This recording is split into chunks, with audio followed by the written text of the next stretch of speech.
Good evening, everyone, and welcome to the Monday, May 6th Board of Commissioners meeting.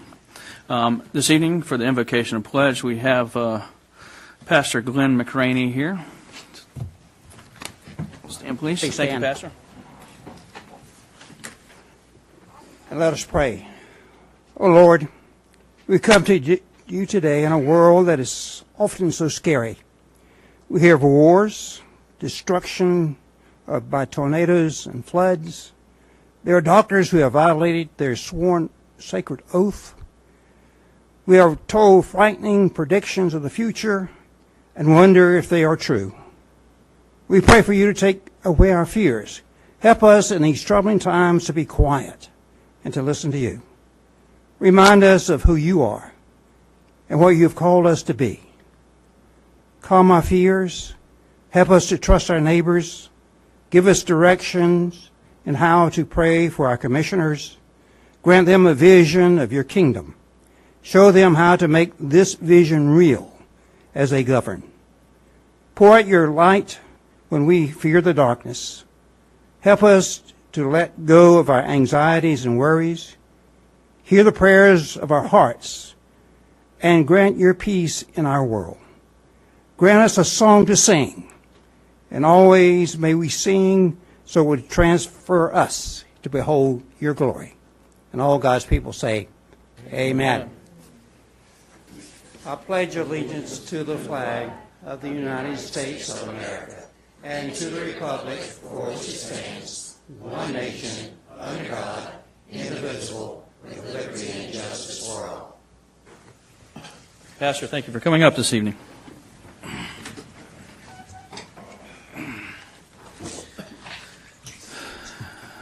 All right.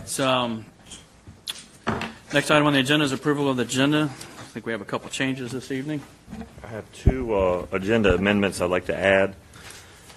Add to new business consideration approval of the purchasing policy for Currituck County is one, and add to the administrative reports to the College of Albemarle presentation by Mike Hall for the COA Board of Trustees. Okay, so the purchasing policy would go under new business, and administrative reports would be item C. Yes. Okay, thank you. Mr. Chairman, we also need to pull an item off of the consent agenda. It's a budget amendment that concerns the AWAS, and it would go under new business. Thank you, sir.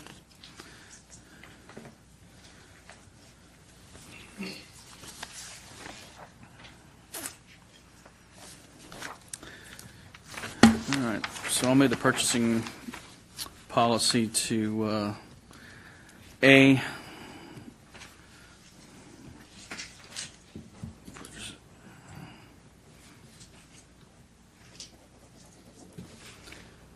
Make the Commissioner travel B, and then C would be the AWAS operating,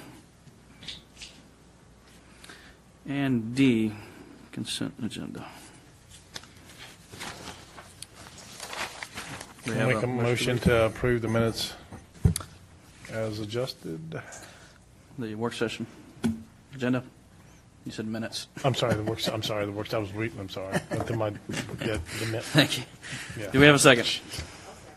Thank you. All in favor? Aye. Any opposed? Thank you all. Next item on the agenda is public comment. I do have a couple people signed up under public comment that also signed up for some of the improvement district stuff. Mr. Don Huffnagel, did you want to speak twice this evening or just speak to those individual? Just public comment? Okay. And Mr. Dreher, I had you sign up on a couple places. Did you want to speak to both of those or actually at one point? Okay. Great. Thank you, gentlemen. First up is Mr. Fred Whiteman. Thank you very much, Chairman. Fred Whiteman, I'm at 181 St. Andrews Road. I'm here tonight as a former chairman of the Planning Board and as the president of the Eagle Creek Homeowners Association. As a representative of the Eagle Creek Homeowners Association, I had the opportunity to attend two public meetings for the application for the Fast Track. During the first meeting, I discussed my concerns regarding drainage with Mr. Bissell and Mr. Old, and by the next public meeting, they had modified their plans to address these concerns. I'm also here with Mr. David Shepard. He's our Roads and Drainage Committee member. He also shared some concerns with Mr. Bissell and Mr. Old, and those concerns were addressed as well. Prior to the planning board meeting, I received a packet with all of the conditions associated with the rezoning application from the staff. The planning department briefed us on a majority of the conditions, and the planning board made a recommendation to move the drainage ditch onto the Foss track if they could not obtain an easement from the adjacent landowners. The applicants agreed. The motion was made to recommend approval of the application with the modified conditions. These conditions were included in the package that was submitted to you, the commissioners, who were briefed by staff. Commissioner McCord, I believe you discussed several of the conditions, and ultimately a motion was made to approve the rezoning with conditions submitted. It's my understanding that the county is now attempting to add additional onerous conditions to an already approved package. This county was made aware of the conditions and had an opportunity to suggest modifications prior to submitting them to the commissioners for a vote. I believe this sets a dangerous precedent when the county can take a second bite at the apple if the vote is in opposition to their recommendation. I would strongly recommend you consider adopting the original conditions you approved and denying the county's modifications. Additionally, it's my understanding that we may be tabling this issue. It's been 3 months since you guys voted on this. I think you did a great job on the vote, and I think this should be heard tonight rather than tabling it. Thank you for your time. Thank you, Mr. Whiteman. Mr. Don Huffnagel.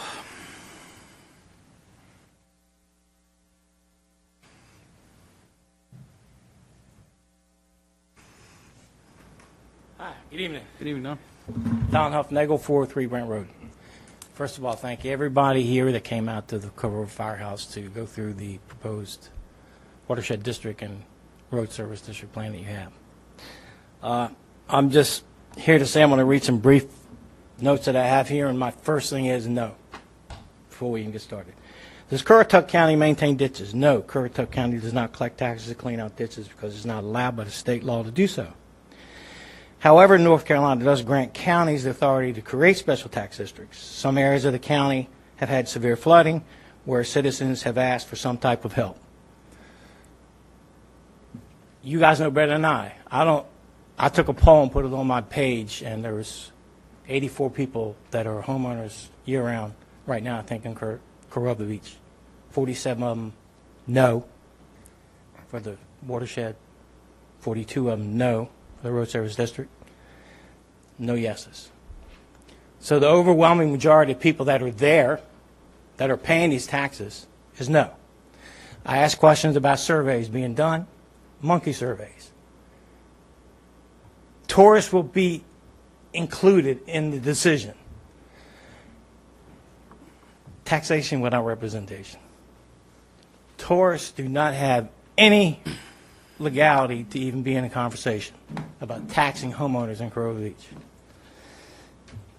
The road funding, from my understanding, was, and I read, funded by the horse tours, by the permit system, and the balance by occupancy taxes. Now it's proposed that all the money from the horse tours is going to go to the funding and going to increase it to $30,000 instead of $18,000. What's not mentioned is, what are we going to do with the occupancy taxes that we were using to offset that? Is that no longer going to be applied? Because then you're just offsetting one to the other. So if it was 0.04 of the occupancy taxes being used to supplement the road service district, and you cancel that out, is it even just because you added the horse service? I don't know, but that's a question to ask. Funding for the road, there is a road service committee. I just really don't see why there was not a meeting with the road service committee before this is thrown on the Currituck Beach residents within a month and a half. I don't think it's fair. I don't think we're being heard. So, I'm not saying you guys aren't doing everything you can, but I don't think we that live there should go through this. You talk about flooding. I've lived there 11 years. Thank you for what you've done to the road service district that we've not even paid taxes for, but it's done through the horse tours and the other. Our roads are great down there. They could be better, yeah. Do you have issues in flooding? It's not in Corova. Everybody here knows that it's still flooded in Swan and North Swan. Well, we're not doing anything about them. But we want to make what? An example of Corova? Okay, Mr. Huffnagel, I got to cut you off on your time, but you can come back because you signed up for the tax service district. But you do bring up some interesting points, so I'll keep you up here for just a second. You talked about flooding. I believe it was you that sent in a whole bunch of pictures and asked for help for flooding during the July storms. We had two pumps running continuously in Corova for 10 days pumping water down. And you just said it doesn't flood. No, I didn't say that. I said it's not flooded now. Swan's still flooded. Well, okay, so a couple things which we'll address later on that. I see you read the letter that I put out about the horse tour money. And thank you for doing it. It'll be, well, I just wanted to provide some clarity. So, Well, let's, wait a minute. You brought something up I don't forget. I didn't expect the county to do anything in an emergency situation that any federal government, county government, or county authority would do in the case of a state of emergency. That's all I asked for. Apply the standard. I sent to you a copy of the state of emergency that was there to be signed. It never got signed. It was authorized, but it never got signed. You guys got that plan in effect from October 2015. And it went step by step of what to do in case of a flood in a state of emergency. And it was made because of the flooding intent. there's a couple legal layers to that, which I won't get into tonight as to why that wasn't done. But no one has said, tax money has been put into the roads up there historically since this district was created. In that letter, I stated that our intent as a board through the work session is to give it a shot in the arm to help finish up the rest of the road repairs. Yes. Going forward from that point, it will be mutual money coming in, a penny from the residents that live there, tax money, and horse tour money. So you're going to have three different things. And one thing to keep in mind is, while Swan Beach doesn't have a stormwater district, we're now hearing from them and a road district that they are interested in that. So if that comes to fruition, that horse tour money is going to get equally divided now. So it's going to go down. So that's an important thing to remember, that while it's right now being dedicated to you, that may not always be there. So we're asking, the tourists are kicking in through occupancy tax that they pay to help maintain your roads, a small percentage coming in from the residents there, and the horse tour companies that are there to help pay for the roads that we utilize there. So I just want to make a couple things clear in the letter that I sent out, because you quoted from that letter to clarify that position a little I bit don't think further. if we said anything different. Right. So, well, just that the $30,000 is actually more than that. I said it'll be plus $30,000. We don't know what that number is. Could be more. So, Just my concern was, that's great, but not if you take money from the occupancy tax that you're contributing now. which is not, well, we can't make another board add occupancy tax down the road. But currently and historically, we have used some of that money to help keep your roads maintained. Yes. And I would Okay. like that to So at this continue. time, we'll move that to the next point of discussion later on this evening. And thank you very much, You're Mr. Huffnagel. Mr. Woody Dreer.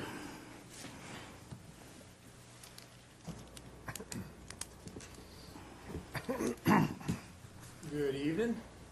Woody Dreer, 2272 East Swordfish, Corova Beach. Just got a couple of notes here if I can read my handwriting.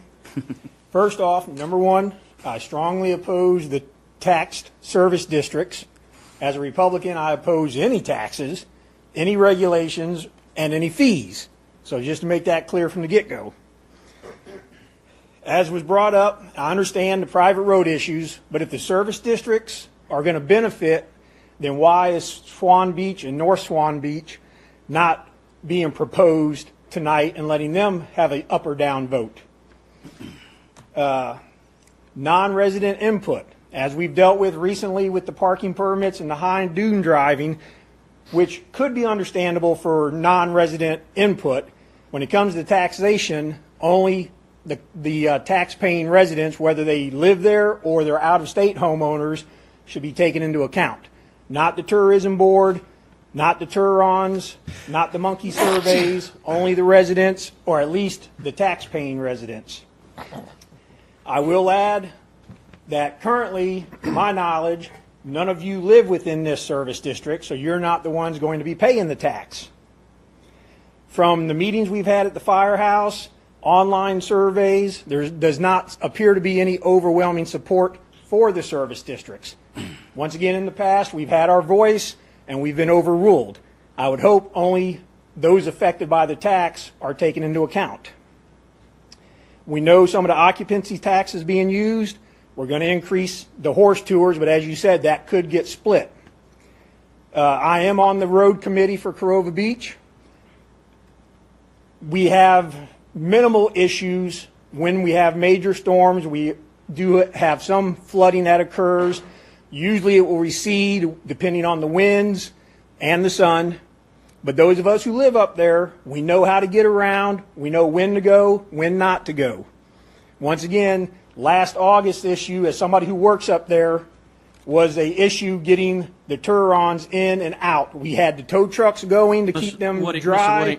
If you quit referring to the people that come here to pay our bills How would as you like Torons, how would you like me to refer to them? they're just our guests. Yeah, okay. Not Okay, my because guest. that's not.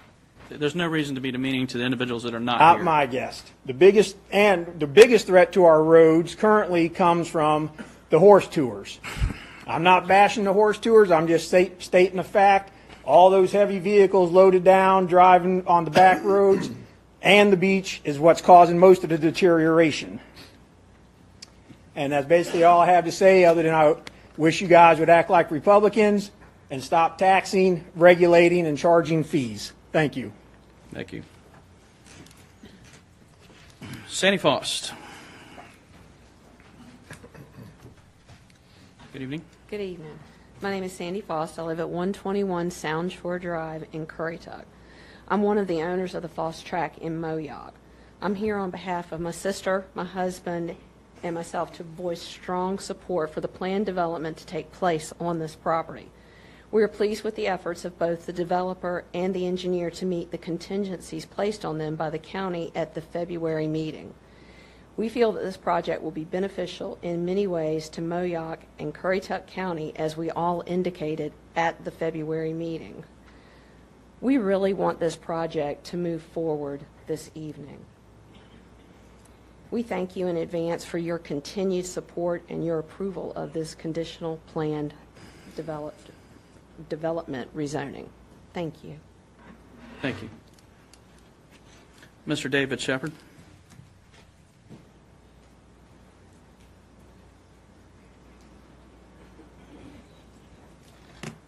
Good evening, ladies and gentlemen. I'd like to speak concerning item 7, the Faust project. Okay. Could you please state your name and address for the record, Yes, please, David sir? Shepard, and I live at 173 St. Andrews Road in Eagle Creek. Thanks, sir. I'm also the vice president of the Eagle Creek Homeowners Association and have primary responsibility for drainage within Eagle Creek. At the Planning Commission hearing and in a statement made before this commission in February, I stated that we'd made significant improvements to our drainage in Eagle Creek over the last couple of years. We spent about $40,000 within Eagle Creek making the ditches work. We've worked, Eric Weatherly's been involved helping us out. Will Creech has been involved giving us information and assistance.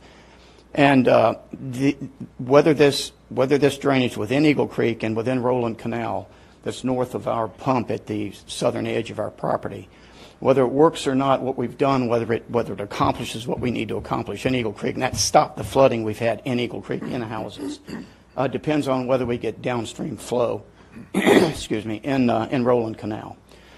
Roland Canal has been clogging worse and worse for the last 20 years, ever since Eagle Creek has been built. We pump our water over a dam on the southern end. If that water doesn't have anywhere to go once it crosses that dam, it backs up to the dam, and obviously then we're in trouble. So the developers of the Faust project had met with us a number of times before they came before your board, and as Fred said, we asked them for several things, and they immediately complied. They gave us information up front. They were very open with us. They told us what they would do.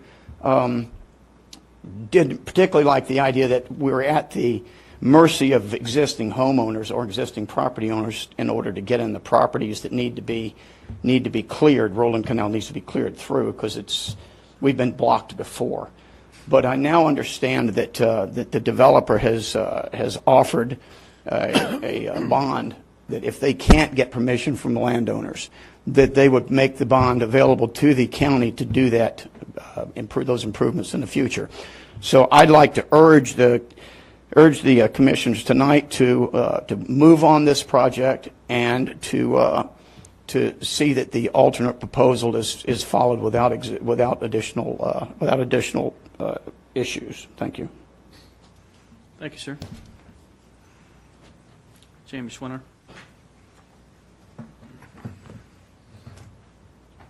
Good evening, Mr. Chairman. Jamie Schwadler with Parker Poe. I'm land use attorney for the applicant and the FOST rezoning. I'll limit my comments only to the extent that I recently learned that this matter might be tabled and leave the substantive comments to the actual opportunity to be heard. In my discussions with Mr. McCree last week, I understood that there'd be a staff presentation and then a chance for us to address those conditions and answer questions of the board. I think that's appropriate, and for that to be heard tonight.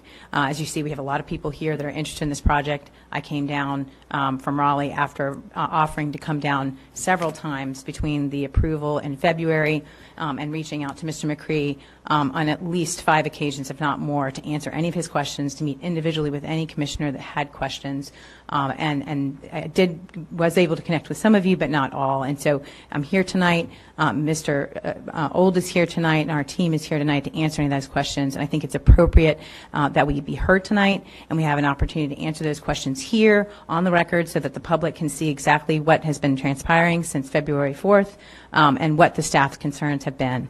We have deliberately, repeatedly asked to tell us what those concerns have been, and we haven't got a straight answer to that. And we haven't got a legal basis for what a lot of those conditions have been. And we deserve that tonight, and we are entitled to have that heard tonight. Thank you. Thank you. And Mr. Mark Bissell.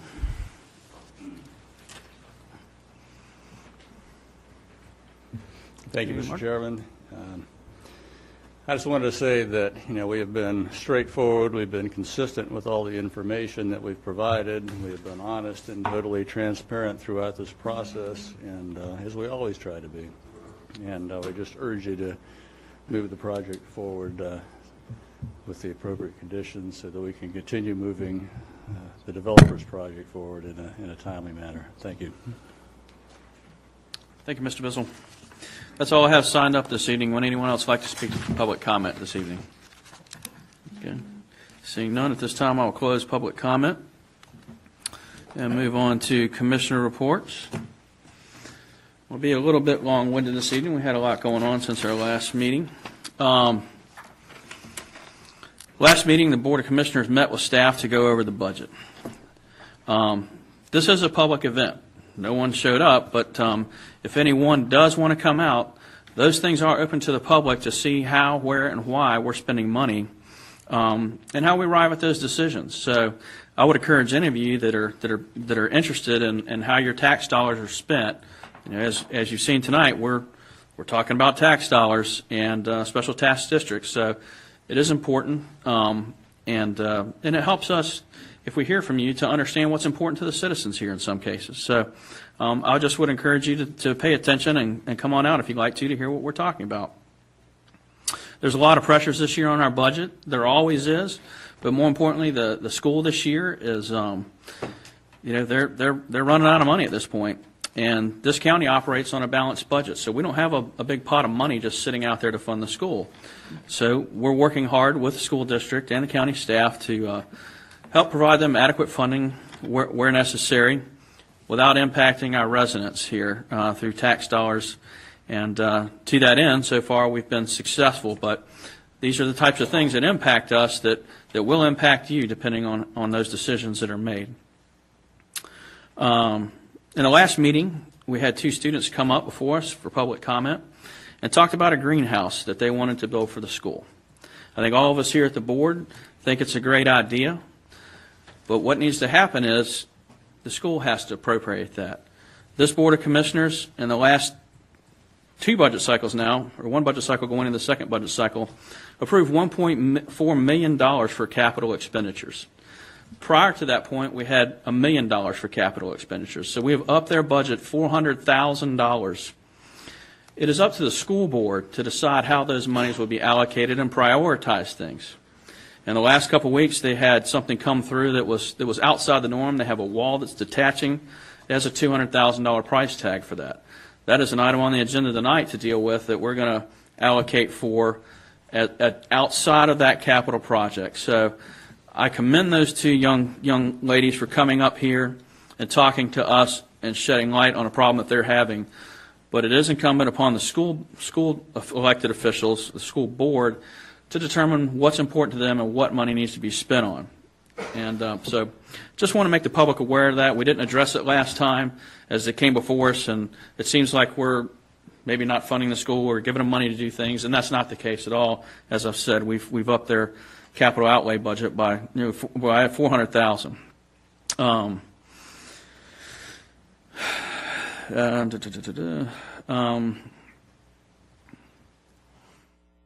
This past week, myself and the assistant county manager went over to Raleigh to talk to Representative Bobby Hanig and some other members of the House. There's a bill moving through the Senate right now, and the assistant county manager will go over this more in his report this evening, but they want to affect our sales tax. A few years ago, they took some of our sales tax money and they reallocated that to other counties, and it's back again, and it seems to be gaining some traction. Now, why this is important to the people in this room is it could hit us for anywhere from $750,000 or more. In this county, that is about a penny and a half a tax. So that would be a 2-cent tax increase if we had to make up that shortcoming. So if there's people watching here tonight or listening in this room and you know someone at the Senate level or at the House level, or just send emails out, please do. This is very important to us to retain that funding that we get. We're working hard to diversify economic development. We've got some good projects coming through, and we want to continue that. And we don't want to be hampered financially for being prudent with our funds, your tax dollars, and just being fiscally responsible all the way around. This board has worked very hard, and previous boards, to keep our tax rates low. That's why people are moving here. That's why we have builders out here that want to do some nice developments, and because people want to move here and be part of Currituck County. So again, just contact your state legislatures at a state level. Steinberg is our direct representative, and as I've said, if any of you know any other representatives or senators, please contact them and just tell them no. Senator Brown is the one moving this forward. You may want to go to his website and email him and tell him no, thank you. You know, we would like to retain our income tax. It can affect us from an economic development standpoint. It's very important. Well, we have that on agenda tonight, but myself and Ms. Kitty Etheridge attended an information meeting on a special tax district for Knott's Island, just so people know we were there.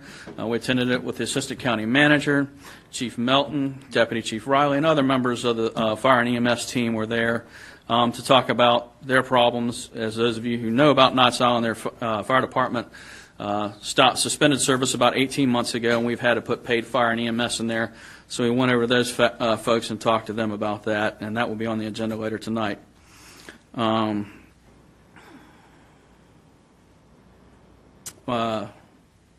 think that's about it this evening for me.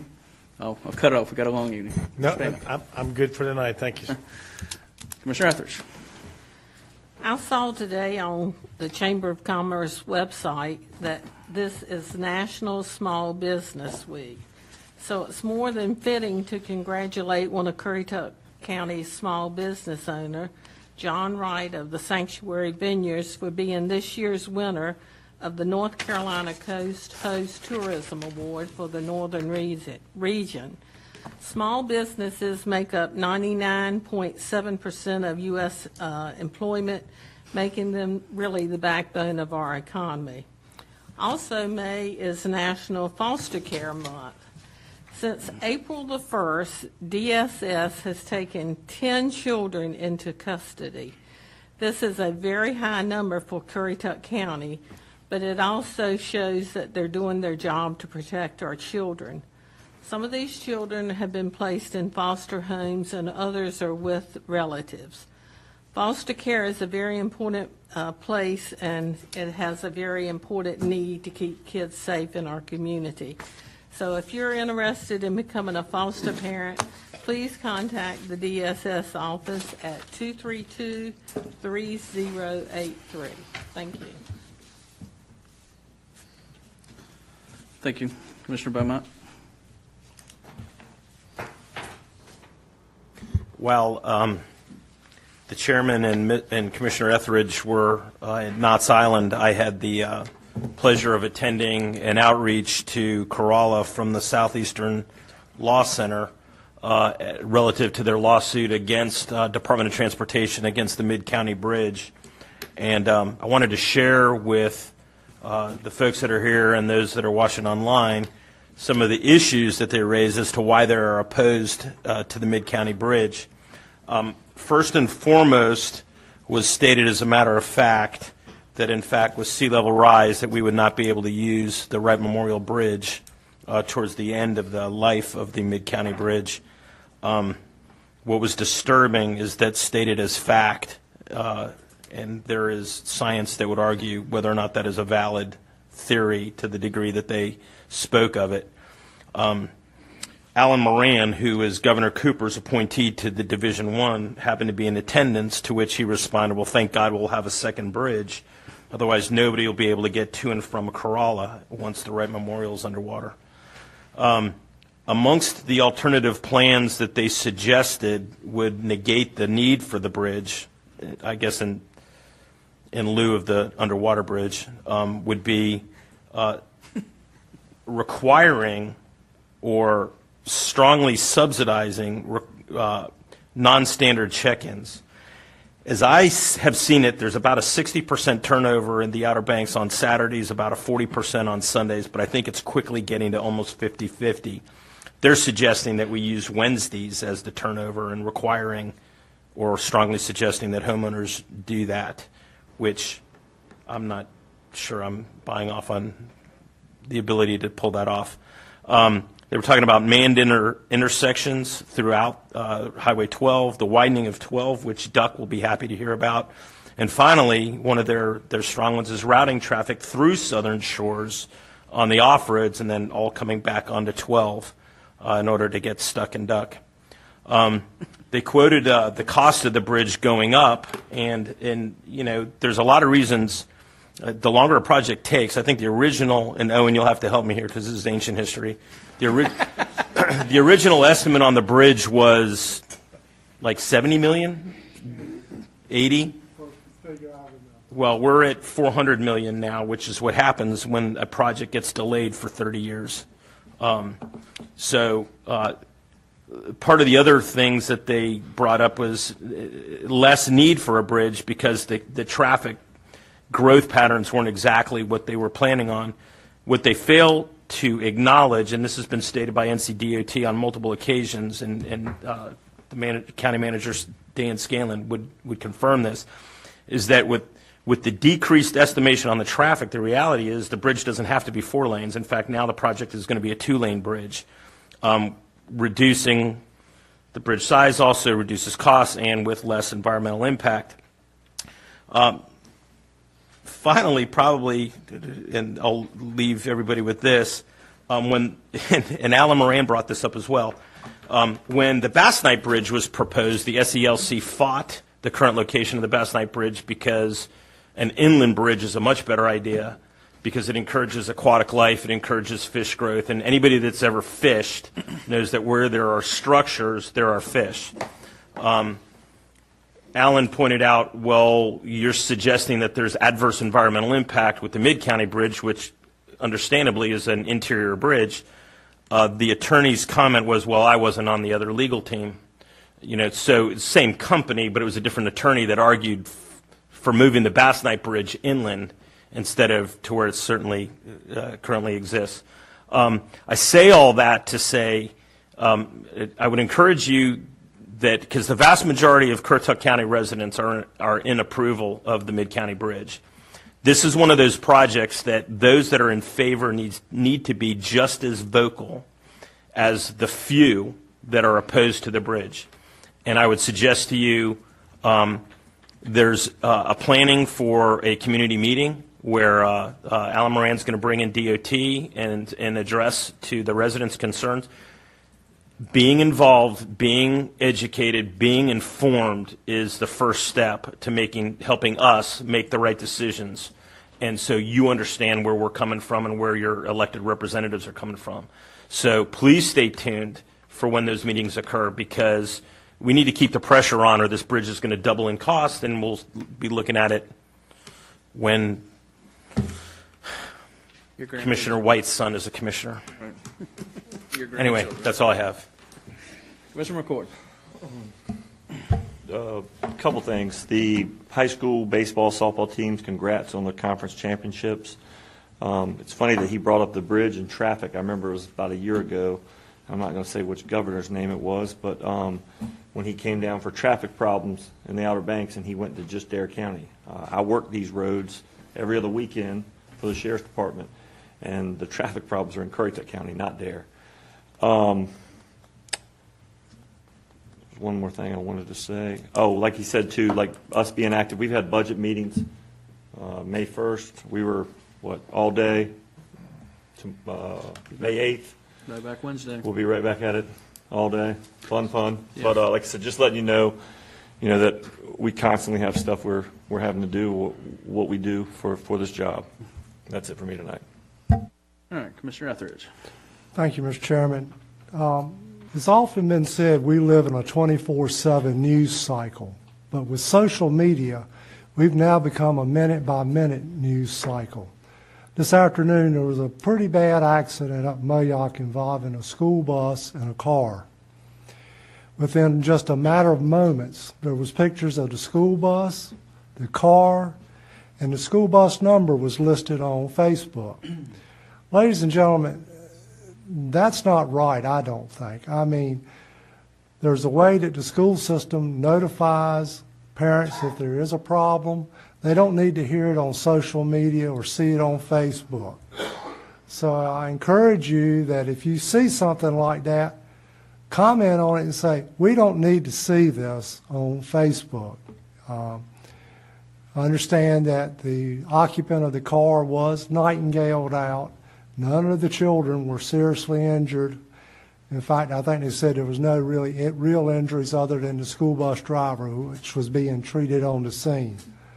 So keep that in mind and step up to the plate when you see something like that, because I guess people are looking for their 15 minutes of fame if they post a picture of some tragic accident and they want to get recognition for it. Thank you, Mr. Chairman. Thank you, sir. Commissioner Jarvis? I just want to mention that it is a National Teacher Appreciation Week, and to reach out to your children's teachers and the teachers that have had impact on your life and thank them. I want to take this opportunity to thank the teachers. In fact, there's some here that taught my children. My youngest son is graduating from UNCC, thankfully, on Saturday, and I just want to thank all the teachers and the support staff that have been part of his life and made him the student that he has become. So thank you. It's also National Nurses Day, and I want to thank them. They are the backbone of our society and backbone of our health care, so I want to thank all the nurses out there, too. That's it. Thank you much. All right, next item on the agenda is administrative reports. First item is a presentation of the 2018 audit by Chris Burton of Carr Riggs Ingram, LLC. Hello. Good evening, sir. Sanders going to be my clicker. Been like a year. Right. About Seems like it's been a year. Yeah, something like that. Oh. 3 minutes. Can I kick you out of there for just a minute? Come on, man. We were supposed to get someone signed up this evening from the Wild Horse Fund under public comment, and I apologize. I skipped through them. Right. I think Miss Meg Puckett is back there. She didn't throw her name out there. Come on up, please. Thank you very much. This is going to be interesting and quick. So very quick. Thank you. Last year, the Board of Commissioners invited the Corolla Wild Horse Fund to name one of the 2019 foals in honor of Dan's upcoming retirement. In recognition of his service, his decades of service to Currituck County, we'd like to announce tonight that on behalf of the fund and the CWHF Board of Directors, we are naming the colt born on April 26, 2016, Daniel F. Scanlon II, a.k.a. Danny Boy. Yay.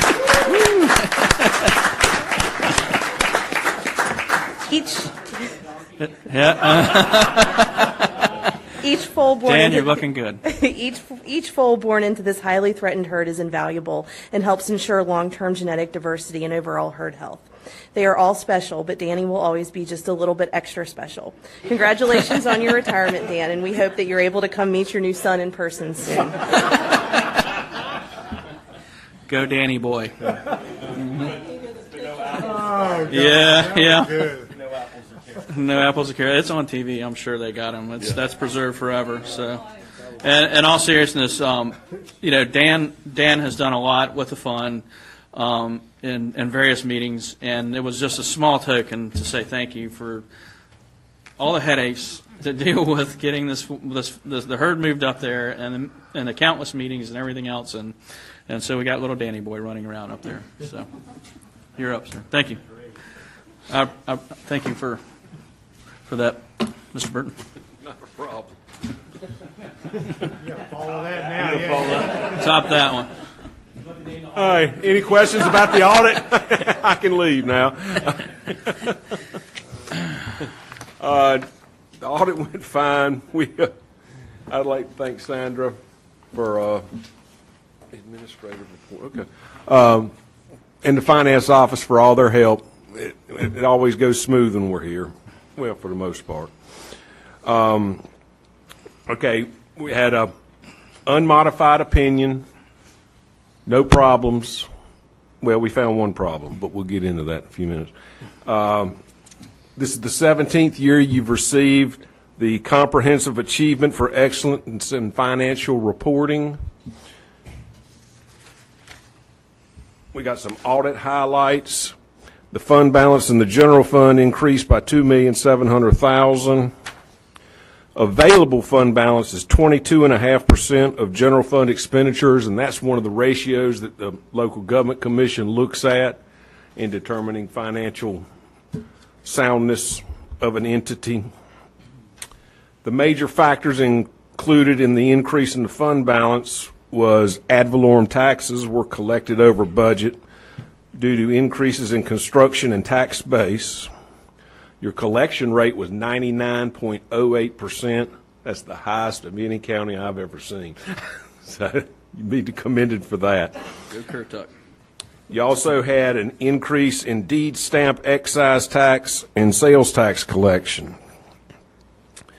Okay, Sandra said you had this page, the fund balances of the governmental fund, page 36, and proprietary funds, page 42. Mm-hmm. Proprietary funds means your water and sewer. And that's just what makes up the general fund balance along with the water and sewer stuff. So proprietary fund net positions $46 million, and fund balance for governmental funds is $73 million. Audit highlights continued. Your county bond rating, Moody's was AA3, which is unchanged from the prior year. Standard & Poor's AA+, it increased from AA in the prior year. You had capital projects in progress at the end of the year. Airport apron phase 2, airport taxiway, incinerator, public safety building design, NC-12 beautification, countywide broadband, boat museum and restrooms, and Shingle Landing Park. Okay, the audit finding. During the audit of the Mainland Central Sewer Fund, we discovered that some of the sewer customers had been overcharged. Some customers in Newtown Road Sewer and Walnut Island Sewer districts had obsolete sewer codes on their accounts. This overcharge impacted 5 customers in Moyock Commons, ranging from $26.13 to $254.39. This overcharge impacted 141 customers in Walnut Island, ranging from $4.52 to $608.93. All mainland sewer accounts have been recalculated from July 1, 17. Refunds have been applied to the impacted accounts, and depending on the billing cycle of the customer, these refunds will be reflected, and Sandra said probably next month, this month and next. Okay. In Moyock Commons, the base rate was billed $40 per month and 2 times water. This rate was lowered to $30 a month and 1.5 times water on July 1/17. These 5 customers will receive a refund of both base rate and usage fees. In Walnut Island, the base rate of $30 was charged and a usage of 2 times water. Since the $30 base was charged to these customers in Walnut Island, the refunds are only usage and not base. Sewer-only customers were not impacted in Walnut Island. Any other questions on that? You talk to Sandra. She said she's been working to try to calculate all the refunds necessary. The refunds that are being sent back to people, are they still the same customers at the addresses? Or? Went back to everybody historically, and so some of them are inactive accounts, but we will contact those and give them refunds. Okay, thank you.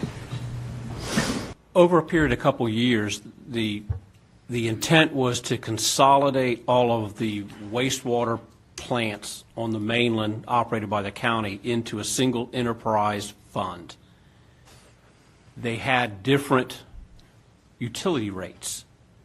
So one of the things that we had to do systematically over a period of time was to bring all the rates into a consistent rate, so every wastewater utility client a customer was paying the same fee. What happened is, in this process, there are some counts. There was 5 at Moyock Commons, and I think 141 that was mentioned in Walnut Island, that the code in the computer was not changed to reflect that the rate had been changed, so they continued to get billed at the previous rate, not the lowered rate. And so those accounts have been found. They have been recalculated on what the rate should have been, and credits are being applied back to those accounts to adjust them to what they should have been charged during this period of time where we were transitioning everybody into a single utility. Thank you, sir. Is that it for us this evening? That's it. All right. Anything else? Chairman, can I ask one question? Absolutely. When you calculate the fund balances, you take into the account that a lot of that fund balance is restricted to specific uses, correct? That percentage I gave you was based on the available fund balance. So it's not that we can move money willy-nilly from one fund balance to the other. It's Right. got to stay in that category. Right. Yes, Thank sir. you. Mm-hmm. Good point. Anything else? No? Thank you very much. Appreciate you coming out this evening.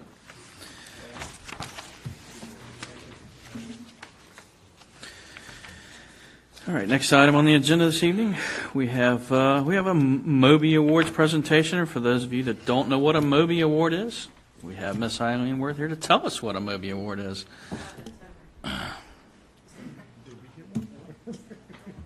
2 of them. We're rock stars. Oh, wow.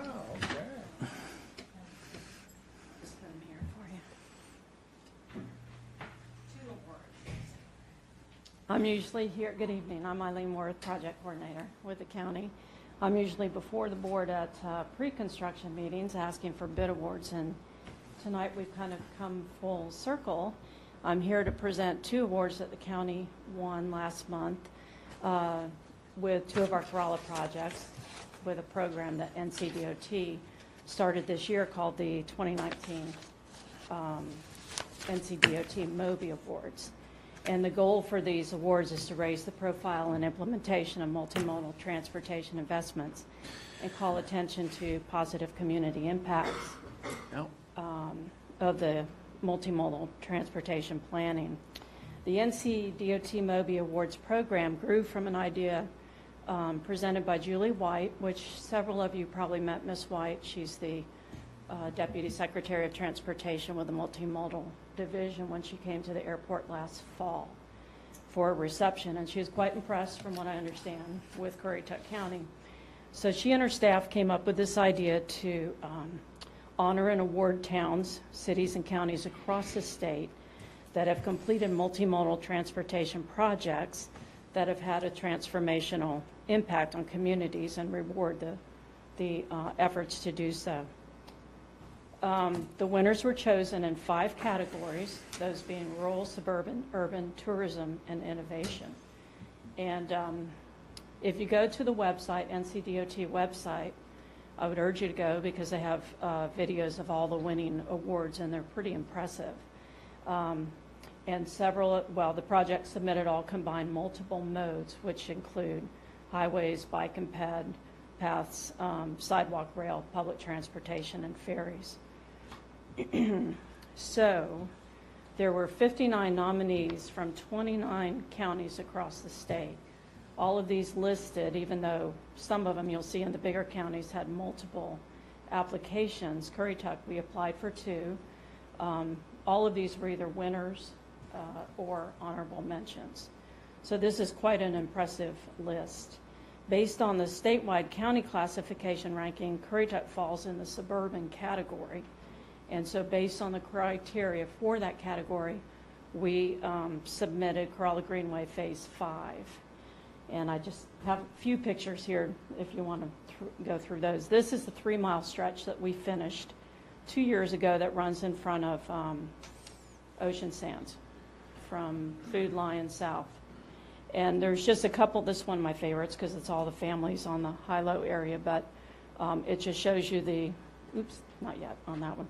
It just shows you the where the path is in comparison to NC-12 and how much impact this has changed for those folks and visitors walking along NC-12.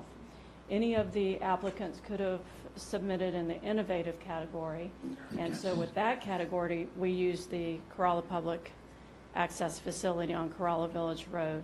This was a 3-phase project. This was a sidewalk extension we finished last year. That includes the handicap ramp. We added additional parking. This is the ramp there's a nice aerial shot that goes all the way to the beach. First one in Corolla. We won first place in the suburban category with the Greenway project, and we tied for first place with the Corolla Village Road project with a Raleigh project. So that was pretty exciting. So I just want to thank the board as a project manager for both of these projects. I want to thank the board, Dan, for letting me do these projects. They are really fun and I enjoy doing them. The planning department, previous boards for their vision and developing these long-range plans, and out of these 2 projects came out of directly connecting Corolla. And these plans take time, community involvement, and board support to keep them relevant. And they're important, and the state is recognizing them. So I just want to extend another thank you to the Corolla community. They were very involved in this one. I want to take the awards over there to the library and let them share them around the community. So if you have any questions, I'm happy to answer them. I know that was kind of quick. You have a long agenda. And I do have a comment. I attended that meeting, and it was quite a shocker. The talent pool we were up against to get the beach access, there were some pretty amazing projects out there. And for us to get to win it, or is that the one we shared with Tide? The beach one, yeah, we won. We won that bad one. They were second fastest loser. Anyway, it was just great. So thank you for all the hard work you do. She's over there driving back and forth countless hours, and none of this stuff happens without great people. So thank you. You're welcome. Thank you very much. And there's a little booklet. We're in the booklet. All the winners are in the booklet. I'll leave it with Leanne, and they can share in the office. Thank you. All right. Next up, we have Mr. Mike Hall here to talk about the COA board, and makeup, I guess, would be the...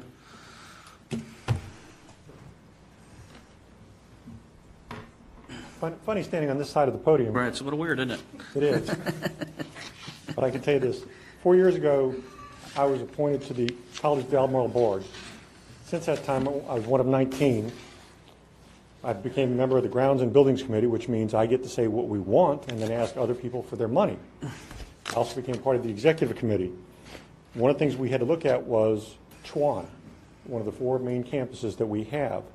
The footprint needed to be shrunk, it needed to be put in line until we could get Chuan moving forward in a positive direction. We have done that. And again, that will save money, that will save the ability that we can serve the students better. They had 2 campus locations.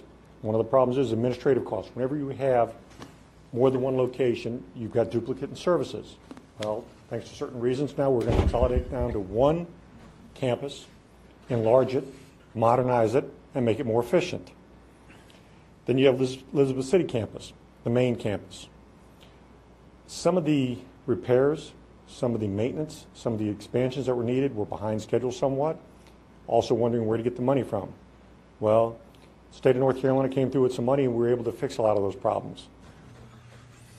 So we're working on those things. We just did an expansion on the library and also with a lot of our computers and other sciences. We also have the nurses program, which has a 100% graduation rate, 100% placement, and we're looking to add more when it comes to the labs and the actual practical application where they can actually do studies.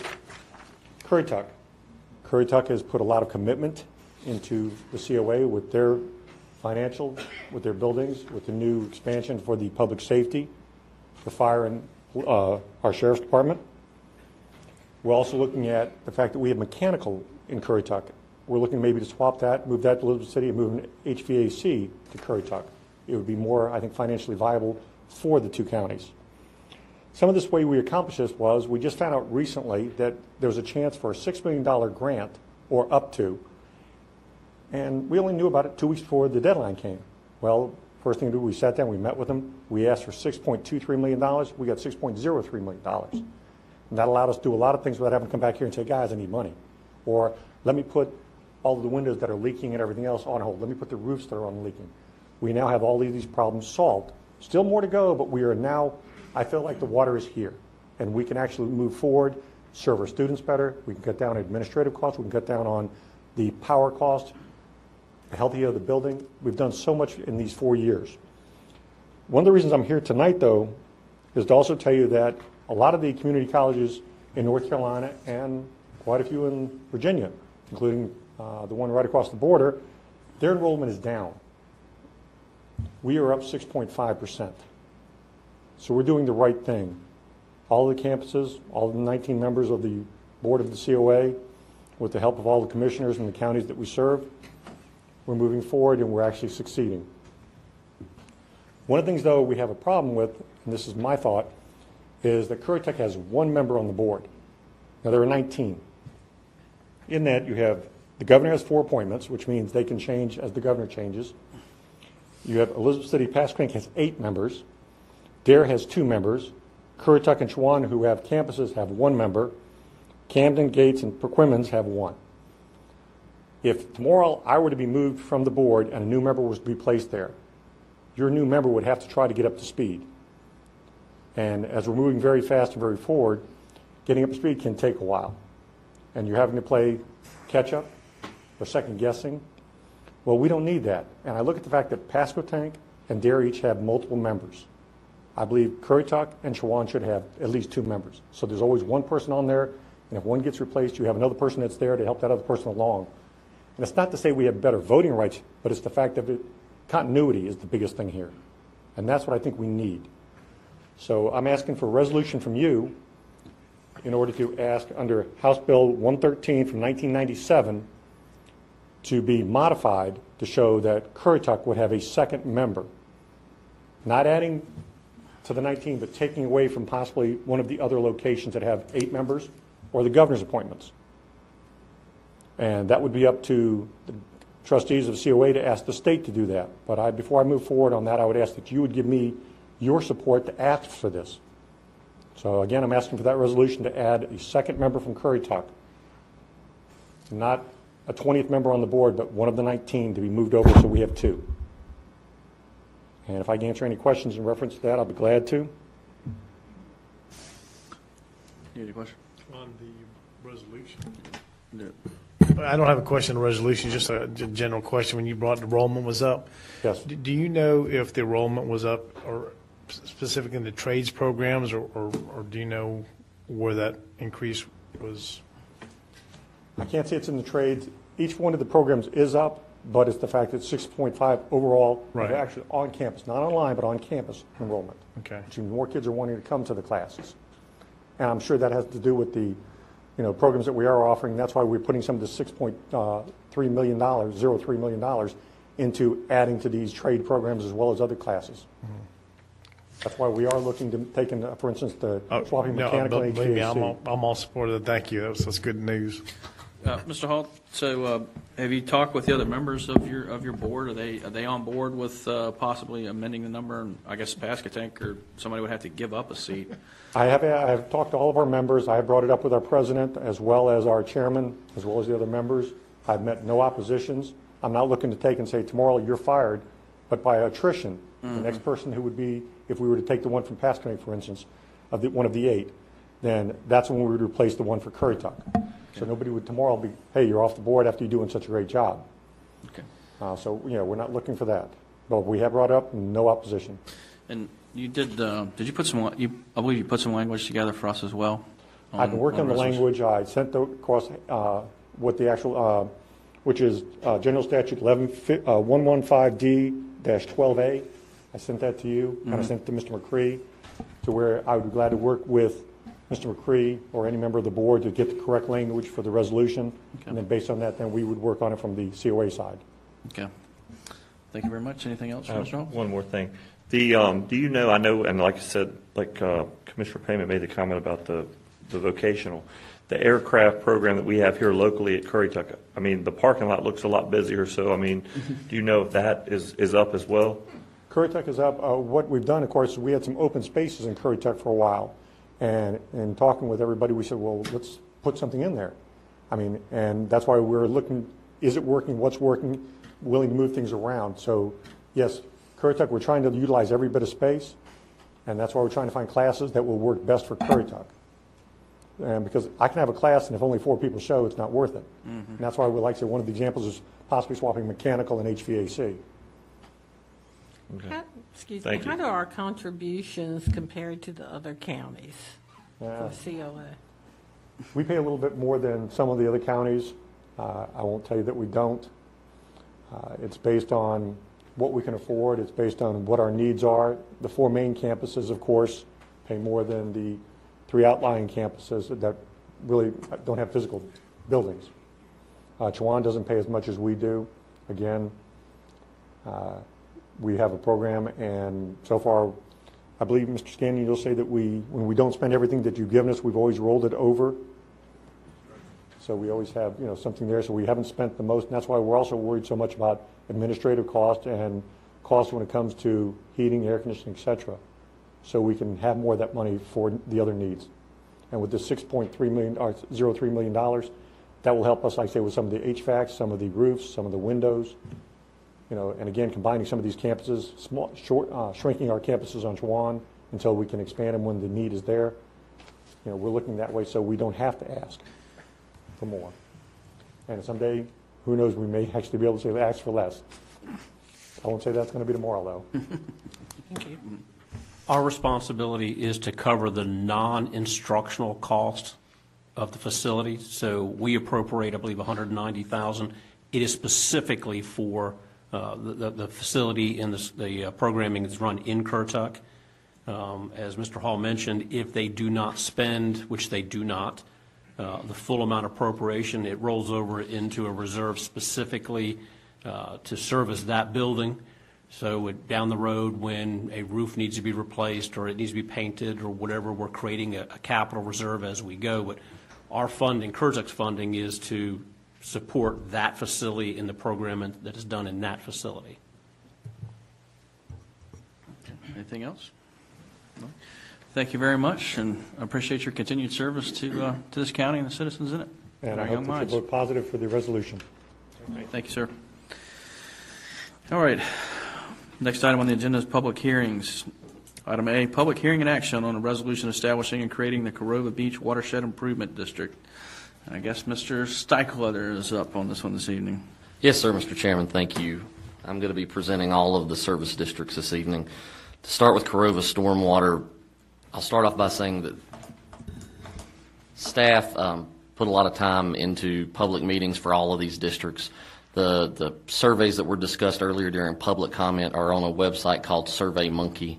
So that's what he's referring to when he was saying monkey surveys. But I wanted to address something that was said, just to clarify before I get into the data and what was heard. The surveys, anybody could go on and take the survey. What we did at the staff level is anybody who responded that they did not own property in any of these districts, when it came time to answer the question of would you financially support this, we removed that answer because we understand the issue is that if you don't own property in the district, you don't pay those taxes. And so while that opinion may be valid or not, I understand that that's something that probably isn't pertinent tonight. We still ask if they thought the service was needed. We still ask if they, in one of the surveys, we asked if they were pleased with the service, if they had had to use it. But we did take that question out. So as I go through and I talk about the data on the financials for all of these districts, please understand that we have removed anybody who answered they did not own property in these service districts. With the Corova Stormwater District, the idea behind that was twofold. The first was to create a service district that would help address the emergency pumping that has to occur. Currently, emergency pumping that occurs in some of the other stormwater districts, such as Ocean Sands, they pay for those pumps, and in Wellhead, those pumps are paid for using service district taxes. The direction that was given to staff is that we needed to find a revenue stream to pay for emergency pumping. So that's one portion of what this tax could do. The other portion, which was laid out at a work session before the letter went out to consider the service district, was to do projects in the Corova area, culvert work where the culverts have filled in and are basically under sand, and ditch work where we can get permission to go in and do that, clearing and snagging. The outfalls for that stormwater system are on federal land. It is the engineering department's opinion that by clearing and freeing up the flow of water, it will help flush some of those outfalls. While we know we can't get in necessarily and clear those outfalls, we do believe there would be positive benefits from that. I'll start off by summarizing the meeting that we had specific to stormwater in Corova. We had a really good turnout at our Corova public input meeting. We had Will Creef and Eric Weatherly who addressed a lot of the stormwater questions that came up. Similar to what you heard earlier from the comments, the public felt that stormwater is something that could be addressed, but not necessarily through financial contributions of the folks who specifically live and own property in Corova. Staff feels like we have a model in this county that stormwater solutions are funded by the folks who live in those communities, whether it's a hog ditch, whether it's Guinea Mill, whether it's Ocean Sands, whether it's Wellhead, whether it's the Moyock watershed. So there is a precedent for fixing stormwater issues using service district taxes. Like I said, the public that came to that meeting was not in support of a district. But like I said, they did see some benefit. I'm not going to say it was unanimous opposition. I'm not going to give you a number on that because it's just conversation. The data that came from the survey for the stormwater district, we had 53 respondents. We had 48% said they would support, 52% said they did not want to financially support a solution. The issue that you come to, and that came up a couple of times during the meeting, was a question, and I'll get into this at each of these, is a question of what would the rate be.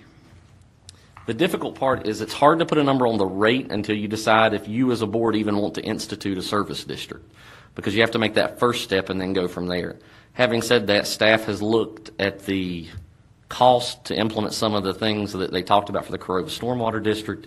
If the board did decide that they wanted to implement a district, 1 cent could be used to basically save money in case emergency pumping was needed, and 1 cent could be used to make some of the upgrades in clearing and snagging. To give you an idea, that's a 2 cent tax on a $200,000 piece of property. It's $40 a year. So that's roughly what you're talking about for a $200,000 home to cover the cost of stormwater for a year in the Corova area. And like I said, we didn't come out with a rate prematurely because we wanted to hear what folks had to say about just in general, and we didn't know. We wanted to hear what folks had to say about what services they'd like to see out of the district. One is the emergency pumping. I understand that a lot of the folks who live in Corova full-time as residents make the statement that stormwater doesn't bother them. They know how to get around the water. But the issue is you do have property owners up there who do pay taxes in that area who don't live in that area. I think that's something that staff just wanted to make sure that everybody was aware of. And I'd be happy to answer any questions that you all may have about the stormwater district. How many people did you say responded to the survey, Monkey? 53. 53. Did we actually dig out how many property owners there are, lots there are in this district? Did anybody? In Corova, I can't remember the number of lots specifically. I know that in the 4x4 area, I think there's 3,000 platted lots. So, right. I mean, it's a considerable number of lots. It's probably over. It's a lot more than 53, but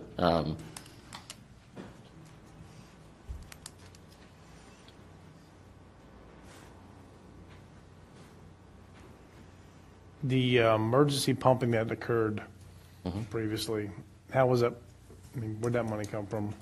I believe that money was from occupancy tax. Okay. So, and occupancy, and the cost of that, just so that everyone's aware, was about $100,000. Right, and we can't keep digging in occupancy tax for that emergency pumping. The issue from a staff standpoint is that's not how we fund it other places. When emergency pumping is needed in Ocean Sands or Wellhead, it is paid for with service district money. You know, and that's interesting because what about the folks on the mainland that flood and some of the other areas that flood? And so that's interesting. Because in my district, I've had a lot of people call me wanting to get pumps set up, and the question they ask me is, well, who's funding the other pumps that are being there? And so, I mean, that's goes to my point about, like you stated earlier, service district. And so I will make a comment on that. I like to give Don a hard time, but he's an okay guy. He cares very much about his neighborhood and where he lives and the people in it. So he has left now, so I just wanted to state that. But yeah, we spent a lot of money there, and he was asking about emergency declaration, and we had to do it in Swan Beach for fire and EMS purposes. I want to clear that up. So in Swan Beach, they literally couldn't get through for an emergency situation. Corova Beach, they could get around enough to get to just about everybody that was up there. So Mr. Huffnagle brought that up, so I just want to clarify the reasons that Swan Beach was a little different than Corova Beach, and North Swan Beach has its own HOA. So they had to take care of their own stuff in that case. So we've got a couple different things going on, and the reason we're even talking about this is because of the July storms, the flooding that occurred. For weeks on end, you couldn't move around Corova unless you lived there. And as I said, we have our guests here who are an important part of our economy. So it is a vital and important part of our economy that those people be able to get to their homes. And more of a fiduciary responsibility on our part for the tax investors that own those oceanfront homes that are losing revenue. And we are ultimately losing tax revenue or sales tax revenue because they've been displaced from their home because we couldn't get them to their home because the roads were inundated with water. So, Mr. Chairman, with regard to the number of lots in Corova Beach, in 2016 there were 1,599 undeveloped lots and 417 developed lots. Okay. Thank you, sir. I appreciate that. There you go. You got that? Got it. Okay, good. All right. Any further questions for Mr. Cyclone at this time? Okay. I'll open public comment on this agenda item. And Mr. David Barnum, is that right? Barnum. Thank you. I think I win the tax district trifecta. I live in Knox Island and have property at Corova, so. All right. So if you First would, off, just before you begin, sir, I just need your name and address for the record. David Barham. I live at 649 Knox Island Road, and I own a house at 2321 Corova Road. Thank you, sir. Start right off, I'm against both tax districts. We know how to get around. I've been dealing with the water for 40 years, and it's nothing new. As far as the road improvements, when you grade a road, I've got tourists doing 50 miles an hour down that road behind the dunes, not to mention the one speeding on the beach. I guess I'm opposed to both tax districts because I don't trust you guys. Public comment was completely opposed to the high dune driving, and we're still driving on the high dunes from Memorial Day to Labor Day. So, but I'm done. Okay. Thank you for your opinion. We appreciate that. Edmund Bess. Thank you, sir. Is Mr. Woody still here? It's okay. Took off too? Okay. That's all I have this evening for the Watershed Service District. Is there anyone else from Corova that would like to speak? All right. Seeing none, I will close the public comment. And is there any more discussion from the board at this point? I guess the only question I would have, I guess, to Mr. Steichler is, that's okay. If I guess the roads, if we didn't do anything tonight, then the roads would just stay in the conditions they are, pretty much. Or excuse me, the stormwater would just stay in the condition it is right now. That's correct. It would stay in the condition it is, and I think that if there is another, it would get worse, I believe. But the bigger issue is that the next time you have a major flooding event up there, we as staff and you as a board have to decide, are we going to pump up there without a service district to pay for the pumping? And like I said, the precedent has been around the county that a service district will do that, and they'll cover the cost of that. So I think that's the other piece of it that does make it a difficult decision. There's further question that came up during the recent storms, and that whether it's appropriate to use public money on private roads and within privately held subdivisions, basically. So that was an issue with regard to not pumping in Corova Beach during the last hurricane. It was decided from a public safety measure, as you've heard earlier, that pumping was necessary in Swan Beach, although again, relative to privately owned roads. But in that instance, there was no way for emergency vehicles to access Swan Beach should the need arise. So I guess the question before the board tonight, I know we've heard from a whopping 53 people out of 1,500 landowners and 400 plus homes that are actually owned. 53 people said no. And the question is whether or not the silent majority is in the yay or nay, and we can't know that answer. I've spoken to a lot of people that called in to talk to me personally, and they supported it. And we as a county also have a responsibility to our visitors here, our guests here. We spend a lot of money to get them here. We spend a lot of money to hopefully get them into businesses here and support those businesses. I personally know people that have lost vehicles up there during these times. The amount of money that was the damage that was done to people's cars up there, just towing people out of there. Chase had to come in, put them on a flatbed trailer, and drag people out of there because they couldn't leave their home after the storm. So while I appreciate that the locals can get around, there's a much larger safety issue at hand here. And that goes the same thing with the comment about the driving lane flip down there. It's about public safety more than anything. And the enjoyment of our guests. They are our guests. And so we should show them some southern hospitality. So if there's no further comment at this point, you got something on your mind? Please do. I guess I do. I got a question. I guess I hear the word, you're right, guests, and the safety for our guests there. And I know occupancy tax was designed for the tourism and the guest side of it there. And I guess I'm not sure if this goes to our attorney, Mr. McCree, or not, but if we look at it in that aspect of it, we're still looking at private roads, though. So, I mean, can occupancy I mean, if we're thinking about the safety for the tourists and guests up there,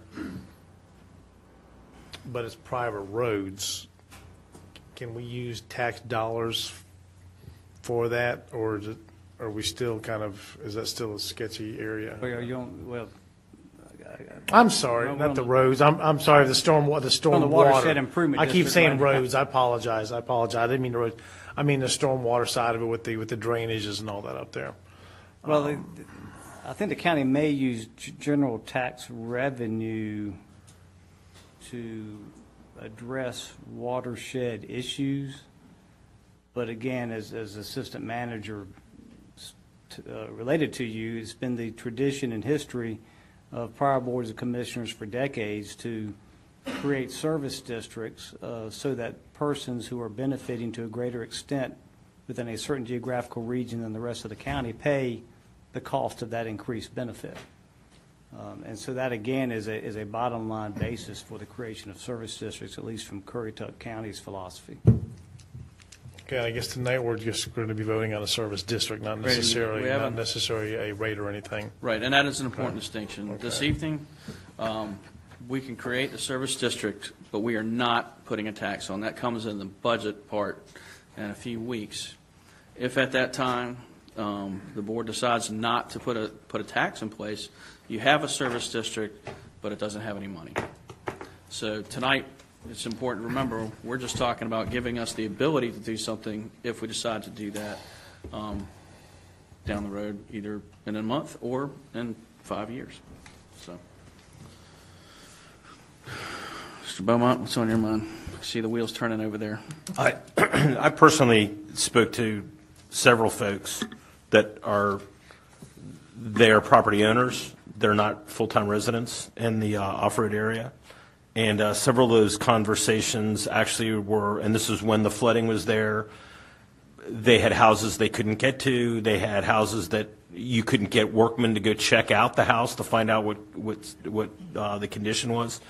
And then the other question I have, is Eric here? He is. He's always Eric has no life. Working. And were any, you could just nod your head. I know you got your steps in for the day, but is it safe to say that we had septic systems that were submerged during that flooding? That was a yes. Let the record show that Eric nodded his head yes.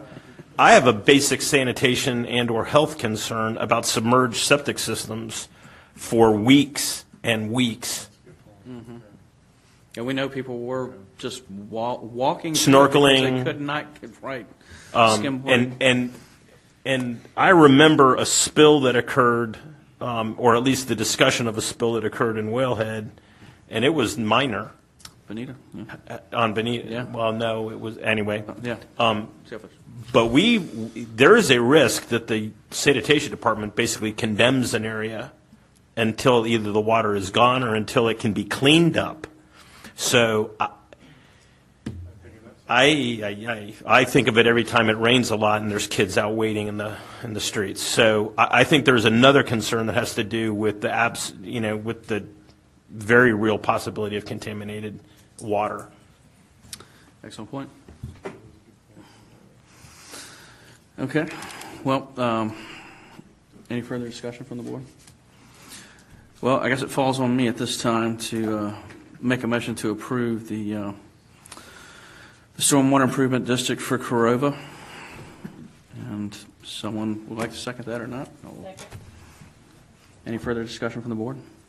All in favor? Aye. Any opposed? Hearing none, it passes unanimously. Again, we have not set a tax rate or done anything. This just leaves the door open down the road. Of course, those distrustful of government will hear the worst. Next item on the agenda, public hearing and action on a resolution extending the Corova Beach Road Service District. And Mr. Stikeletter's back up again.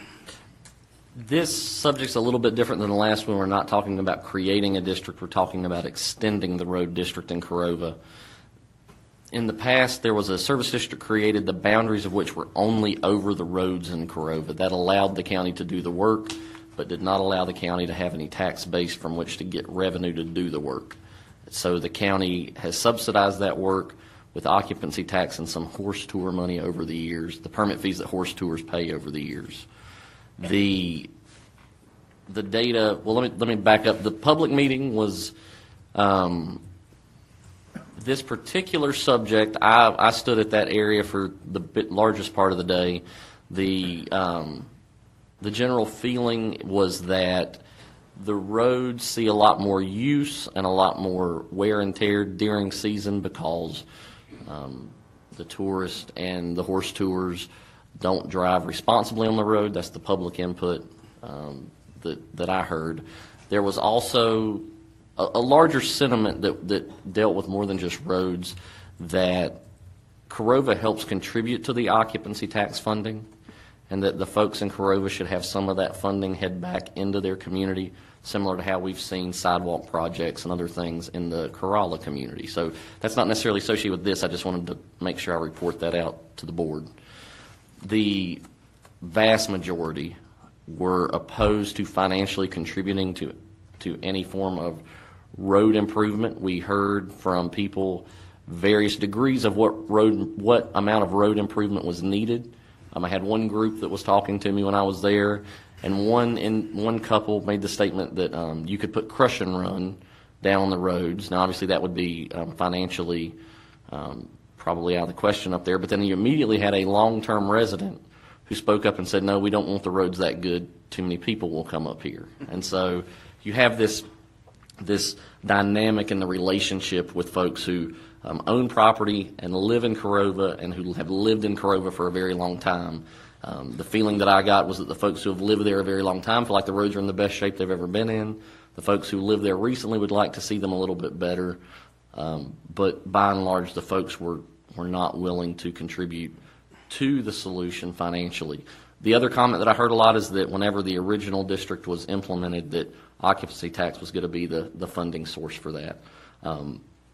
The other question that I had a lot about the roads, and I want to clarify something just for the board and for the general public, is that the beach parking fees, people wanted to know about that funding and why it couldn't be used for roads. And I'll ask the county attorney to step in if I get sideways here, but the fees the revenue generated from those fees have to be used in some form or fashion to help the program that the fees come from. In this case, it's beach parking. So the fees can be used on the beach. They can be used for law enforcement officers who patrol the beach. They can be used for anything on that, but they can't be used for the roads because the fees are not specifically associated with driving on the roads behind the dunes. It's associated with the beach parking. So I just wanted to clarify that because there was a lot of confusion about that at the meeting. As far as the hard data that came from the surveys, we had 57 people respond to the road survey. Once again, pulled out anybody who was not a property owner who answered the financial question.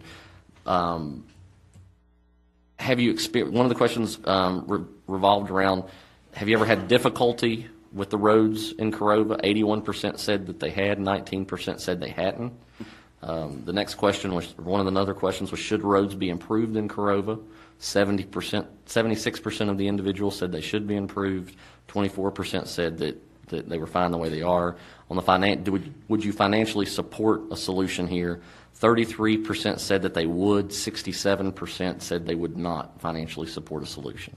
So this one is a little different. It's recognized that the roads need some improvement, but the feeling that I got from the conversations I heard and from the survey suggests that the folks there feel like that the funding should come from other means. And I'd be happy to answer any questions that the board may have about the road service district.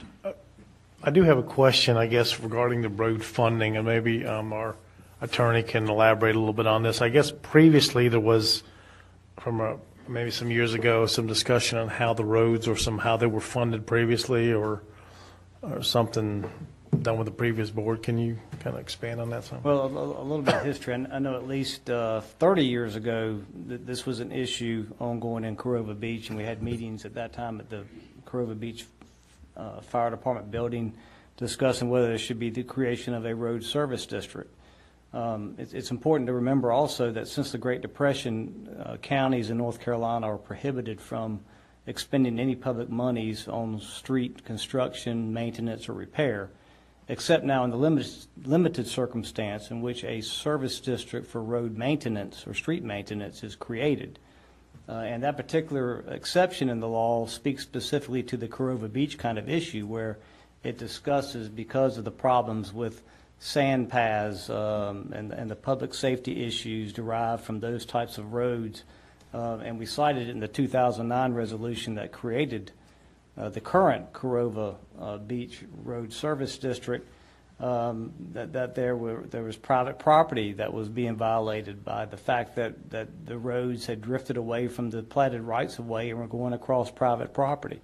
And then, of course, as we know now, the deep holes and other water problems within the rights-of-way, or rights-of-way that are greatly narrowed by trees and other undergrowth has grown into the rights-of-way themselves.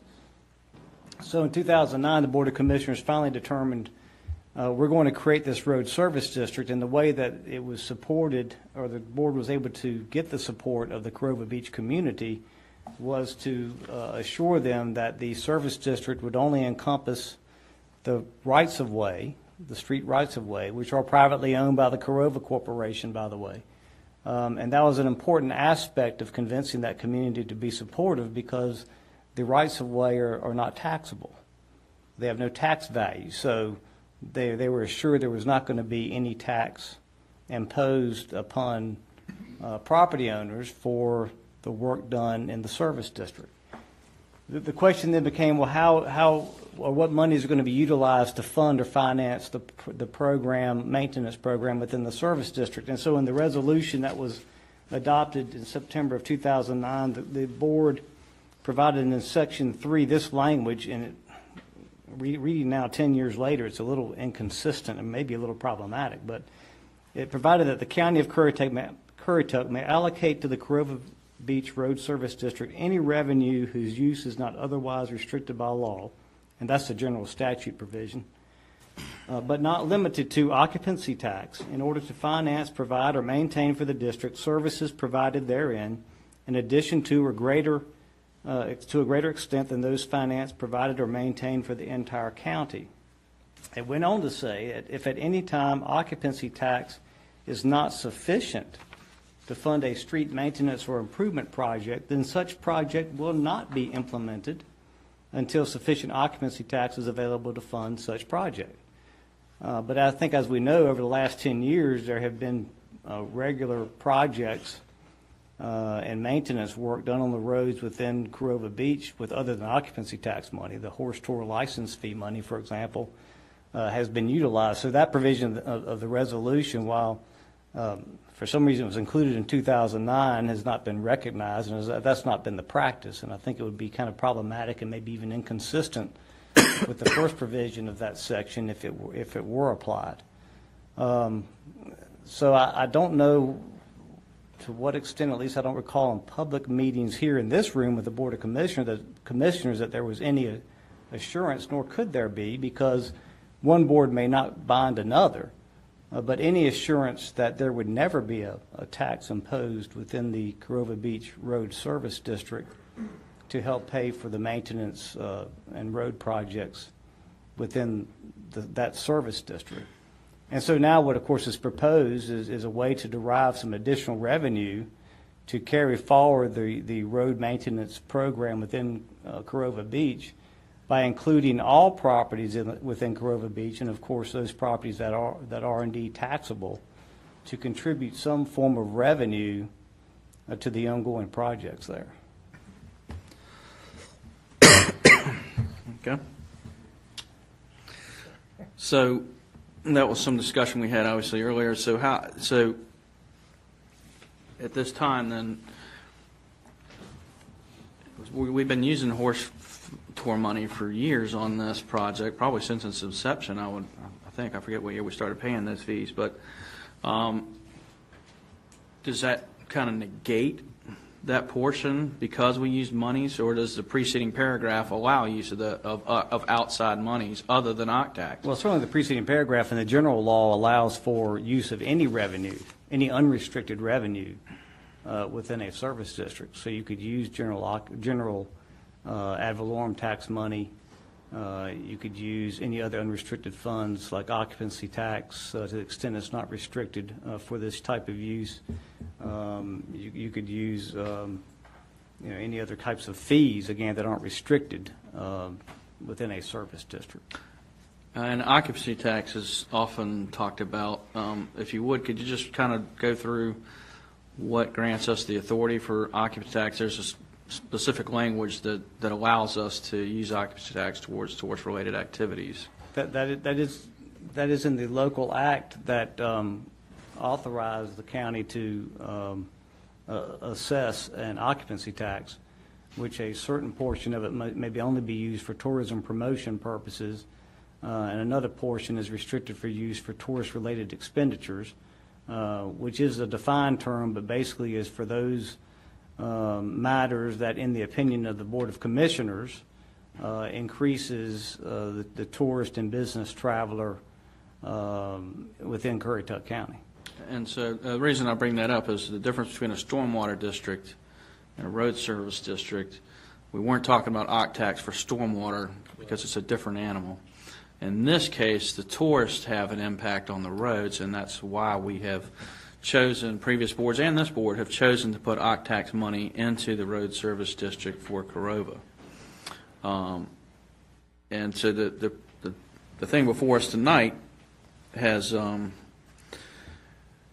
we basically have done all we can do. And so while people say it's good, there was $300,000 put in from occupancy tax money at the inception in 2009 of this road service district.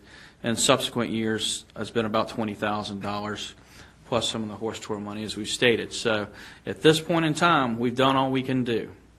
And that now we have just enough money to maintain where we're at. And last year, the storm did a tremendous amount of damage to the roads, wiped out whatever money we had. And so that's another reason that you've not heard us bring forward the Corova Road Service District. There wasn't any money to fix anything. And so part of this discussion and doing stormwater, a big part of that is getting the roads right. And while I appreciate your comments, and I'm sure you'll be up here again, Mr. Barham, about tourists speeding down the road and doing 50 miles an hour, well, that happens anywhere you go. And that can't really be a deciding factor for us in this. That's what the sheriff's department is for, to catch those evil speeders out there when they're doing that. So in light of this, one of the things that came out of our budget meetings was a discussion over putting occupancy tax money and giving this road service district a shot in the arm to help get at the capital necessary to fix the rest of the roads, because there's a lot of people that have been crying to get their roads fixed in there that can't because there's no money and there isn't going to be any more money to fix those roads. And so if you live at the end of a road that's in good shape, that's great. If you know how to get around, that's great. But there's a lot of people that are complaining about this. So I think it's important to hear their story too, or at least tell that side of the story that they're talking about that. So is there any discussion from the board before I open public comment? Okay. At this time, I'll open public comment. Mr. Barham, you're up again. Okay. Edmund Bess again? No, again for you. And Mr. Jeer's gone. Okay. Anybody else? Mike. Mr. Hall, come forward, please.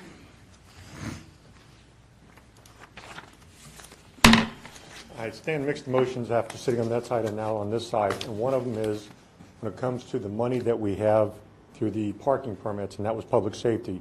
One of the things that is being done now is grading of the beach because of the heavy ruts. But one of the other discussions to use the money from the parking permits for public safety was the ramps, because they have narrowed. Mm-hmm. They are non-existent in some areas, and true, some of them may not be exactly public property, but they are there, and they are used by the tourist, they are used by the horse tour, they are used by the citizens, and they were to be widened. Also, there are 2 public walkway accesses, again, using the idea of public safety and the parking where people could walk over the dunes. I believe there are 2 that we were going to try and either figure out exactly where they were or fix them. So the money, not from the service district, but from the parking permits and other things, the ramps have got to be done for the public safety side of it. So I urge you, no matter what goes on here tonight and how you vote, is to at least get the ramps right, because they should be separated from the roadway. Those are access points, those are safety points, and how we have not had a head-on collision. Oh, we've had them. Well, I'm saying, but we're on borrowed time. Mm-hmm. And again, the walkovers. So please, no matter what you do in the siding tonight, please remember the ramps should be separate, and that should be out of the parking fees or out of the horse tours or out of the occupancy tax. Those things have to be fixed, whatever you do, when it comes time for the road maintenance behind here. I think they are separate items and should be considered separate. Thank you. I appreciate that. And you bring up an interesting point, Mr. Hull. Actually, Mr. Steichler and I were talking about that. Looking at the pedestrian walkovers that are in Corova that were in the original plat shown there, to look at moving forward with something up there. And so we're going to circle back to that. And one of the discussions has not been the ramps. So I appreciate you bringing that forward to us. And it is an area that we need to look into and do something quickly. Thank you. Mr. Chairman, I have a question for Mr. McCree and a comment. Okay. Those streets up there are privately owned, but they were dedicated for public-private use, correct? They are publicly dedicated, so the members of the public are allowed to, and of course those who have bought within that subdivision are allowed to travel upon those streets and roads, but they are privately owned. Okay. Since there's a lot of discussion about when this was created, I was on the board when this service district was created. And one of the reasons that we were able to do it was we increased the occupancy tax by 2% before we created the road district. And I made the statement that we could take some of that money and make an attempt to improve Ocean Pearl, which we did. But I no way ever said that that money would be used in perpetuity to maintain all the roads up there. So I wanted to get that straight. Thank you, sir. We're still under public comment at this time. Is there anyone else who'd like to speak to this? Yes, ma'am. Please come up. Please come on up and just state your name and address for the record for us. Appreciate it. My name's Margaret Beasley. I live at 104 Shepherd's Way, Knott's Island, North Carolina. And I'm not for the tax either. I've lived there 19 years. I've listened for almost 2 hours, you guys talking about Corolla, not once. Well, you mentioned maybe a little tidbit about Knott's Island. Well, that's next on the agenda. Okay. Well, maybe I'm jumping the gun. A little bit. But anyhow, the raising of the tax, because you say we don't have the revenue. Mm-hmm. Okay. You have a new park that you're getting ready to build, a $3 million park in a Moyock neighborhood. Mm-hmm. Why can't some of that money be allotted to go towards some of the taxes for Knott's Island? Because we pay our taxes, but what do we get for it? Well, we don't usually comment during public comment, so I'll save comments, but we'll address that underneath the agenda item for that. Well, I understand. We got one deputy on the island. Okay. His backup is 35 minutes away. We really need a second deputy on the island. Okay. We have nothing on that island except for the fire department. So there's really not a whole lot for the kids to play. There's a little playground or whatever at the Roriton Park and stuff like that. But my road is a county road also, and it has never been worked on since the 19 years I've been there. So, but I'm against the tax. Shepherd. Thank you. Thank you much. I appreciate it. I saw another hand up.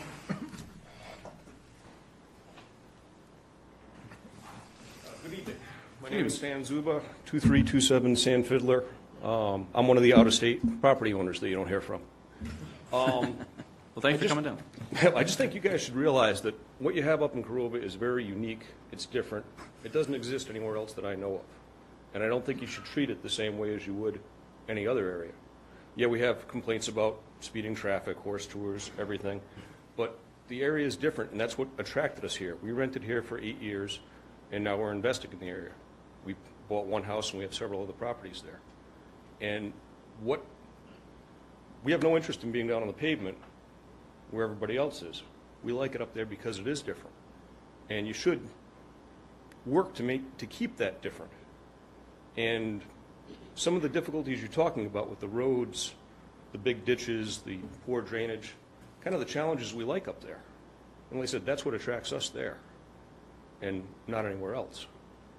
So I just think you should realize that it is a real special place. You might get a little numb to it being from here and having to deal with it all the time. But I would try to keep it different. I'm not saying not to fix anything, not to do the stormwater or anything like that, but definitely not make it the same as anywhere else. Right. Keep it different. Okay. Thank you, sir. Appreciate that. All right. At this time, I'll close the public comment. And I think it's important, just to your comments, sir, that we're not going to pave. We're not going to put gravel down. We're not going to do anything. We're going to keep sand roads up there. My family owns property up there. I own property in Swan Beach. I don't want to quite drive that far to Corova, but I more than anyone certainly appreciate the uniqueness of the area, just because I lived there for 10 years. So we do appreciate that, and I think the intent is to help keep some of the character of the area, but improve the roadways so people can get down there. And there is a very real concern for fire and EMS. Most of the roads that have been widened were in response to the fire department's needs, and there are several roads. And in fact, they have told people, we're not coming to your house. We can't get there. So that is a big overriding concern from us. And so we're not, and I think it's important for everyone to understand, as we talk about these districts and we talk about taxes and we talk about these things, there are some statutes that keep this stuff from spiraling out of control. We are Republicans, and we are for low taxes and less government, but at this time, there is a need arising, or has arisen for years, and it's just kind of been kicked down the road. And so that's why we're here talking about it. Last year's storms wasn't even a hurricane. What if we'd have had a hurricane right behind that? It would have been unbelievable, unimaginable. And so it's not going to fix everything, but it's a good start in the right direction. So I think all of us appreciate it. I know many of the commissioners have actually been out on the beach, go up there on the weekends, come over. Ms. Etheridge comes over by boat during the summer and walks over to the beach. So she certainly appreciates it, and probably would like a walkover ramp at that access at 21 there. So thank you again, Mr. Hall, for those comments. Mr. Chairman, one other comment that was made earlier: the county owns no roads. Yeah. And that's per North Carolina statute. So the county doesn't own any roads. And that is a common misconception, that we own roads. They are developed by private individuals, and then if they meet DOT standards, they are moved in, and we ask DOT to accept them through a resolution to maintain them. And 20 years later, they might do something. They might do something. So we can look into your road, though, Ms. Beasley, and figure out. We all signed it over to the county. I mean, the builder, all citizens on that road signed the letter, and it doesn't belong to us anymore. Okay. All right. That may be the problem. Nobody owns your road. Nobody owns your road. Yeah, it could be the problem. Aha! All right. In all seriousness, though, it is a serious and weighty matter, and is there any further discussion from the board at this time? I guess I'm the bad guy again this evening, and I would move to approve. Did you have something? Well, I would just make a comment. If we're going to be looking at acting on this resolution and listen to what our attorney had stated, should we look at some possible language change then with the funding mechanism, or how we're using that? I think I might suggest to clear up any confusion and what appears to be an inconsistency in the 2009 resolution, that you would add a new section 3 to read that the last sentence in section 3 of the resolution establishing and creating the Corova Beach Road Service District dated September 8th, 2009 is stricken. And then renumber section 3 that appears in the proposed resolution as section 4. Okay. No, but I'm sure I can help me through it. So as I move to approve this, in section 3, we would strike through the last sentence. Strike the last sentence in section 3 of the resolution establishing and creating the Corova Beach Road Service District dated September 8th, 2009. Okay.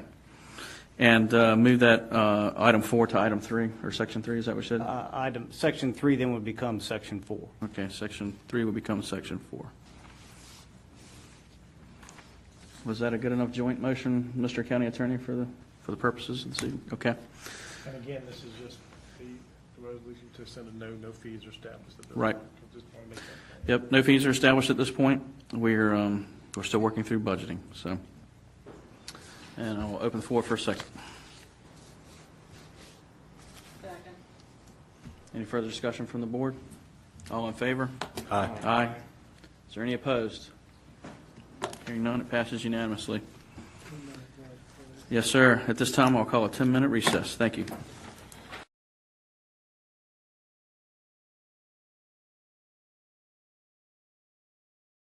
Establishing and creating Knott's Island Fire Protection Service District. Seems to be a recurrent theme this evening. Mr. Steichleiter, you're back again, sir. Yes, sir. Thank you, Mr. Chairman. This service district is specifically to provide fire services in Knott's Island. About 18 months ago, the fire department, the volunteer fire department in Knott's Island stated that they were not going to sign a new contract and could no longer provide fire services for that community. In response to that, Currituck County staffed the station with 2 additional staff members, which gave us a complement of 4 staff members on a shift. The extra cost of that per year for those 2 people, on top of the EMS folks who are EMS and fire that are there, is about $233,000. We have a similar situation in Corolla, and the way that the county handled the situation in Corolla was when we staffed up for fire, we implemented a service district there with a 5-cent tax. The issue in Knott's Island is that it would take an exorbitant amount of taxes to cover the entire $233,000. And to be honest, it's more than it is fair to ask the folks of Knott's Island to pay. It would just, because it generates about $13,000 per penny of tax. So after staff looked at that, we thought about it, and it seemed like a 5-cent tax, the same amount as being bared by the folks in Corolla, would be a rate that staff would support for that service. So we're not asking them to pay more percentage-wise than the folks in Corolla. And what they would get for that service is the continued paid firefighters in their fire station. We had a community meeting at Knott's Island to discuss this. Once again, just the community meeting was favorable for the tax district. However, I think it's important to mention once again that not everybody in the community attended that meeting. We did have a survey for that one as well. We had 36 respondents for that district. Once again, anybody that answered they did not own property in Knott's Island or did not live in Knott's Island was removed from the financial question. 87% of the folks who responded said they were pleased with the service that they received from the folks who staffed that fire station. 57% of the folks who responded said that they would financially support a solution there. So we had a majority of the survey respondents say that they were on board for that. The one issue that I heard prior to the community meeting was they were concerned about what that rate was going to be. Like I said, as we've thought about it as a staff, 5 cents, while that is what's on Corolla, seems like a fair tax to ask for the folks of Knott's Island to have an investment in that service. Just so you know the way that the $233,000 is arrived at, we figured what it took to staff EMS in Knott's Island, which we would have paid anyway. We figured the amount of money that we gave to the Knott's Island Fire Department in order to run the station and everything that wasn't capital in the most recent budget we had for them. And then we subtracted that from the total budget that we have on the station out there. And do you have those numbers off the top of your head, just so people know that maybe you're watching? It was over 500,000. Yeah, it was 700 and some odd $1,000 was the amount that was the total cost for the revised budget. The EMS, the fire department portion was $155,000. And like I said, the remainder was $233, and I can't do the math in my head to tell you what the difference was. But right. So I just asked that because people, there's a lot of money going already into that area from regular ad valorem taxes throughout the county. There is, and the money that's being spent there was being spent previously for the EMS services. So it's not fair to say that, because that's a service we provide countywide. We don't provide full-time paid firefighters anywhere else in the county except for in Corolla, who is already paying a 5-cent service tax or service district tax. So that's the reason that this service district is proposed. It is a service, like the county attorney said earlier, that is above and beyond what the rest of the county is receiving, and that's why we're asking the citizens of Knott's Island, or the property owners of Knott's Island, to pay for that service above and beyond what the county is providing other places. Once again, they responded well in the community meeting. We did have some comments at the community meeting, just so that everyone's aware, that they'd like to see better communication from the county to the citizens. We talked about that a little bit at that meeting. There were some ideas that came out about using message boards in communities at fire departments, and we're going to look into some of those things, but that's really outside and beyond what we're talking about here tonight, which is just the fire tax district. So I'd be happy to answer any questions that the board might have of me this evening. One second. Deb, if you can hear me in there, we got some feedback happening. It's kind of loud out here. If you could adjust the mics, now we're off. She don't like me at all now. Mr. Chairman, while they've muted you. Do you not like me anymore, Deb? I think it's off now. Or it's a little bit too low. Okay, good. Perfect. Can you guys hear us out there? Yeah. All right, perfect. Thank you, Deb.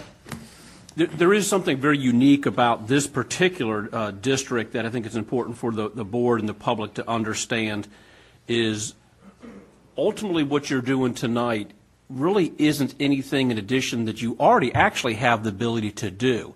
The Knott's Island community is already in a taxing district. They're in the Fruitville Fire District, and they have been since probably the 50s. There was a point in time when volunteer fire departments were funded exclusively out of a fire tax, and Corova and Knott's Island were in the same district called Fruitville. The challenge that has come up in the last several years is the level of service in Fruitville is not going to be consistent with the level of service in Knott's Island, one being still a volunteer-operated fire department and one being a paid fire service. So your ability to assess Knott's Island at a rate different than Corova isn't there. So what's going to happen, and this puts us in place, is you're basically taking the large Fruitville district and splitting it in two pieces. So even if you turn this down tonight, you still have the ability to assess 5 cents against Knott's Island. So at the end of the day, as far as Knott's Island's concerned, there really isn't going to be any legal or statutory authority that's going to be different today than it was yesterday. And that's unique compared to the other districts where you actually are creating a new area that potentially can be assessed. But the entire county is in a fire district.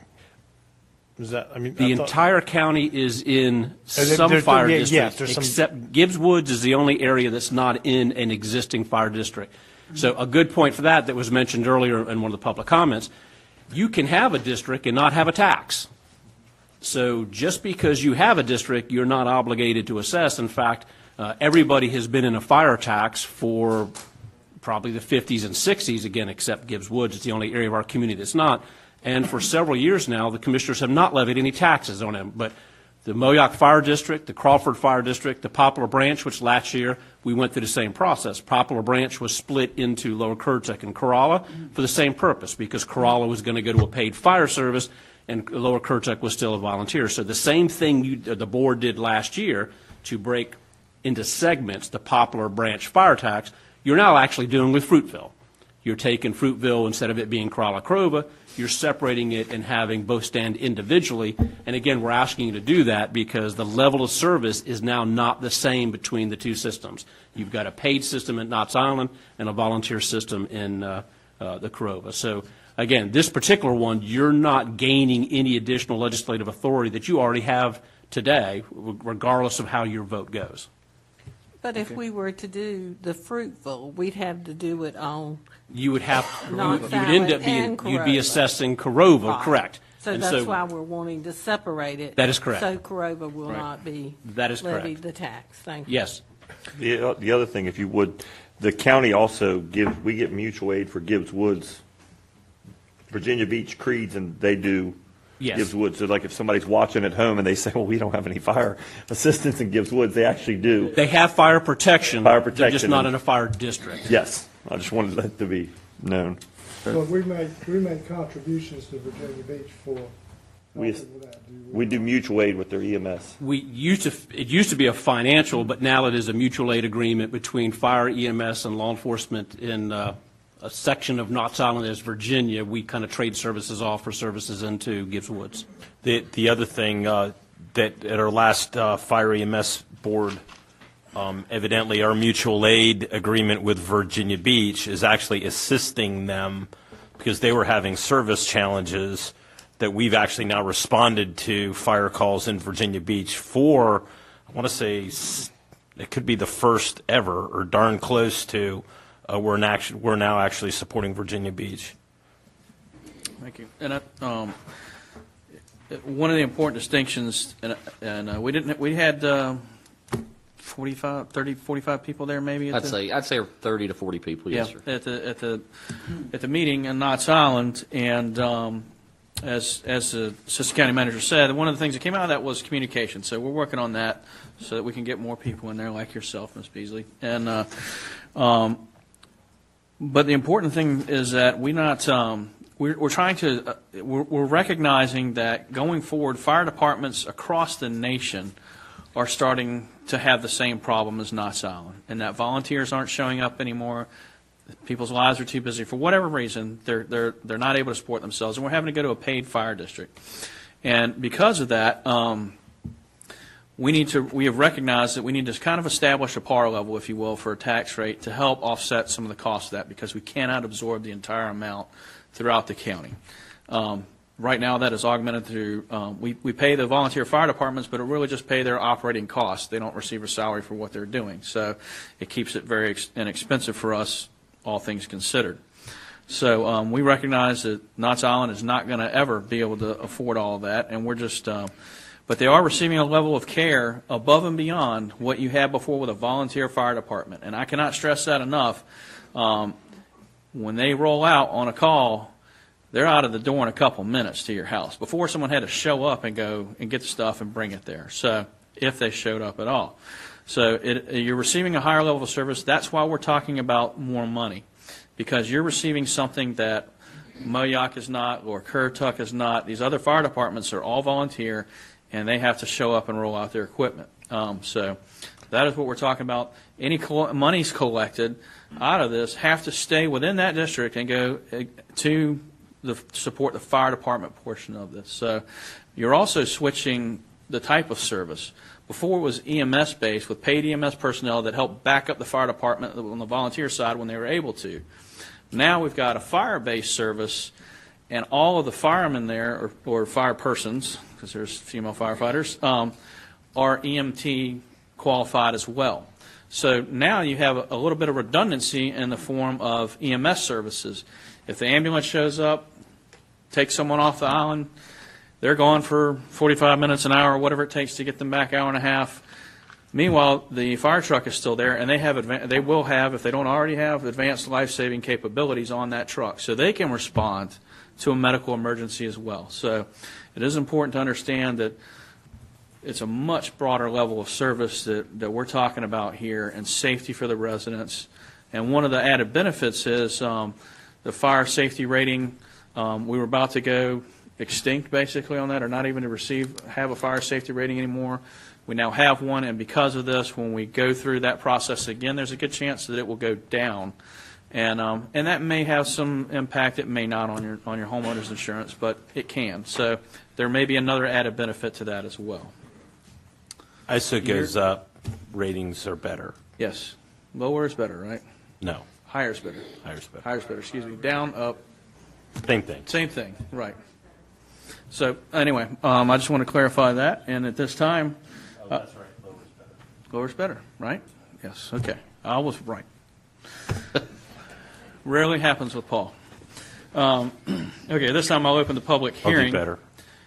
Ms. Beasley, you spoke at the last public hearing. Would you like to come up and speak to this service district as well? I don't disagree that we have better service, because I used to be part of the volunteer fire. Okay.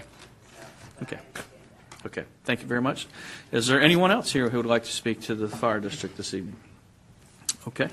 Seeing none, I will close the public comment. Any more discussion from the board?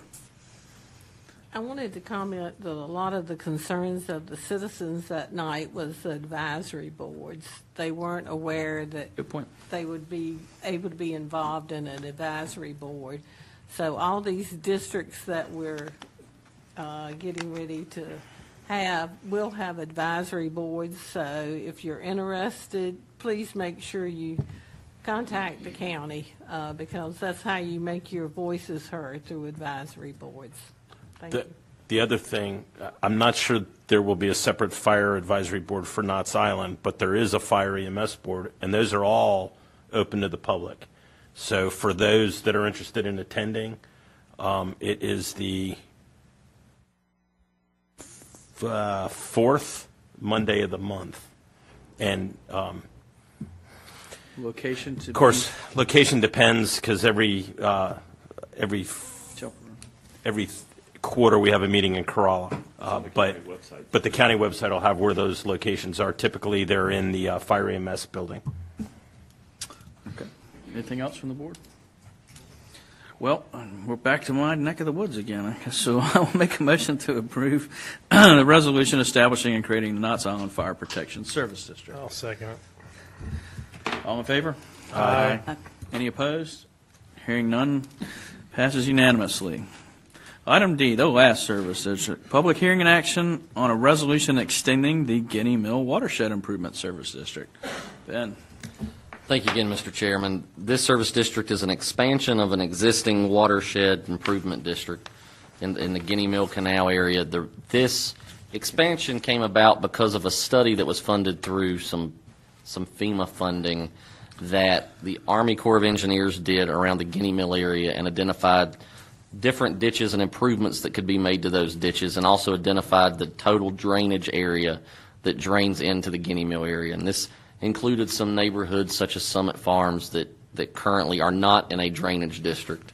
The community meeting that we had was lightly attended, but the folks who were there were supportive of the service district.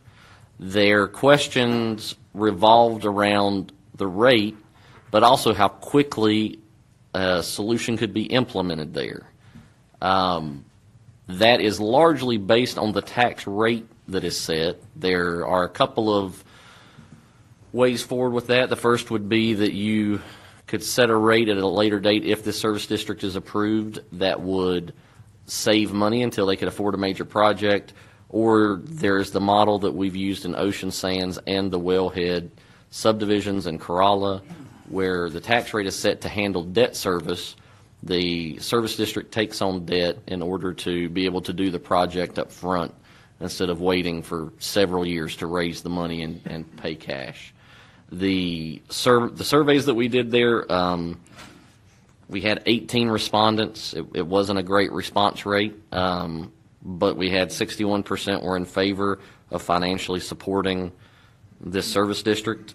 The thing to keep in mind is that because this is an expansion, it encompasses some of the lateral ditches that are important to this drainage basin. And there are neighborhoods included in this expansion that, while water does not back up on their property, they do contribute to flooding further down the the canal and further down the drainage area. So I think it's important to understand that. We did have that question come up from some folks at the meeting.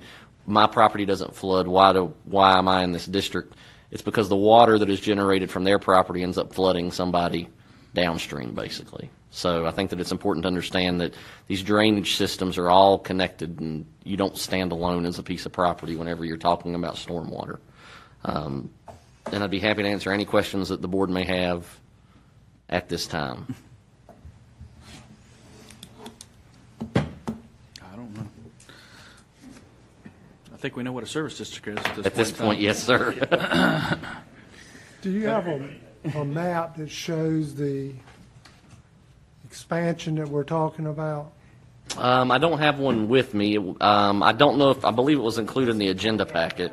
No, for the screen. Yeah, I don't have it with me. I can pull that up and maybe get it if we end up taking another recess. But Well, the reason I asked the question, the Army Corps identified the drainage basin. The Yes, sir. county did not do that. yes, sir, the Army Corps is the one that identified what drains into Guinea Mill. Okay. And it includes portions of ranch land, Summit Farms, Crown Point. Crown Point, yep.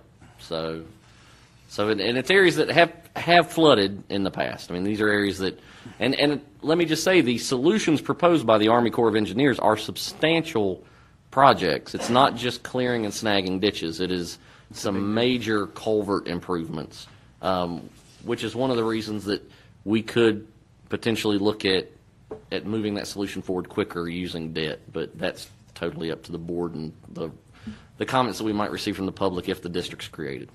And it, go ahead, sir. Also, it includes widening of the canal next to 168 back into the northern, moving north from 168. It does. It includes widening that canal and some of the laterals, and yeah, there's actually some work on the east side of 168 to help with the outlet. The one thing that I will say that on, especially on the stormwater issues that we're going to talk about, and this is not just here, but any stormwater district we have, it all comes down to being able to get access to the ditches. But the county has had very good luck. We have a really great team of staff who work hard to make sure that their word is their bond, and so we have really good success in this area, in the Guinea Mill Canal area, of folks agreeing to let us come in and do work on their property. So, Great. And I think just to point out, this is a major drainage area for the Dismal Swamp, is it not? That's part of the problem why we have such an issue there. it is, and at the public meeting, Commissioner Owen Etheridge spoke to it. I mean, before some of these drainage improvements were initially made, that area would flood for months at times. 5 to 6 months out of the year. So, I mean, you're talking about an area that was originally swamp that was drained for cultivation purposes. There are now houses on it, and it continues to flood whenever we have major rain events. Okay. Thank you. Anything else for Mr. Steichleiter? All right, at this point, I will open the public comment, and I think we have half of the people that were meeting here this evening. Looks like Mr. Dave Malley? Did I get your name right? Malley. Malley, okay. Malley, great. depends on where you're from. My cousins are in Illinois. It's Molly. Here it's Malley. Depends. Dave Malley here. I'm at 276 Greenview Road in Moyock. I'm on the Eagle Creek development. First of all, I want to thank you, Mr. Chairman, ladies and gentlemen of the commission, for allowing me to talk now.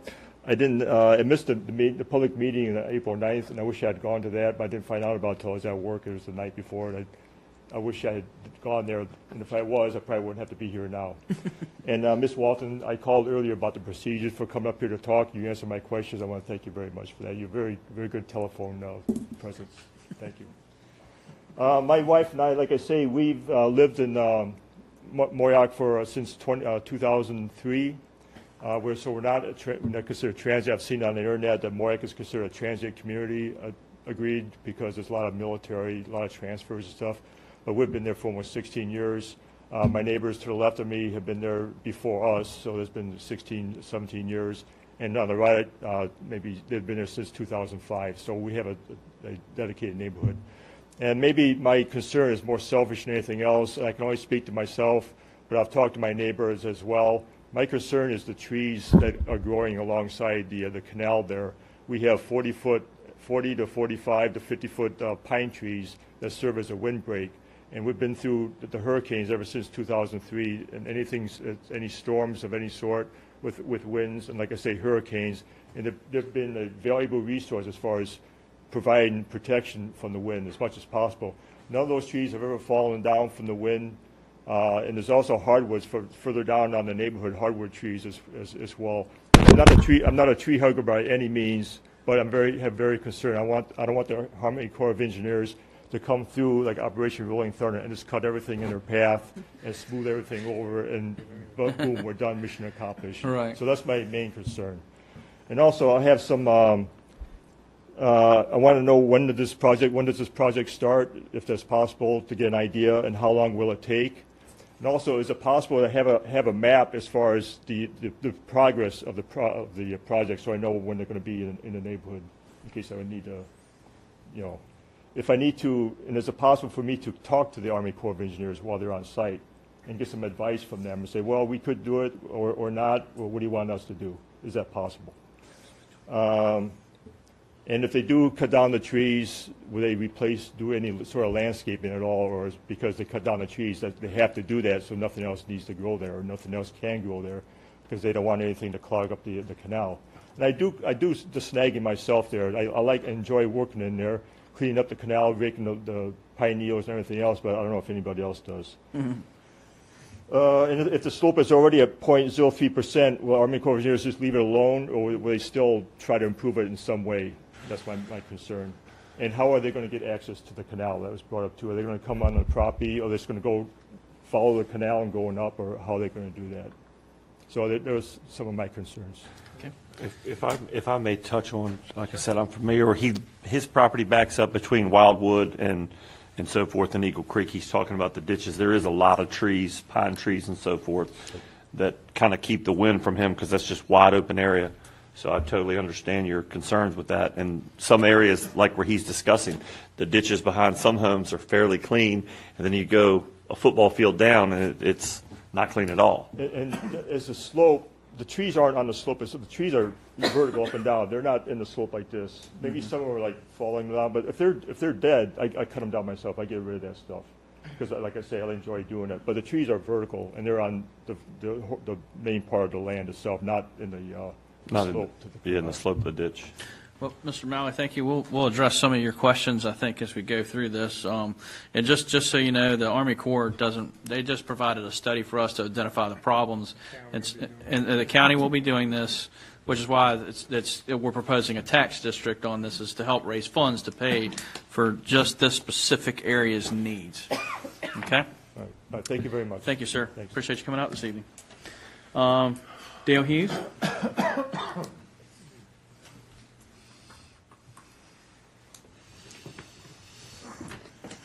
Yeah, my name's Dale Hughes. I live at 616 Puddin Ridge Road, and I was just concerned about how this may adversely affect my property since I, border right on the canal. Because I've got outbuildings right along the canal. If you take any kind of easement or something, that's going to, take my buildings out. I believe, I don't know how your property will be specifically impacted. I want to say the culvert plan that Army Corps recommended going underneath Puddin Ridge Road, 60 foot wide? Yes, I think it's 60 foot wide. 20. Eric's back there. He's got that. Thanks, Eric. Eric's nodding again. It's a 20 foot wide culvert going underneath Puddin Ridge Road. But are you saying you live at the corner of Puddin Ridge and the canal? Mm-hmm. He lives all the way in the back. Yeah. Okay. I would not imagine them encroaching. When they do that, I don't imagine they're going to be encroaching on your right-of-way, as long as you don't have outbuildings in their right-of-way. Okay. What about as far as widening the canal? Because I know back when they did it in 2000, they did everything across the street up towards Eagle Creek. And right now, the scope whole of what that is, I don't think is focused at you as much as upstream. Okay. All right. But that will be a complete engineering set and associated with the project, so stay tuned. All right, thanks. Thank you for coming out this evening. One thing that I do want to make mention that Commissioner Kitty Etheridge made mention of, if this service district is created, there would be an advisory board, and that any plans that come through for this area would go through that advisory board. So that's, there would be a lot of communication. Tree preservation. Mm-hmm. Tree preservation would be paramount. We got a first volunteer for the service district board. Yeah, we got one in. Russell Thompson. Mm-hmm.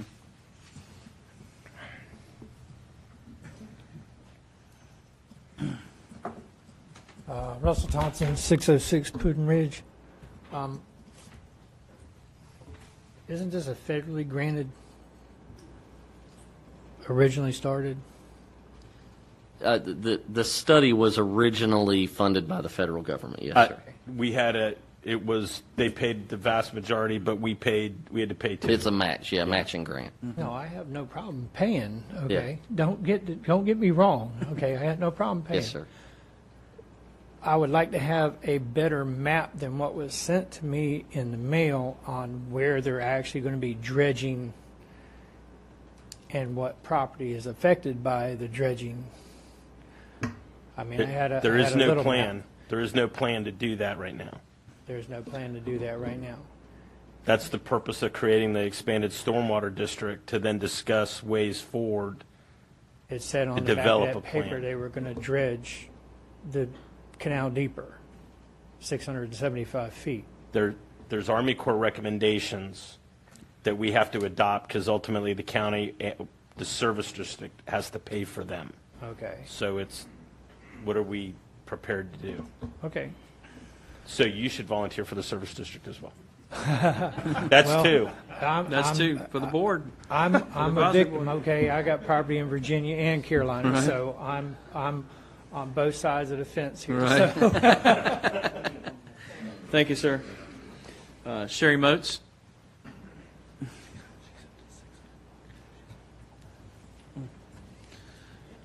My name is Sherry Moats. I live at 266 Summit Farms, one of the severely affected areas. Unlike the people in Corova, when I got my building permit, nobody told me I needed a high-lift truck and a four-wheel drive. We didn't have bus service for our kids for a week twice. We didn't get mail, UPS, FedEx. Everybody talk about public safety. There wouldn't anybody come down our road for a week. You had to wear one set of clothes to walk to your vehicle at the front of the neighborhood. Then you got into your work clothes. Then you went to work. Then you came home. You got into your other clothes. You waited, carried all your stuff over your head. I had to ride my horses out. It was an extreme inconvenience. It's only gotten worse. I've been here for 15 years. I did my due diligence. I made my rounds at the county before I bought my lot, talked to Ben Woody, everybody at the county I could find, was assured that Puddin Ridge was named that because it was a ridge. It was one of the highest parts of the county, highest elevation. No problem, just stay away from Equestrian Downs and Shawboro, you'll be fine. Actually was told that by the county. So I did, stayed away from it, even though I had horses, like the name of the town. So I built my house. It's flooded twice severely, not my house, but my property. I've had to replant my 10 acres twice, $2,000 worth of grass seed twice. Wasn't able to go to work during one of them. And I hear talk about, I know parks are great and all that, shingle land and $3 million. When I asked at Moyock Middle's meeting, this whole project, if it was approved, is a little over $2 million. I think parks are great, but it's $1 million more for a park in the neighborhood than to fund my whole project for the whole Moyock Township. You want development, you want people to come. Log on to the Moyock Facebook page. First thing you see is Puddin Ridge Road and Quail Run, completely underwater. Log into my neighborhood. First thing you see, neighborhood completely underwater. People looking at a lot next to my house asked me the other day, their military officer going to retire here. He said, but I got to tell you, my wife logged on to Summit Farms. He said it's going to be a really hard sell. Like the neighborhood, like everything about it. But, with the internet and everything, if you're going to try and cultivate growth and development, if the first thing people see when they log on is the pictures that I see, You're not going to find a whole lot of development in these areas. And I mean, at the end of the day, I drink $5 worth of Starbucks a day. You're talking about $40 at its least. That's 8 days of coffee for me. I mean, it's not like you're asking people to give up $1 million. Average home, $200,000 is $40. I mean, I just think that's an extremely small price for this heavily populated area. And while you may not directly flood, doesn't mean it ain't coming someday to you. So I think you need to be a little more open-minded in helping out your neighbors. I mean, it's $40 a year. I thank you. Thank you, ma'am. Yeah, Mr. Steckler, if I'm not mistaken, though, if you do 10-acre lots or more, you don't have to submit a stormwater plan. Is that correct? That's correct. It's exempt from Yeah, subdivision so regulations. some developers will do that, so they don't have to do a stormwater plan. So, okay, and I think those are 10-acre lots out there. Correct? That's correct. Yeah. Yes, sir. Yep. Okay. Okay. I have a question for Mr. Scanlon. Please. On the issue of the parks that Ms. Moats brought up, that money is restricted that we're using for that park, just for that park primarily, correct? It is restricted for capital purposes, not specifically that park. But can it be shifted into stormwater? Since the county can't do stormwater unless we do a service district.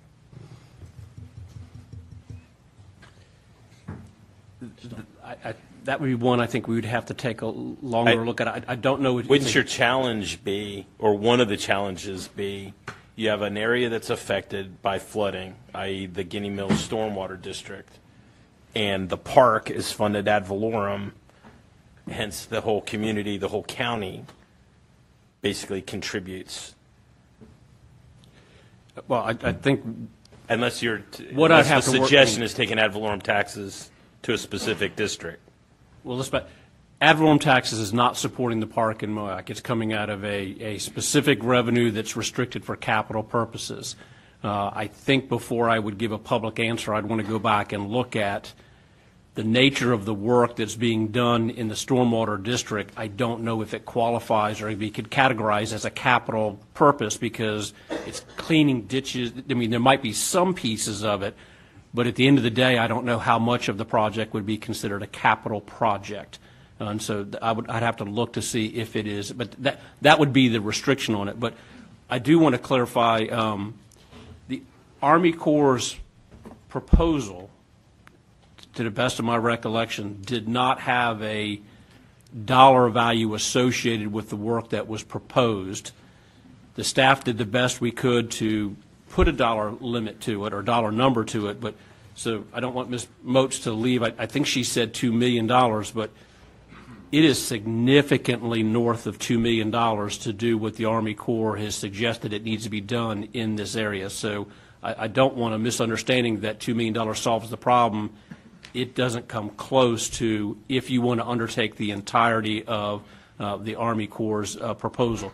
We can, if the proposal is not on the county website, we will make sure that it is so that the folks can go in and read the extent of the recommendations and see the maps and the areas, because I believe some of the questions you heard tonight aren't in areas that the Army Corps is specifically suggesting that work is being done. So it might give some folks a peace of mind that, because I don't think those trees in the near term, I don't think they were any of the projects or the area that we'll be doing work in. So I think he's pretty safe with the trees, as well as the gentleman at the end of Puddin Ridge Road. But I would be concerned to committing at this stage whether that money could go into the stormwater.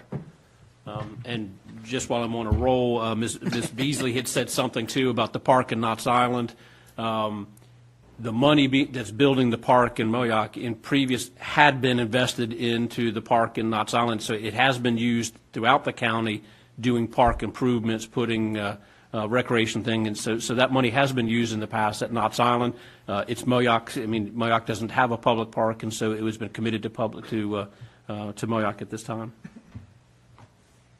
If I could address one other issue with the question of the funding for the park going to the service district.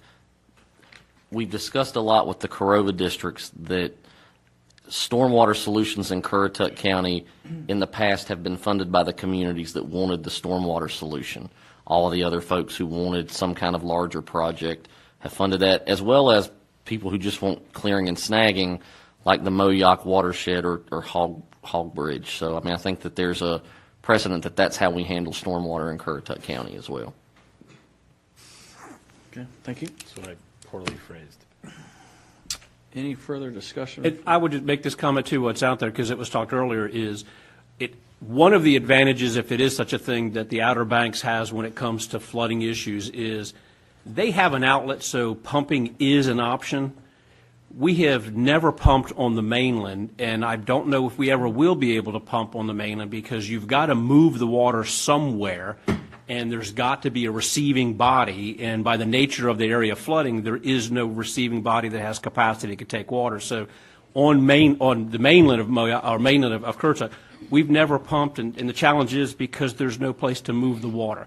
At least on the Outer Banks, you can either put it in the Sound or possibly in the ocean, but we've heard several comments tonight about pumping on the mainland. It's probably not an option. And if I recall correctly, when we had the major nor'easter followed by Hurricane Matthew, and Summit Farms was under their massive flooding, one idea that got floated and immediately squashed was, let's dig into the dike and allow the water from Summit Farms to then flow into the canal to leave. The reality is Summit Farms is below the level of that berm that canal, that major canal is, that if you breach that, all that water then flows into Summit Farms. So, and that's what was so important about what the Army Corps did, is they mapped the entire area. Can you pull the site map real quick? There was something else I wanted to, nothing to it.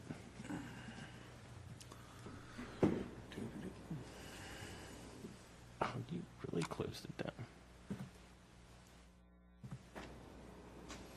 Sure would be nice if we have bigger TVs in here. It should be nice if my eyes weren't this bad.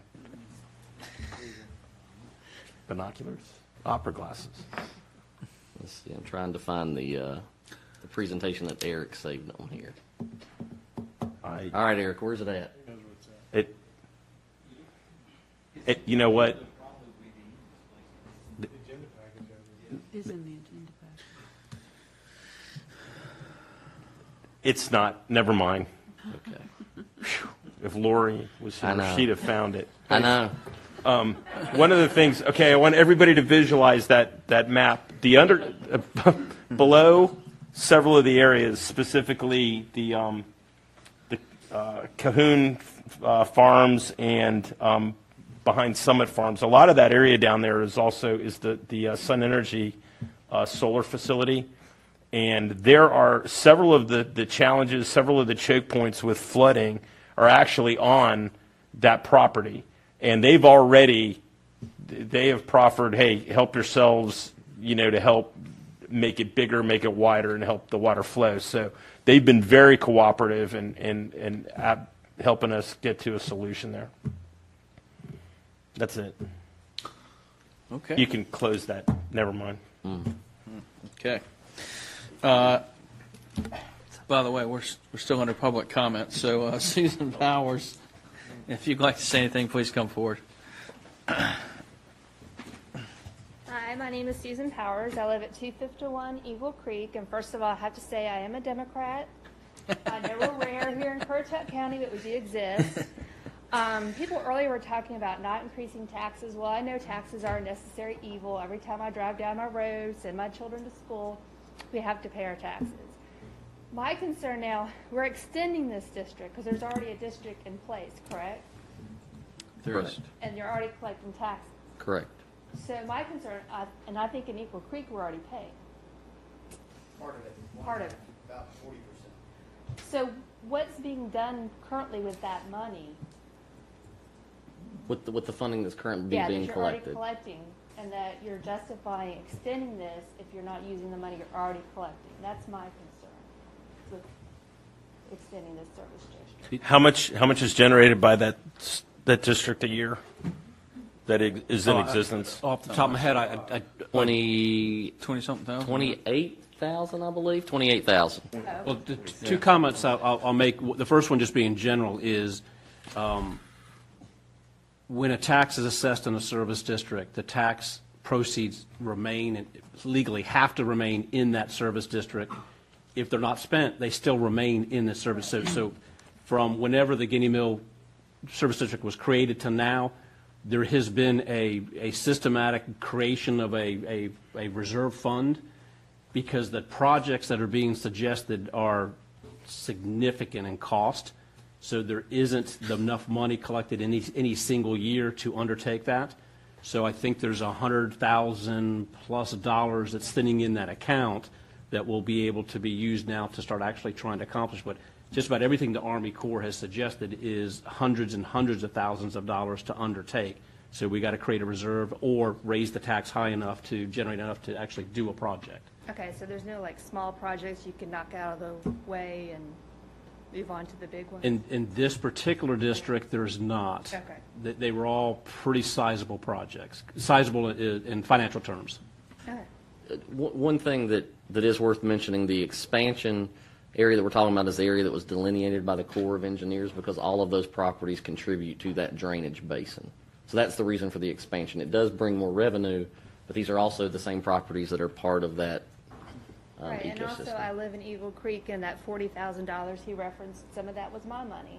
Mm-hmm. And I want to make sure I'm getting my money's worth, that, you know, all that money we invested in Eagle Creek, like he said, will be able to flow somewhere. And that's my concern. Thank you for your time. To give you an idea, replacing a culvert is probably darn close to an entire year's worth of collections under that.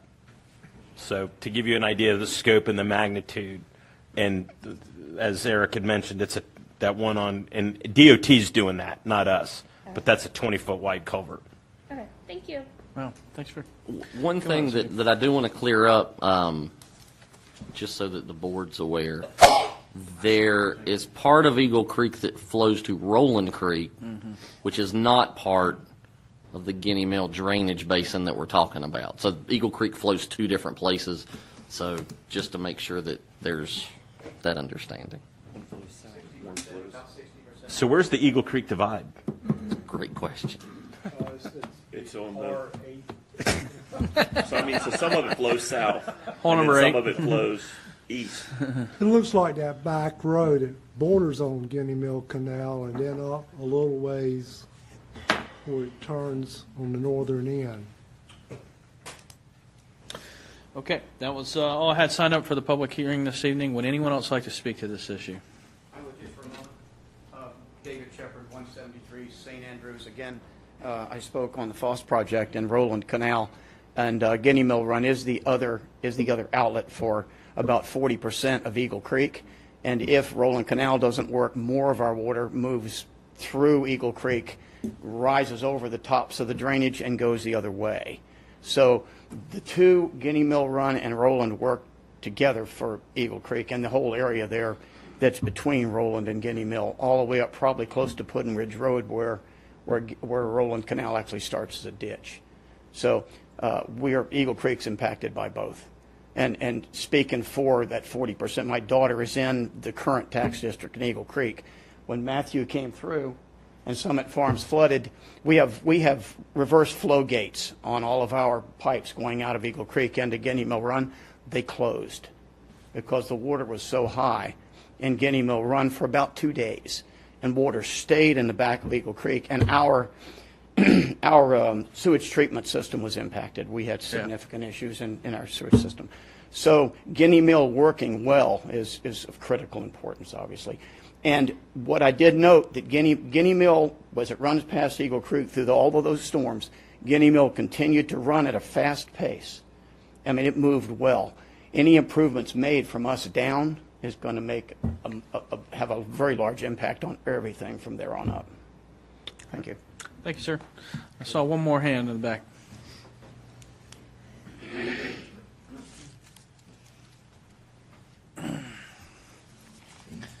Hi.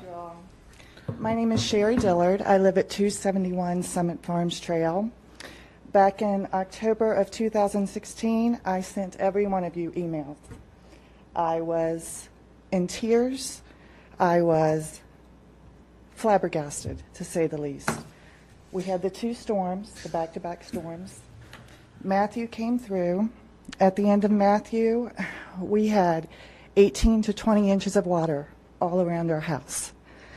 Channel News 10, if anybody saw that house in the middle of the lake, that was my house. 3 days after that, we had 24 to 26 inches of water because the water was not moving. It just backed up and continued to back up. So I believe that this drainage project needs to go forward so that we move the water, whether it's to create larger culverts, widen the ditches, whatever we need to do. And it's not just me. I got the worst of it, but my neighbors. I had never seen flooding like that. And we've been there, 6 or 7 years now. So that's just had to let you know. Thank you very much for that. Appreciate it. Okay. At this time, I'll close the public hearing. Oh, I'm going to reopen the public hearing. We've got another one. Come on up, sir.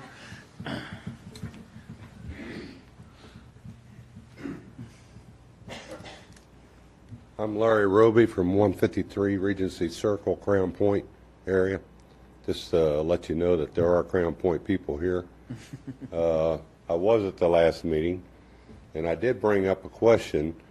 All this conversation about this area that the Army Corps of Engineers talked about repairing and doing all that stuff is great. And I understand Crown Point's water moves down to that area.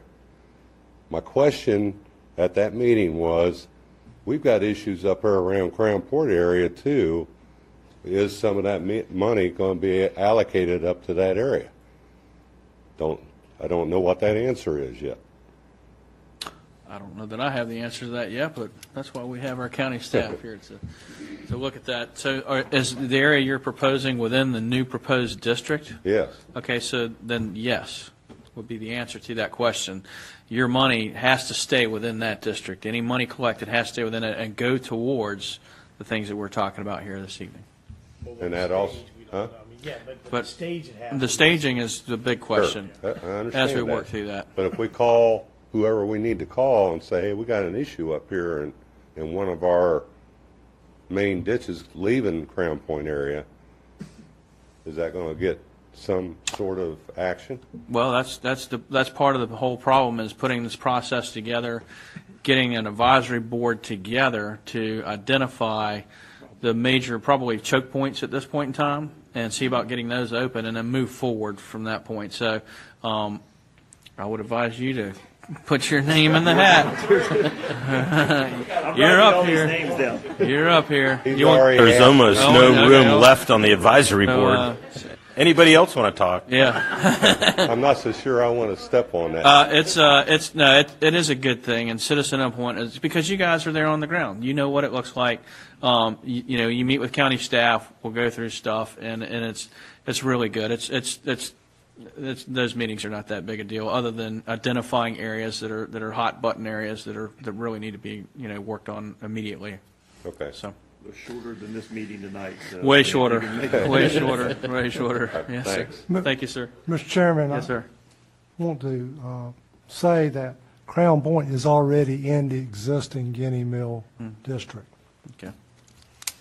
So, yep. Yes, sir. Okay. All right. That's it for the public hearing. I'll close it again. And if there's no further discussion from the board, my turn. I'll open the floor for a motion. Mr. Chairman, I'd like to make a motion for the expansion of the Guinea Mill district with the understanding that there's no tax rate to be set tonight. That will be at a later date. And I would like to add that I am a property owner in the Hog Bridge Ditch Drainage District. And I've got to say that when we have an issue with Hog Bridge Ditch, it's nice to know that there is a funding mechanism in place that can get some improvements done, because before it became a service district, it was an every 25, 30 year operation. So needs were not addressed as soon as they were identified. Mm-hmm. Okay, thank you, sir. I'll second his motion reference to establishing the service. Extending this already established service district. Okay, thank you, sir. Any further discussion from the board? All in favor? Aye. Are there any opposed? Hearing none, it carries unanimously. We're going to move on to old business, and I'm going to take just 5 before we jump into that, and then stretch the legs for a second, because I think we're going to be here for a while on that one.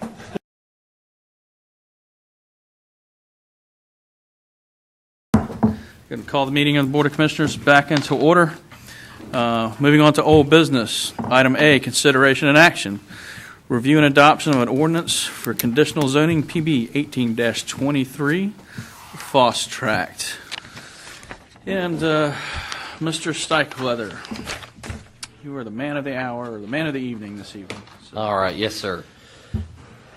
This is a rezoning request which the board heard back in February. It was a conditional zoning, and the conditions were, a motion was passed to approve it contingent on the conditions coming back before the board. Staff went to great lengths to take the motion that was made, listen to the language, and included conditions based on that language that were presented to the applicant. At which point, where we're at tonight, just so that everybody understands, the applicant is not in agreement with the conditions that staff put together based on the motion. So the county attorney can address this further, but basically if the two parties can't agree to the conditions, then the motion that was approved cannot be approved. That is how a conditional zoning works. So where we're at tonight is for the board to basically determine if they want to entertain a different set of conditions going forward, or if the conditions that the staff put together based on the motion are the conditions that the board is going to hold to and go from there. So at this point, it's really, the public hearing's over. It's really up to the board to decide how they feel about the conditions that were written by staff, and if they want to amend those and hear a new motion. So I'm just kind of setting the stage I'm not going to rehash all of the case again, except to say that this was a project. A lot of the conditions that their concerns with revolve around off-site drainage. So I'll kind of leave it at that. And we can walk through piece by piece if that's how the board wants to do it, the differences, or we can kind of start to see where the middle ground is that the board wants to talk about. But both groups have to agree to the conditions. I want to make sure that everybody understands that. It's not just the conditions the applicant puts forward. If the board is not comfortable with those conditions, you do not have to accept those, and the conditions the board puts together, the applicant doesn't have to accept those. What would happen is the rezoning would fail, and the property would revert back to the original rezoning, which would allow 200 lots, a 200-lot residential subdivision, as opposed to the 500 and some lots that came before you in February. Okay. So it seems at this point in time that is it true that you are not in agreement with the stuff presented this evening? Mr. Chair, we're not in agreement, but we have proposed an alternative Okay. form and are happy to walk through those provisions. There are a good many provisions that we do agree with. Okay. So at this point in time, then we just kind of need to deal with the elephant in the room, I guess, and get the motion cleared up or removed. So Ike, you and I talked about it a little bit, but what would be the appropriate way to basically the motion can't stand or the approval can't stand at this point? I think, again, because the parties cannot agree on the conditions as set forth in the motion I guess does not apply, and so I think that any motion that might be derived from discussion tonight would then take precedence over the motion made by Commissioner McCord on February 4th. Okay, so that motion basically no longer stands, and it would be appropriate for me to open the floor at this time for another motion or discussion from the board and involving the applicant? I think that's correct. Okay. All right. Well, this is interesting territory for me, Mr. Chairman. I guess the easiest thing to do is just hammer through this. We have received some stuff. I mean, Commissioner McCord brought in kind of a packet of all kinds of goodies with this stuff, and Do you want to have them present what their alternative, and then we chip away at some of that, or how? Well, I'd like for the applicant to come up and discuss what their what they don't agree with, and then present their alternative. Let us look at that, just start right there and let's see. And perhaps to make it, I mean, staff again went also through all the material and through the motion, so perhaps maybe at each point that there be some opportunity for staff if necessary to add some additional information or to point out, to make sure the board understands exactly what the condition that may be proposed means and what may or may not happen. Okay, absolutely. Start of number one. Absolutely. And when you're talking about, we were just given this probably, what? 4 o'clock ago. About 3 hours ago. And is there another copy? I don't know that staff necessarily has what you have, so. And, you know, it's just like the booklet that when we were in February, I never saw the booklet except, I think Chairman White was the only one that got the booklet. To me, it's hard to make decisions based on what we feel like is best for the county. If you're given something at the very last minute. In the applicant's defense, they asked to send this to us.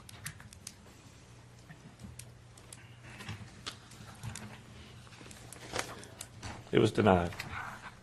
There was absolutely no denial. Not denial, maybe of there was anything told that not- can be sent to this Board of Commissioners. I want to clarify that statement made earlier by Ms. Schwabler. The fact of the matter is, my communication back was that certainly this is a legislative decision, and she or anyone can meet with the board to discuss these issues. But what they wanted to do was to have meetings outside the public eye after there had been a public hearing in which certain representations and understandings were apparently made on February 4th. My suggestion, and that's all I can do is make a suggestion, was that it might be more appropriate, or would be more appropriate in my view, for that to take place as it is now in a public and open meeting, so that the public would see and understand exactly what the conditions are going to be on this particular project. Well, why were we not given the booklet beforehand? The beginning booklet. The I staff, never we saw had that. the booklet at the retreat. I brought that in. That was- I had one too. There's two copies, I But it think. wasn't given to the staff or to the other county The commissioners. staff was given the booklet as well. And at the appropriate time, I'm happy to explain exactly what we do. Okay. All right, so, So, let me get this clarified then. Did somebody tell them not to send this to us? That was not the case? Or you just thought it would be better if we all saw this at the same time tonight? I have not given a comment to the applicant or anybody else that they cannot send anything they desire to this Board of Okay, so they Commissioners. could have sent this if they wanted to ahead of time? Certainly. Okay. It's a legislative matter. Okay, that's fine, okay. Sir, it was sent to the clerk last week and asked to be placed on the agenda, and I'm not sure why it wasn't. It was also come on up sent to the mic, Ms. Schwindler, so we can catch your voice there. So you sent this in a week ago? Yes, I sent it via electronic mail to Mr. McCree and to the clerk. And all the board members were copied, and it was felt at that time that there was no need at the late date that the clerk was looking at it and the staff was looking at it to include it in this agenda package because the board had already received it. Okay, that's fine. So, all right, boils down to a lot of miscommunication at this point, so. Just want to make sure I have it clear that. Okay. Mr. Vice Chairman, Yes, sir. run with it. And if I may, I would like to be heard on some of those discussions on it before we go into the Okay. items of the conditions. All right. Okay. There's so much going on here. That's one of the reasons that there was some discussion about delaying this a little bit longer so that we could understand all the ramifications involved, all the language involved, because there's a lot going on in here. And probably the simplest and shortest version is some of the notes that were sent to us in the county version versus the applicant's alternative, where they were lined up kind of side by side. And maybe it would be a good starting point at this point in time. I don't have a copy of that, and I might even suggest that perhaps the place to begin is what's entitled the applicant's draft ordinance, Okay. and work paragraph by paragraph through that.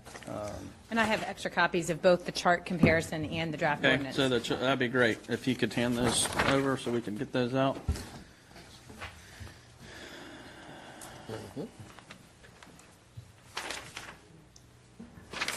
And before we get into that, I would like to, I know it's been a late meeting, but I do know that there's been a lot of communication issues with this, and I want to make clear from the applicant's perspective just the facts of what happened. And I'm Jamie Schwadler with Parker Poe. I'm here on behalf of the applicant. I was before this board on February 4th, and the reason that we objected to the form of the conditions was that it did not reflect those voluntary conditions that were offered by the applicant at the February 4th meeting and discussed at that meeting, and we did not think it was proper for those to go through. We reiterated those conditions to this board and walked through them. In fact, they were repeated by several of the staff members. And the issue that I think Ben alluded to was whether some of the stormwater conditions were absolute or whether they were subject to off-site approval. Now, that issue was not elaborated on by the board. We weren't questioned by Mr. McCree about what those terms meant. But after the rezoning was approved, we received the county's draft ordinance from the county attorney in late February. And because those conditions didn't match, we objected to those and sent our own letter on March 20th. And we had track changes. We went back and watched the video, too. We watched every single minute of it and rewound it and looked verbatim at what those discussions were, what those discussions point were. And as Mr. McCree stated, and Mr. Zeichletter. I should know if Schwadler gets butchered a lot, too. But we went back and looked at all of those things and made sure that what we were proposing was something that we had offered and was discussed, and that there weren't things that were added that weren't even in there. And we found on several conditions that in addition to the written conditions that had been with this board, been with this staff since October, at least October, there were multiple conditions that not only weren't even discussed that night, but were never even raised to us. And so we brought those up to Mr. McCree and track changes and cited the minute and the second where Mr. Cicero read our written terms and conditions into the record from the packet that Ms. Etheridge referenced and said, here is the subject to language that Mr. Cicero quoted. And then Mr. Weatherly came up and he quoted the same language, the subject to. And I know Ms. Etheridge referred again to the packet that she received this evening. That packet was sent to the clerk and copied were given to each of the commissioners, and it had the same information that had been submitted, the terms and conditions. And so if you have those with you, I'd like you to refer to those right now. If you don't have those with you, I'll just go briefly through exactly what was submitted. So these are the terms on the first page of your packet will be the chart that I just handed out a second version of. Mm-hmm. The second portion of your packet will have the May 1st letter where we requested that the board put these materials in the agenda packet. And although Mr. McCree might think that's not necessary because the board already had access, as he said, it's really important that the public knows what's going on. And so we wanted the public to have access to all of those materials. For whatever reason, those materials were not placed in the agenda items in the agenda packet, and so we felt necessary to bring a bound copy with us tonight so that the board and the public would be able to understand what had been submitted. The next item is this item, the terms and conditions, the FOSS plan development. These were the written conditions that were before the board on February 4th. They were also submitted to the staff early in this process, and they included the next item, the drainage analysis that was conducted analyzing each of the drainage problems that were in and around this site. And from that drainage analysis, we developed these written conditions, and if you'll turn on to the third page, or under number 4B,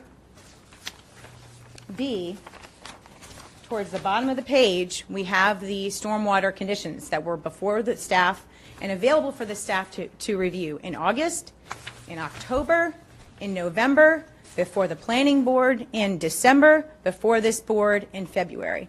We didn't have much discussion, if at all, of these draft conditions. And they state, quote, the developer has committed to cleaning and laying back the slopes and stabilizing the portion of Rolling Creek that runs from the Flora property all the way to the railroad next to NC 168. That's the on-site stormwater improvements. The developer has also committed to improving the common property line ditch along ranch land and the auction property, and to excavate a new ditch that would be available to ranch land along the common property line from the auction site to the south of the power easement. That's on the opposite side of the property along the border of ranch land. While you're on that subject, I believe this new ditch that you were talking about was the one that we had mentioned the 500-year stormwater on? We need to make that correction to the Okay, to the draft I'm just ordinance. making sure we're on the same page right here, right now, so, and you guys were okay with that, right? And I'll pick that up, yes. Okay, great. And the very next sentence says, quote, "Subject to obtaining right of entry to other properties, the developer will also improve the sections of Rolling Creek, both upstream and downstream of the Foss property that require maintenance." In other words, these are the off-site stormwater maintenance provisions that we agreed to do, subject to obtaining right of entry to other properties. And we noted a verbal commitment from the property owner downstream has already been obtained for that purpose. Additional details of the proposed stormwater improvements are provided in the drainage analysis section in Part 7, and that's in this packet here. Now, both of these items were in the staff's possession in at least October. And how do we know that? Well, the very next portion of your packet is a letter dated October 22nd to Ms. Glave of 2018 that submitted the package. And the staff had that package with them, had those written terms and conditions, could have asked us any questions to clarify what those conditions meant, could have come and said, we don't think this is enough. We need you to do X, Y, and Z and consider these new conditions. It happens in my line of work every day. I get asked to consider new conditions. I take it back to my client. The engineer looks at them and we consider, should these be added or do they really make sense? That didn't happen here. And we resubmitted the conditions again in the next letter in your packet, which is November 26, 2018. Now, this date is significant because it also happens to match the bound materials that were submitted to the commissioners before the February 4th vote. And how do I know that the conditions and the terms were in the staff's possession? Well, I looked at the planning board agenda item, and not only, for whatever reason, the planning board agenda item did not list those same terms and conditions page. But what it did do is refer to a bound material that was in the staff's possession that they had to review, and for whatever reason didn't put the full content in the agenda. Maybe it was too large. But they decided not to pull those written terms and conditions out and put them separately in the agenda packet. I have some more questions. Did you give a bound booklet for each one of the county commissioners? Was the one given to the office for each one of them, or not? Yes, there was one given to the office to review, and then at a later date there was a bound version made available that was distributed before it was intended to be distributed before the planning retreat. At the retreat. No, there was only Or there's two or three. I brought mine and you had one. I did not personally. Mr. Chairman, Mike had one. if I can interject just a second, we're getting wrapped around something here that I don't know that we need to get wrapped around tonight. The question about the current conditions that were written based on the motion and the meeting, if they're not in agreement, which they've said they're not, there's no point in rehashing how we got to that point. It's simply a matter tonight of if the board wants to consider new conditions and move forward. I mean, I appreciate what Ms. Schwegler's doing here, but it's irrelevant. They don't agree to the conditions. Staff wrote the conditions, I promise you, after a lot of thought and watching the meeting every minute of it, just like Ms. Schwegler and her staff did. It's irrelevant. They don't agree, so that motion has died. I mean, I'm just trying to save us some time. I don't know that we need to go through It that seems whole... to me, Mr. Chairman, that it's best to go through the applicant's draft ordinance, paragraph by paragraph. Okay. Let them propose what it is that they're willing to agree to. Staff has some comments on some of them. Okay. And some clarification, again, like I said earlier, so the board and the public understands exactly what these conditions will or will not do. Okay. And no one will be left with the wrong impression of, if there is an approval granted for this, what the public can actually expect to see on the ground. Okay. I appreciate that, and I appreciate what Ben and Mr. McCree are trying to do. I would just note that in the planning board agenda and before the 4th, there was a reference to see bound document in agenda packet with this cover. to this board and to the planning department. So I do understand why, and I don't mean to belabor the point, but my integrity is important to me. And I do not want any misunderstanding to this board on my behalf or on my client's behalf that there was anything but commitment to these conditions and availability to discuss any conditions before we got here tonight. Whether it's irrelevant or not, or whether we want to save time now, we could have saved a lot of time if staff had brought these conditions to us ahead of the vote. Nonetheless. And not sort of the Nonetheless. It doesn't serve either party. If she's going to continue to sit here and bash the county staff, we're going to have to respond to it. So if we can just get to the... I'll move on. I'll move on. Let's, I think at this point, let's pick apart your applicant's alternate draft ordinance and go from there. So, Would you like me to go down the chart and point out the differences? Again, so this chart is not going to be helpful to the board. I think it's going to be more confusing. I think you need to work your way through the actual ordinance that the applicant is requesting that you approve. You might as well see the actual document and have an actual understanding of the actual words that you may be approved. Not a chart, a comparison. It's this one. The It's chart and the draft. Applicant's alternate draft ordinance. And there is a chart they submitted that kind of has, it picks apart certain parts of this thing. All right, so we're going to go through. I think it is critical for this board to go through it line by line if necessary, so there is no confusion about what it is that you may be adopting and what effect it may have on this project. Okay. Mike, you're up. Well, I mean, Ms. Schrader can start out going through Section 1 and Section 2. I've got a comment on Section 2, Paragraph C, unless she's So got we're going to something. do Section 1. Section 1. And then we'll let staff have it if they have a discussion. Okay. Does everyone have I'll the write on it. applicant's alternate draft ordinance in front of them? We do. It's just out of, okay. I'm looking for the secret. I'm the one that made the motion, and on the county version and some of these motions, I didn't say any of this language. I know, like, some of it's like basic stuff that goes in, so I'm not saying that somebody. Yeah, I understand the issue with the motion, and like I said, I don't know that, the issue is that the way the motion was worded, it referred back to just conversation. This is a conversation I've had with the chairman. Right. As staff, what we're going to do is work with the board to make sure that the motions, especially on conditional motions, that we list the conditions item by item, and instead of referring back to conversations or testimony. I think it's important going forward to do that, but I understand what you're saying, Commissioner McCord. So.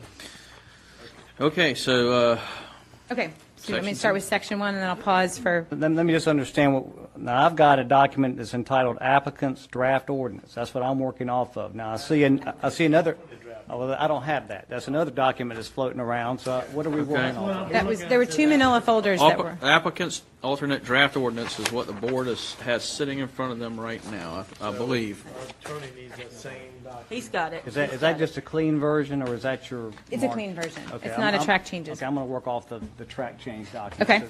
So but the alternative document is a removal of the tracking information. Is Okay, that and then the correct? applicant draft ordinance that has the strike-throughs. Mike, so you're going to work off of the draft ordinance, not the alternate draft, is that correct? Well, okay, and it looks like, all right, I'll try to follow through. I've got my comments marked up on This is actually what the county staff was putting forward originally, and they went through and struck through. The red is struck through. That's the clean, There's a strike through. Right. Yeah. Right. Well, and this one has, this is kind of the original. Yeah, you do. It's in the very last item. It's in there. This is the original. The red lines were what was deleted. The blues what was added. We're going to go with this. Okay. This is the one that has both of those changes, correct? Well, And I think it's important to have kind of. Okay. The applicant draft ordinance is the one that contains both the county's staff's proposed ordinance and their language. The county language is stricken or the language. Well, I would think so. yeah.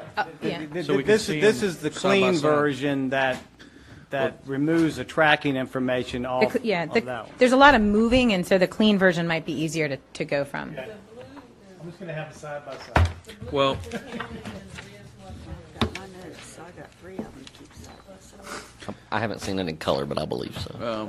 Well, it seems to me that maybe for the point, some of this is the applicant's draft ordinance with the strike-through shows the original draft that the county put forth. That's correct. Right? The draft that shows the Right. language that's in your agenda packet And tonight. then the red is the weeding stuff that they're not agreeing to in that. And the blue is. And the blue is adding recommended changes. And some of them are moved, and I'll show you which ones Right, that. so, and the reason I'm bringing this up is if you go to section 4 on the first page, the A is completely different. A phasing plan attached to ordinance, and that maybe is on page 2 or something. Well, We moved there's the a huge amount stormwater. of changes between the two documents. We moved the stormwater into on-site and off-site later in the document to match the original terms and conditions that were before the board, and the order that those were in. Okay. So would you prefer me work from the clean or the track changes document? Board, I'd say the clean. clean? Okay. We got both of them side by side, so. So, I mean, I'm looking at both of them. Well, I'm gonna have them both side by Multitask. side because I want to see what we proposed and what was changed. Okay, all right. I'm gonna look at them both. All right, so let's start on the clean side. How's that sound, Ms. Wheeler? That's fine. All right. Section 1, no changes. I thought he said it. Section 2, we changed a minor typo, appropriate because, instead of appropriate for the reasons that it's not important. Section 2C, we inserted on the property such that it reads, the proposed conditions for the conditional rezoning of the property will improve drainage problems on the property and within nearby ranch land and Eagle Creek subdivisions. And as we go through this, here's where some of the disconnect occur. That's how I want to get. Because we're going to get into their off-site conditions for off-site drainage improvements, which is going to be it's going to be conditioned upon their ability to get on off-site property. So if they can't get on the off-site property, it's not going to be done.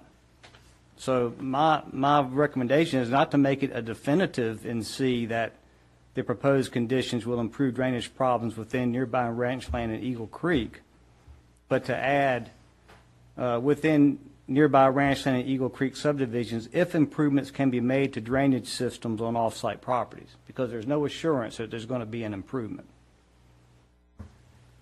No, they do. Do they have? You kind of lost me. Yep. Do you have commitments? Strike-throughs were what the county proposed, and what you just quoted, isn't what was, there was no strike-through on C. They just Section added 2 on number property. They added On the property. on the property and, so. You just added a whole bunch more than. Well, I'm suggesting that it be clarified that there will be, so it provides that there, drainage conditions will be improved on the property and within nearby ranch land and Eagle Creek subdivisions if improvements can be made to drainage systems on off-site properties. So your suggestion, go ahead and leave them with they, but adding something to it? Yeah, adding some language. For clarity of enforcement in the future, I mean, because of the fact that we need to make sure that in the future it's understood that what they're proposing is that those improvements will only be made if basically they can gain access to off-site properties. And just to clarify, this is just the portion that talks about why the rezoning is appropriate. We're going to get into the conditions about what exactly those off-site Yeah. properties are. Verbiage added to the end of that and see? Well, I mean, I think it's appropriate because it's going to improve the conditions on the property. No, and within nearby ranch land and Eagle Creek subdivisions. That's fine, but I don't think. But I think there needs to be a further provision to make sure that anyone reading this in the future knows that that may not happen. Section 2 is the zoning map amendment for the property is appropriate because, and it goes through this. It's not going into what the improvements are. No, it's not a condition, but I mean, I think it is an important rationale for why the board is going to approve the zoning map change. And it is not a definitive that there will actually be an improved drainage in Ranch Land and Eagle Creek subdivision, as it says. I do. I mean, I think it's beyond the property, and I mean, it's not substantive. It's not a condition. It's not required. If you can gain access. Right. Well, we think it's appropriate without it, but I think we can. Yeah. It'll be improved even if it's only the on-site, although we're not suggesting that. Well, So we're already done with this. No. We didn't get past C. Yeah. I mean, it's the finding of why the zoning is appropriate. If that's important to the county, that's noted in there, it's not material. There you go. So the language to be added is After the word Rancho and Eagle Creek subdivisions, if improvements can be made to drainage systems on off-site properties.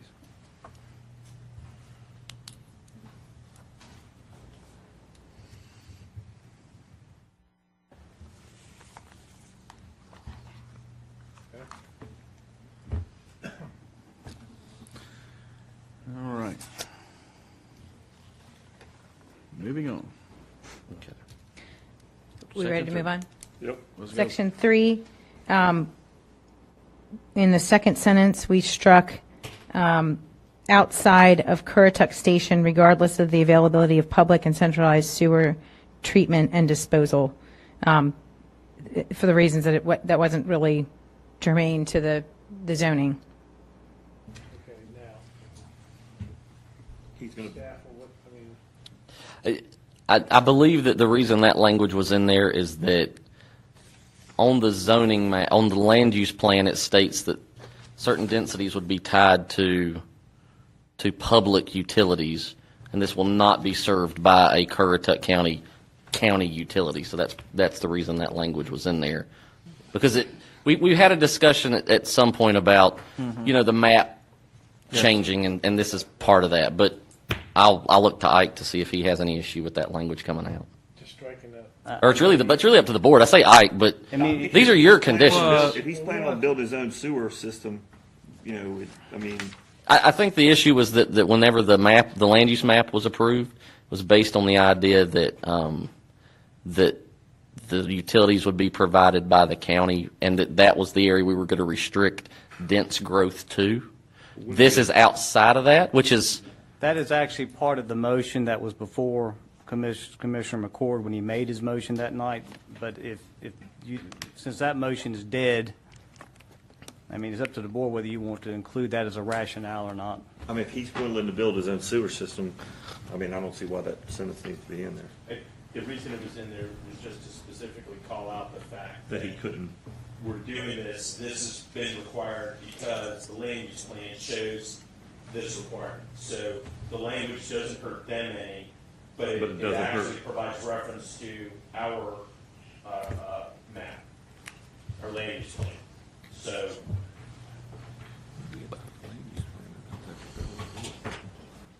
And it was part of the original motion, but. I say leave it Okay. in.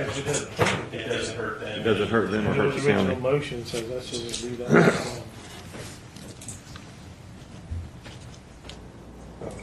Can you turn your mic on, please? I'm not picking you. How's that? Thank you. You're welcome. All right. Okay, so just to clarify, the language inserted back at the end of Section 3 is, We're not striking it. right, outside of Currituck Station regardless of the Correct. availability of public and centralized sewer treatment and disposal. That's for us. Okay, Section 4. This looks like we've stricken things, but we really moved it. And so the reason we did that was to try to make it as close to those written conditions that were in the packet and before the board, and to separate out the on-site versus the off-site stormwater improvements. So we've changed the new Section 4A is just the phasing plan, which was a prior. Hold on one second.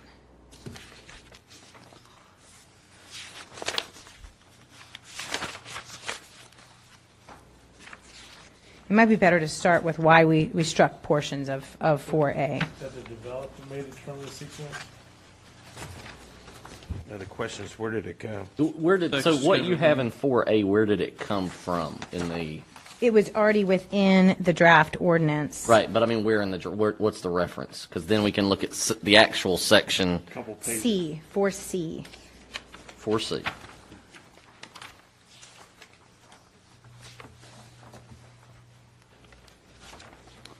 Schedule A attached. And so we did not change the first two sentences of that, but we did strike the last sentence, which states, notwithstanding the foregoing, the first phase of the development shall not exceed 70 residential dwelling units. And the reason we struck that was because it was not discussed or offered. But remember, the board, you have the right to add your own conditions. It's not a unilateral, you just Right. have to. Right. And I don't disagree with that, Mr. McCree, but I do think the appropriate time for that would have been during the public hearing, not after the vote has taken Okay, place. I'm just going to go way out there and say, we're trying to work through this, and we don't need to tit for tat. I mean, you've made your case, we understand, now we're trying to work through this, because ultimately, we'd like to go home. I'm trying to explain why we removed it. Okay, so, It's up to the board. If you, that their phasing sequence they presented to the board and is attached to this document shows phase one to be 70 units. They apparently now want to have the ability to determine what sequence they're going to construct, so they want the ability, it appears, to have some number perhaps over 70 if a phase calls for that, other than phase one. Schedule B. We didn't discuss it in the original. I'm fine with Ike, you have the document, well, yeah, I mean, it. And frankly, when you get down to it, the largest phase they show is 73 units, so it's probably 6 1/2 dozen of another, you know.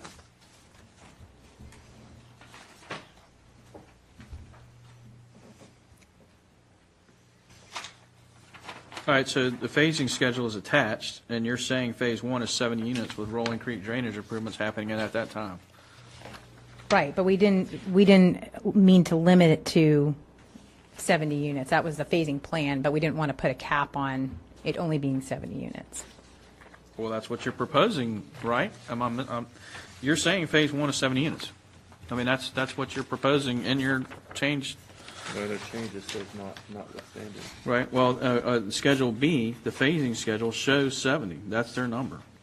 Right, but the phasing plan is a plan of what would come first, not saying that we wanted to limit it to 70 units. I think there's a difference between saying this is what we plan to have and saying we can only have.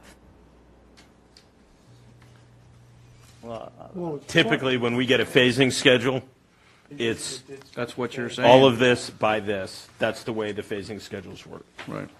Well, here's a question about the phasing. Phase one will be that closest to the highway, phase two moving back, 3, because I don't think you're going to go in and build the very back first, are you? Do you want to address that? There is a provision in the document that allows the applicant to do phases other than an order. And I don't think this is really a big deal one way or the other. I think the objection was that, why is has that language been added to what was discussed? And, if it needs to stay in there, it's probably okay. I don't think it's going to hurt anybody. But, maybe by 3 units if you want to do phase 7 first.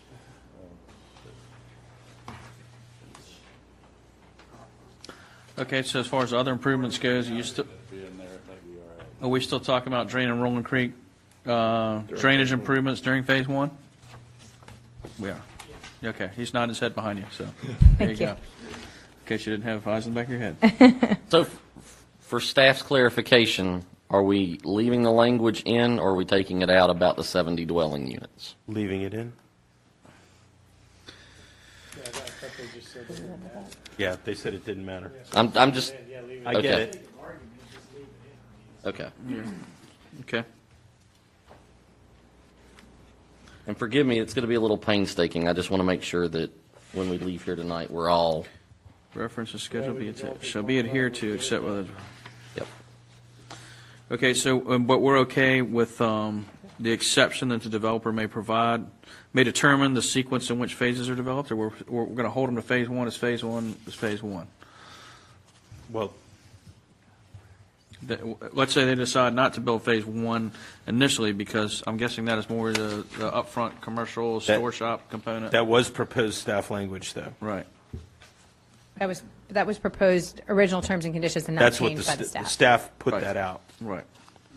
So and then in their alternate draft, basically from after Schedule B under A, Section 4A, the developer shall, Schedule B attached shall be adhered to except that the developer may determine the sequence in which phases are developed. That was county language. Okay. That's county language. Okay.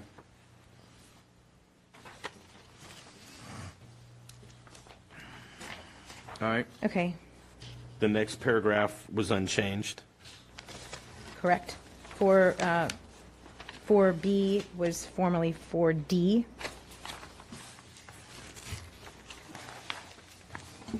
4C was formerly 4E. Except. And C had some changes. Except that we, Delay. yes.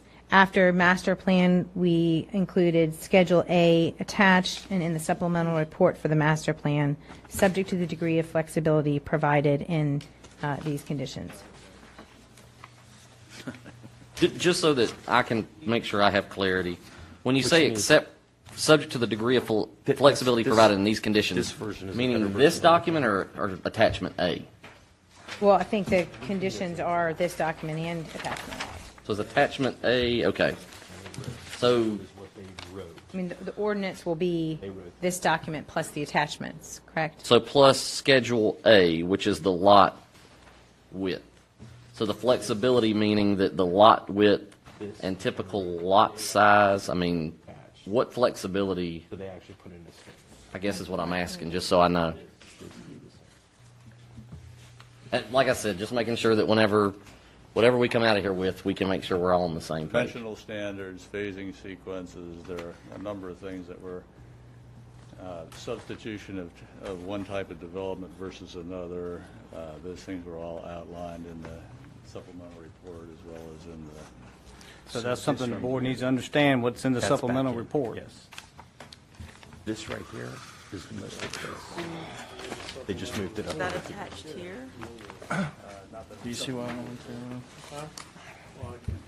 My question is, this would not mean an increase in density, but a possible decrease in density depending on conditions.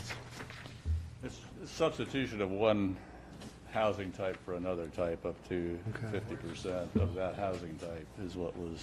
It also, I think, as I recall from the public hearing, may allow for the conversion of commercial designated property to residential. So that's referring to some of the other conditions that we'll get to in a minute, like the rear-loaded cottage lots. Is that what you're referring Yeah, to? those are all in there. Yeah.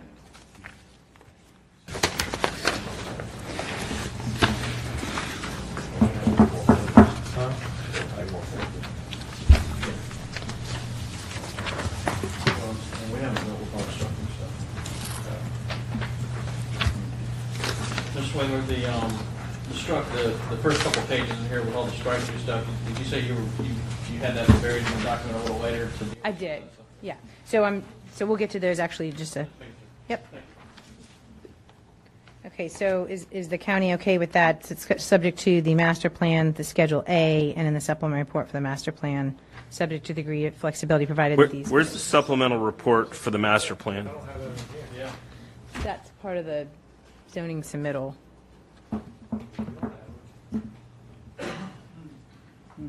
And, yeah. That was submitted both in hard copy document and electronically on two different occasions. Tie's coming off. Tie's coming off next. Yeah. All right, so. You mean previously? No, I Same mean, bound I mean in October and again in November. So we don't have that in front of us. So we don't have that to look at right now. Look at that. Well, why don't we just turn to Reference it? that, I'd like to have it in front of me so we can look at it. Again, just-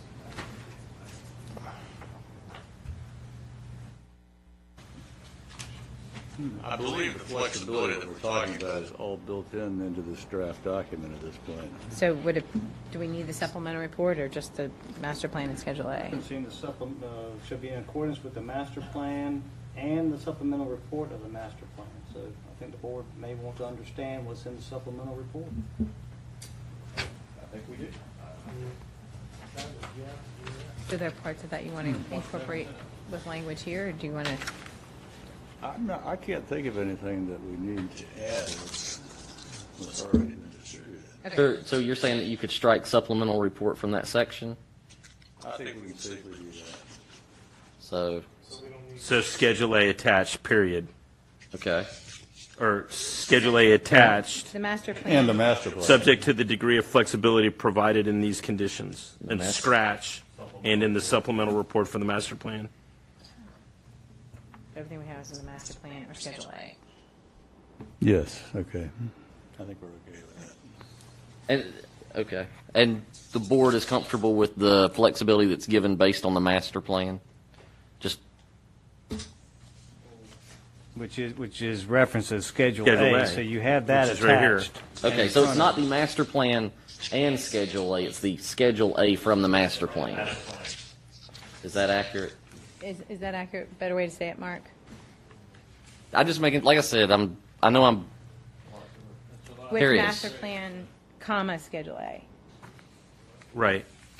It's in the master plan. correct or not? so not all of the master plan, just Schedule A of the master plan.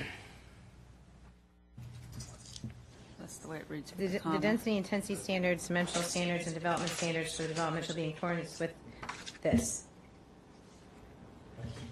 Schedule A. Does Schedule A provide the flexibility to substitute units? Subject to the degree of flexibility provided in these conditions. Yes.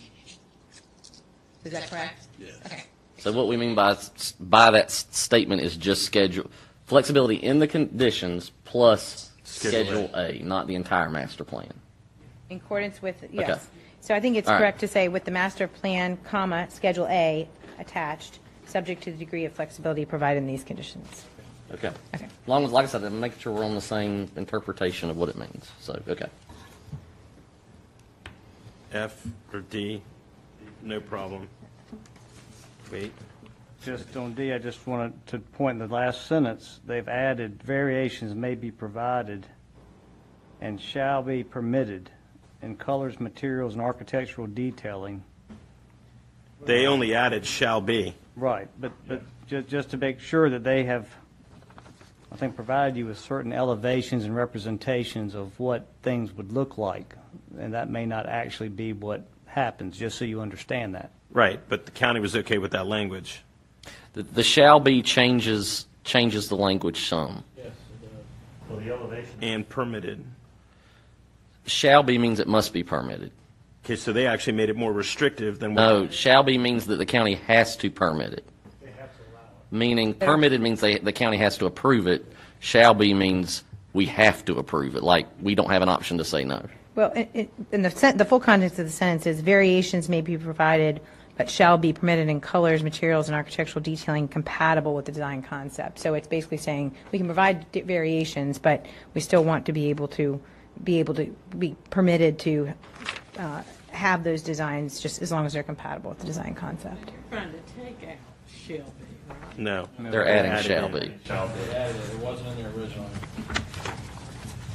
Based on their design concept.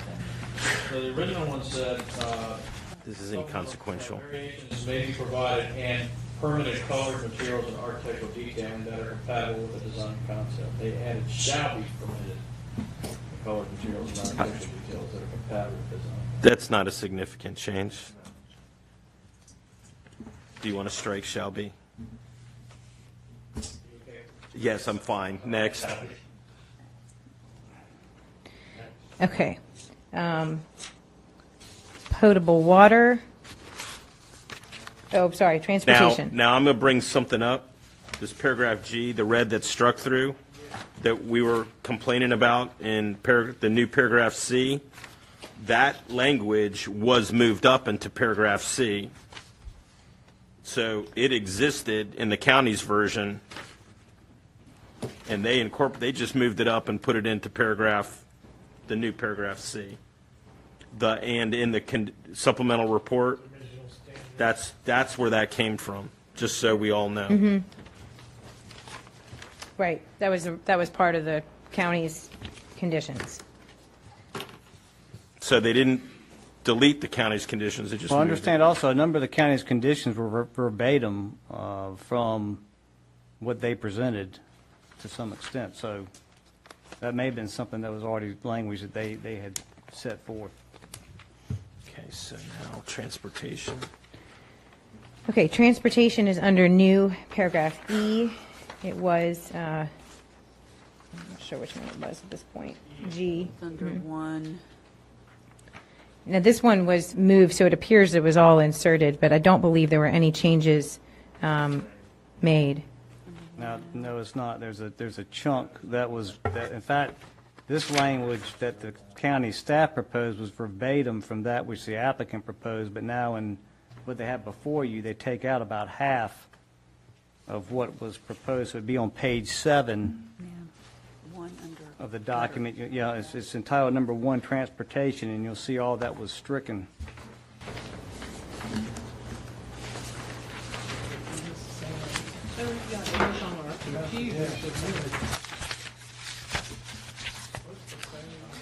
But because it's a bulleted list. Correct. This is taking it out, and I keep saying this is not like what we had. Right, they've. Here's their transportation, it's further back on your other page. It's under L, number 1, under letter L.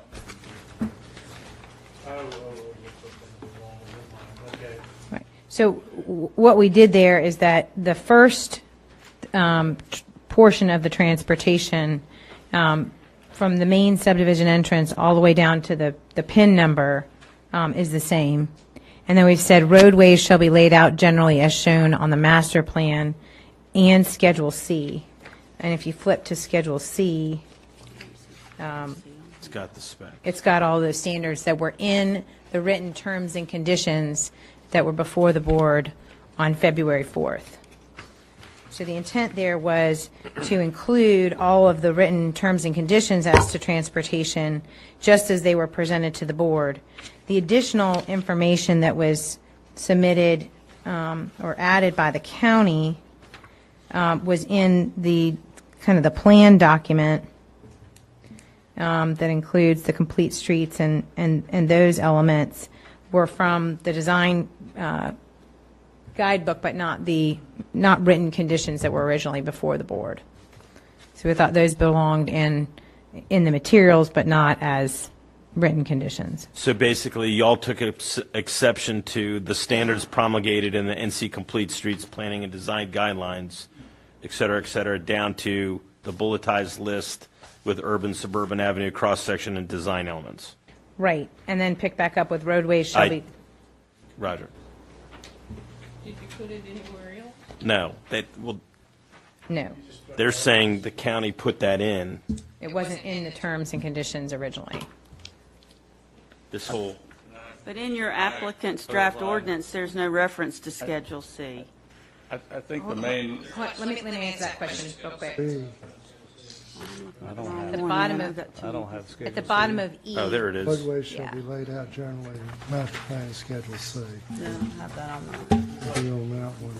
Oh, my gosh. At the bottom of paragraph E, we added and Schedule C. It was in, that part was in Yeah, the transfer. I got it. Yeah. It was in there before, below the bulleted list. So they deleted a section from after the PIN number until you get back Exactly. to roadways shall be laid out. Right. And so just so that the board understands the difference between the two, the section that's been deleted and is not found anywhere else in the conditions, is what I'm understanding, is language that speaks to how you would design different components And I think Ike might have a document that speaks to where that condition came from, but that's what it does. So my suggestion is we just spent taxpayer dollars getting the sidewalks, the pedestrian traffic study done for Currituck County, and I'm thinking that that's where a section of that's where this came out of. It's referring to the DOT specs on doing this. So my recommendation is that stays in. Yep. Could I clarify, please? Once. The main difference is the language, whether it's a guideline or a standard. The complete streets are set up as guidelines, and we propose them as guidelines, and we outline what those guidelines are, but they can't, the language was modified to make them a standard, and if there's some element that is different than the complete streets guidelines, the county would have to then modify this condition in order to allow that. We're trying to avoid that if possible. We are planning to use the complete streets guidelines. There may be some guideline that is going to be slightly different. That we don't want to have to come back to this board to discuss that. Okay, so what do you say? We remove that as a zoning condition, but it's still a guideline that we're planning on building to. But if there's a conflict, including those here might conflict with the way the other parts of the ordinance are written. Basically, what they want flexibility. Yeah, they're saying that they don't want to be tied to it, so they would make the decision on how these things were designed. Well, ultimately, we will, right? Only if it's a condition. If it's a condition, it's not. If you take it out here, it's not a condition, and so. Well, the majority of it actually is included in Table C. I was going to say Table C captures it. Table C. One thing that may be different, say Complete Street says your sidewalk should be between 6 and 8 feet. What if we want to put in a 9-foot sidewalk? Right. That's a great That doesn't example. talk to sidewalks. Mr. Chairman, It's just roads. some of these things can be addressed in a special use permit, can they not be, and laid out? Oh, absolutely. Okay. We haven't done a final design, and that's why I'm trying to make these conditions not so restrictive, that if something comes up during the final design, we don't have to bring every single thing back to the board for a decision. And it could be addressed, like I said, at the special use permit time. Right. Okay, thank you. Okay. Is the design guideline a mandatory performance criteria? If it's in the condition, it would be. A guideline? No matter what it's called, if it's in the condition, they would have to follow that, even though it's called a guideline. And it could conflict with some of the If other. it stays in the conditions, right now it's their guidelines are used as a basis to determine what you're going to do. A guideline is not a Bible. It's not a standard. And so I originally didn't think there'd be a big problem at including that, but to the best extent possible, I mean, I don't know. We're going to have to, when you bring the design to us, we're going to have to approve it. I say we strike this out of the conditional. We'll have to approve it, right, Ben? Yes. The special use permit would come before you, and you would. Bring a design, and if we don't like Yes. Well, Yes. yes, but let me back up. There's yeah, that's not entirely accurate. And Ike, I'm going to get you to help me, and Dan, if you want to help me, you can too. But the issue is that you're in a legislative hearing right now, a rezoning, and so there is an onus on the applicant to prove to you all that you should approve this. If it becomes a special use permit process, similar, and I'll use the solar farm in Grandy just because it's a good example. The onus is then on someone presenting evidence to convince you not to approve it. So, like the solar farm in Grandy went to courts and was overturned. So you can't. It's not as easy as just saying we don't like your sidewalk design, so we're not going to approve your special use permit. I'm not saying they would do this, but understand a special use permit process means they can take it to court. Now, you can place reasonable conditions related to the use of the property on a use permit. So conceivably, you could add back into the use permit design standards relative to And it's not a what they- special use permit, it's just a use permit. Well, it's the same thing. Yeah, same, we call them use permits, but they're called special, yeah. So we can add this back in later then, But Paul. when it comes back to you, whatever the master plan looks like, if it meets the UDO, you're compelled at that time to Right. go ahead and approve it. Yeah, that's If what I'm they're- trying to get at, yeah. If they're proffering things that are designed above and beyond what the UDO requires, and that additional enticed you to vote positive, then if you don't make it a condition, then it's not a condition. Not a condition. And you've Okay, had that in other applicants who've told you they will do design standards above what And then the they UDO change. required, and they never came through with it. So if that's important to you, that additional above the UDO kind of suggestion is something that enticed you, then if you don't make it a condition, when it comes back at you, you will not have an opportunity to go back and revisit that. Because you're going to be compelled at that time as long as it meets the UDO. But Mark's point is a good one, that there could be things that we want to do that are above and beyond in our roadway standards or our sidewalk standards that don't necessarily match the complete streets and are better, but because they conflict with, the design guidelines would conflict with what our standards are, we can't do them. And it's also possible they come back with a sidewalk that's 4 foot wide, so it goes either way. I mean, they could decline it, or, yeah. I mean, he's not going to put it, he's going to put in a crappy sidewalk. I'm just going to be blunt. I mean, that's not his intentions. Well, the intention. I mean, I'm saying, yeah. The road to Hades was paved with less intentions. I mean, if he does an 8 foot or a 6 foot or, I mean. We want a Moby Award. We got a Moby Yeah, we got a Award. Moby Award.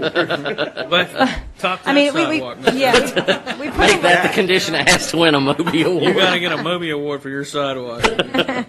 We're trying to make sure that there's, the best of intentions of my adding other things comment in is- don't make it Well, unbuildable. and there's All something. as you sit here right now, this doesn't necessarily is not a comment about just an old develop. He may or may not develop this whole subdivision. He may not. There may opportunities that he Right. sells it. So this isn't a specific comment to him. It's what is do to you the want the land. subdivision to look like, regardless of who the builder is, because if he was to sell a portion or all of the, they're going to be bound by this. So it is not a comment specifically to Justin and his capabilities. It's whomever develops it. What's that? I'd go back and say add it back in, or what the original said. Yep. Let's add it back in. Well, I mean, is the applicant in agreement with that? Because, So- once again, I think at this point, there should be a little more flexibility. Our intent is obviously to design to those standards, but if something, hinders what we're allowed to do or capable of doing, we shouldn't have to come to the board and spend, 60 days going back through this to ask for a 3 foot width change on a sidewalk going across Rolling Creek Canal. I mean, that's just unheard of. I mean, we don't have a problem adhering to these guidelines, but we'd like them used as guidelines, not holy grail carved in stone. If you move from a 8 foot to a 9 foot sidewalk for 30 foot of your design, you got to come back. Then perhaps the language should say. But that's the problem. That's it, The- yeah. The state put them out as guidelines, and we're trying to make them, or we're trying to involve them in the use permit. Perhaps the language should be they should design at a minimum of what this guidelines in to allow them to go above and beyond what the guidelines require, but they can't be less. Well, the problem with that is we haven't designed the site, and so there could be minor things that the board could be okay with, but conflict with these, and in their zoning condition, we'd have to come back and rezone the whole property to fix that problem, versus just fixing something at the special use permit stage, and that's why we left this part out, because it's difficult to enforce as a zoning condition when, the design hasn't been done. And Mark's point's a good one, and Justin, it can conflict in a very minor way that makes the whole process, unbuildable, and that's what we're trying to avoid. But the comment that the manager said adding that at a minimum. Wait, what's the minimum? Is it 4 foot sidewalk? well, no, 6 foot sidewalk? the minimum would be the guidelines. Minimum to the guidelines. Yeah. I mean, are they in agreement to the minimum to the guidelines? That gives you some flexibility. Yeah, I mean, we haven't designed the, yeah. I mean, You're going to do more than the minimum. They're saying they want the flexibility, they may not. well, I mean, the fact, we've got to do engineering and all that kind, I mean, we got to design the site, and we just don't know. This is zoning. I mean, we can't say that there's one, that we're going to meet every single thing, and we don't want to have to rezone just because of one minor issue. Is there a way to add this so that the staff, if we included this in there to allow the staff some variance for them? Something that you can do is give, for instance, on sidewalks, you can give a percentage. I mean, you can say that they can build below the guidelines for 5% of the total sidewalk area of the subdivisions with staff approval. I mean, I'm making a number up, but so if they do run into an engineering issue, there's a pressure valve at the staff level. But Also, Schedule C only talks about roadway standards. It doesn't Not talk sidewalks. about Yeah. sidewalks, parking, bicycle zones, all the other elements that are part of it. Make up, right. Mr. Chairman, Yes, sir. what is the minimum sidewalk width under these guidelines? I haven't read the guidelines, so I can't answer your question. Yeah, I mean, I'll be upfront with you. I don't. Yeah, I mean, I know that North Carolina we have an Complete engineer here. Streets is a best practice for these kinds of developments, and so I can't give you the specifics, but I can tell you that they are well thought out by the state as best practices. So, And if I may, they're not meant for zoning conditions, they're meant for when you build out at your site plan. And I think that's why they're just not appropriate zoning conditions, even though we might meet them at site plan. So let me run something past you, because I remember the suggestions that group came to, and some of them were just flat stupid. I'm sorry, I did not see how they would be very applicable to Currituck County. If that's part of the guideline, then do they have to follow that? And I'll use the idea where, yeah, it's a 2-lane road, but there's a dotted line where people can walk in the middle of the 1 lane headed down Walnut Island, and hopefully the cars will move over and not plow into the bicyclists. Ever. My point is, if that's part of the guideline, are they then forced to incorporate that? Because if that's the way that reads, and that's the way I would interpret this, then I'm not interested in that being a required performance on this at all. Because, and I'll use Corral as another example. 2 roads were going to be one-way direction, and the other one was going to be bidirectional. That's another not very. But those were specific instances where we were making something fit an existing structure, a roadway. All I'm asking is, there are similar things in there, and if that's what that guideline says, then it is not. The guidelines in which you're referencing are not the same thing. Okay. What you're referencing was a study specifically that DOT did as part of a comprehensive countywide bike and ped plan. This is a statewide guideline. These guidelines used as part of that. I have no idea. I would bet dollars to donuts. Yeah. Some of it was incorporated. This was language that was included in information that was submitted by the applicant. And that's where it came from. Okay. I mean, This language came from the applicant. In our guidelines, not as zoning conditions. And it's not that we're opposed to doing the design that way. It's that enforcing them as a zoning condition is a different animal. And you haven't done the design. It's very, you can say it's going to be an 8-foot sidewalk or it's going to be a 6-foot sidewalk. Okay. Can we pull this out and make this a condition of approval on their special use permit? Just need to remember that it'd be a condition you want to include at that time. Okay. Agreed? Okay. Yes. So we're going to strike the language totally out. Comes out of here, and we're going to make note. And their transportation language as proposed would remain the same. Correct. The new 4E. E, right. Okay. Okay. Okay, potable water, that is the new F. That's the same. Mm-hmm. Wastewater is the same. On-site stormwater, the fun stuff. Right. Okay.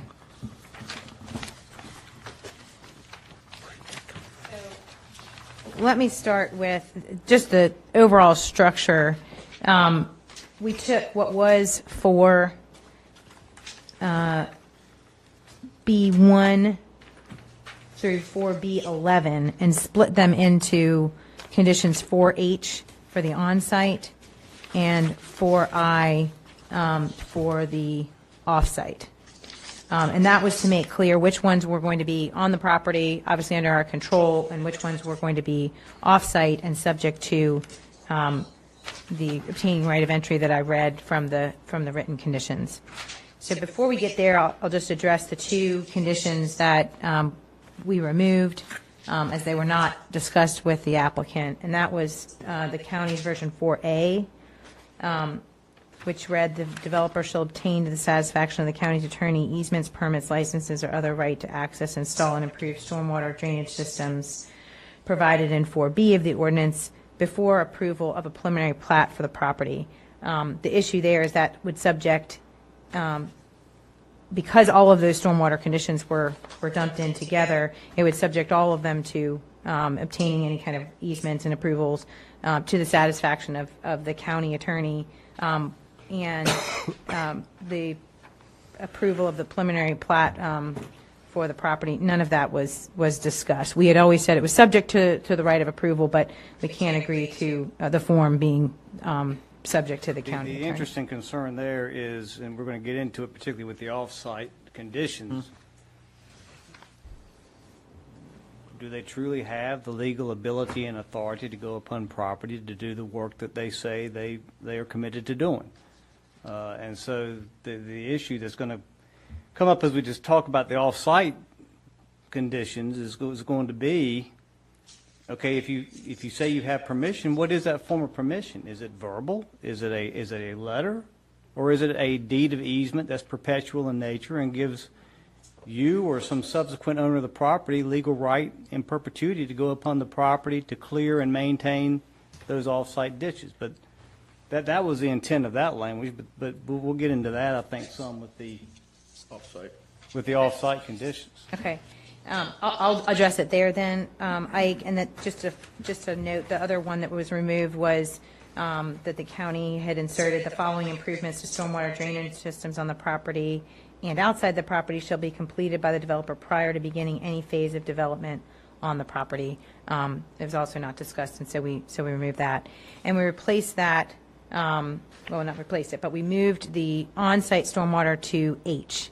And so if you see that heading, on-site stormwater, it says the following improvements to stormwater drainage systems, improvements on the property shall be completed by the developer prior to recording the final plat for the first phase of the development on the property.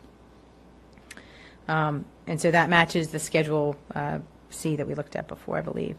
And these are simply moved, conditions that are moved in a sense to... Mr. Wadler, Yes. I want to back you up just a second there. So you're saying that the property, the following improvements to the stormwater drainage system on the property shall be completed by the developer prior to the recording of the final plat for Phase 1.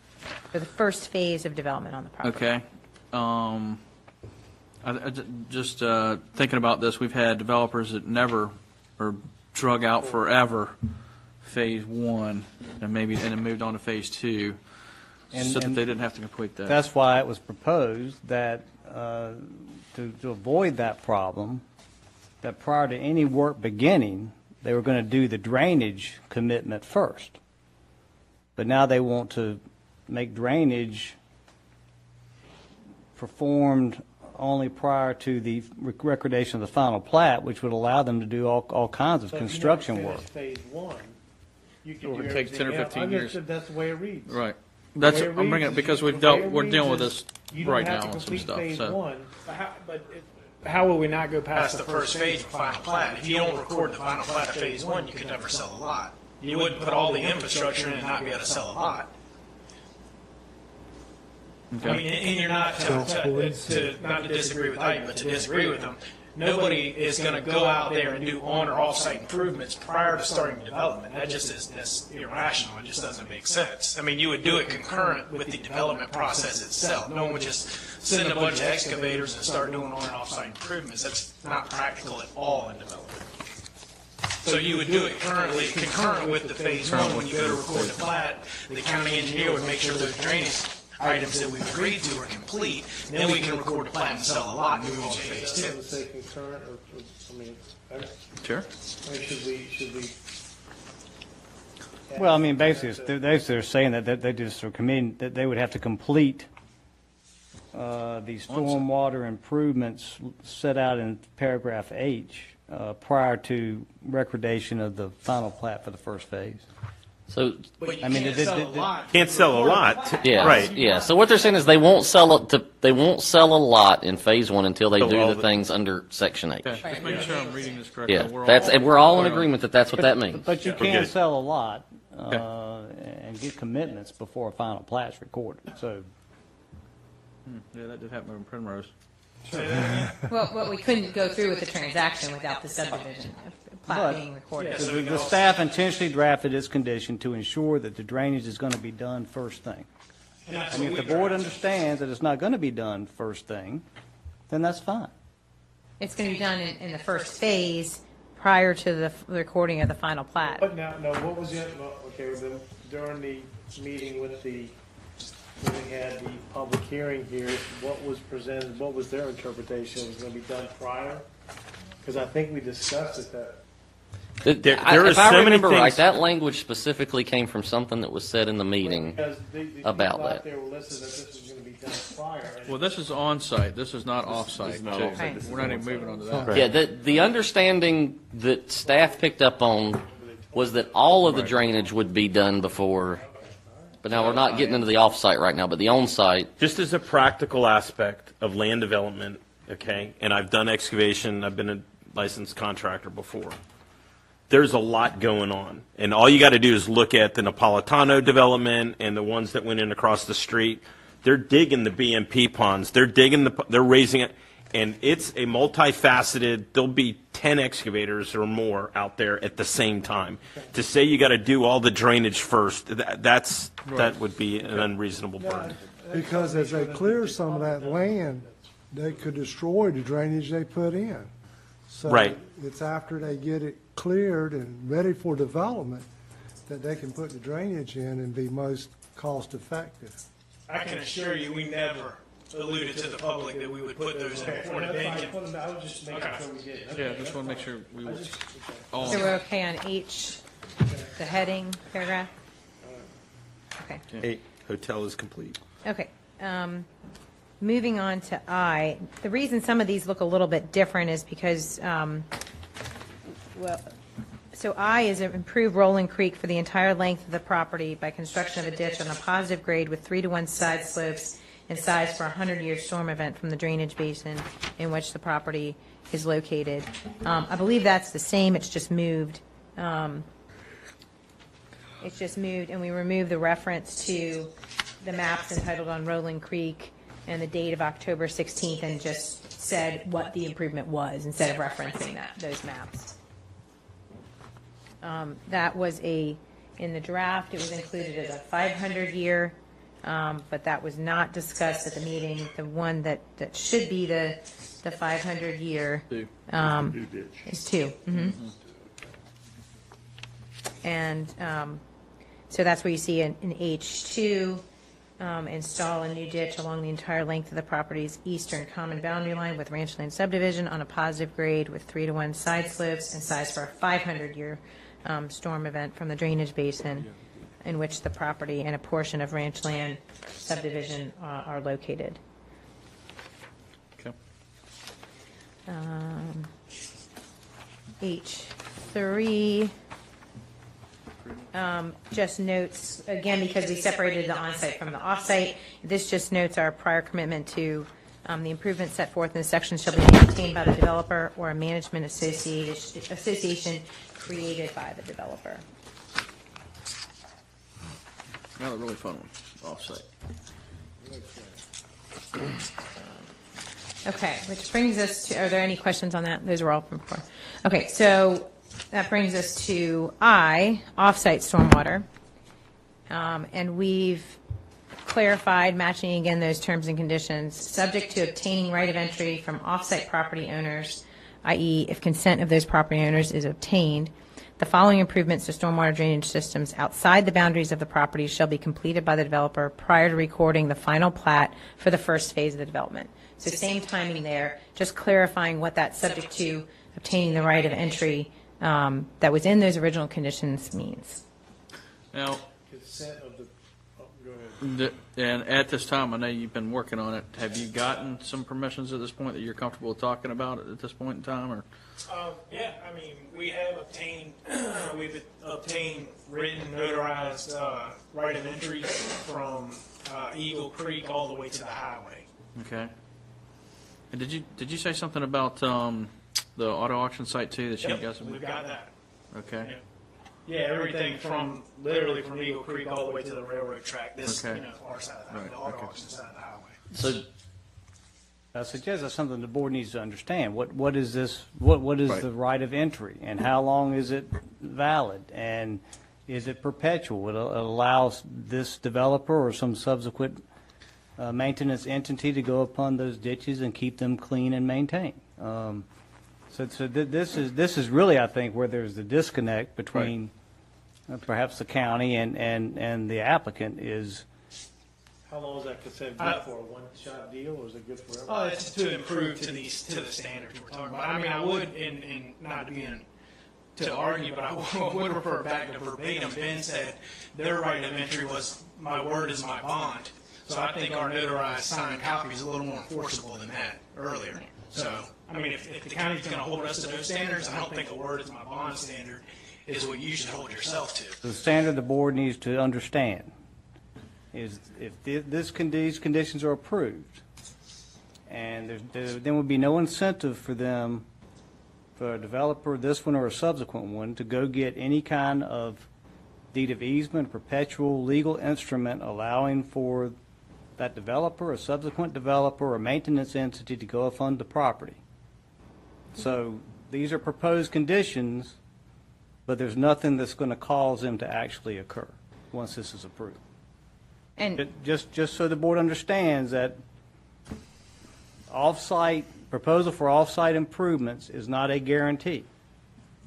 right, and we've noted that in the subject too. We've also included in sections 5 that the developer or a management association created by the developer shall contribute money, $5,000 annual to the cost of the maintenance for the off-site improvements, and sets forth how those will be deposited so that an association can maintain those improvements. And then we've gone one step further since the hearing, and in 6 have said, should we be unable to obtain the right of entry from any landowner within 4 months from the date the ordinance is adopted, then obligation will be to offer the bond. So if we're not able to get that right of entry, which, as you've just heard, we've been diligently doing, even though there might not be an incentive to do, there's an incentive for us to build this. And so if we're not able to obtain those, we'll put up a bond so that the county is able to do that. And I think it's especially telling tonight because we've just sat through 2 hours of this district trying to fix these stormwater problems. We're here tonight with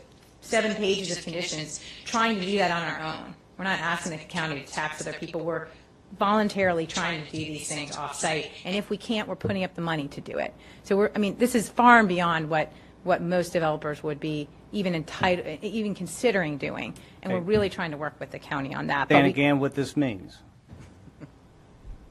With regard to the developer or management association being created and annual contribution being made, that's great.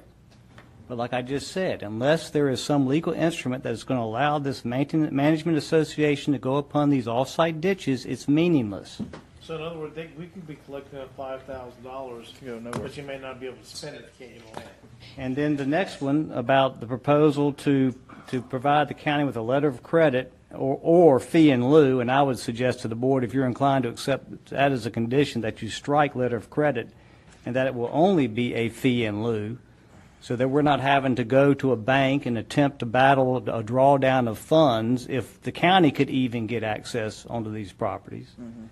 But again, that's a condition that is contingent upon a legal instrument that allows access in perpetuity onto off-site properties. You've not even seen the right of entry yet. No, I don't. So that's a meaningless condition. I don't think that's fair. I mean, we've said it's been subject to obtaining the right of approval, and we are actively seeking those rights of approval. This happens all the time with off-site improvements for right-of-way or things that you're agreeing to do by private agreement. The county does not typically, and I can't speak for Mr. McCree, but zoning conditions don't typically require a legal document approved by the county for private agreements to enter. It's our responsibility to do it. We are trying to do it, and we're trying to obtain those rights of entry, and if we can, then we're obligated to do all these things. Just for my clarity. Straight. So just because you've gotten access doesn't obligate you to do those, because there's no teeth in this to require you to do that. per se. And the problem is, don't forget, it's if you don't develop this, it's the next guy down the road that's the problem. So, I applaud you for making that effort. I mean, it's outstanding. But the problem is how to get from A to B. Really, how to get from A to B to ensure that these things happen. The citizens were, Right. That was one of the big selling points to us. Yeah, we're fine with doing it. Obviously, we don't. I don't find it fair since subject to those obtaining those rights of entry have been from day one with planning board, staff, you guys, and we're working diligently. And if we get them, we have full intention.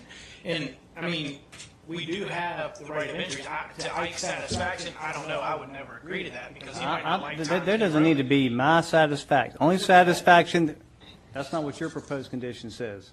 The only point I want the board, I think you understand it now, is to your satisfaction.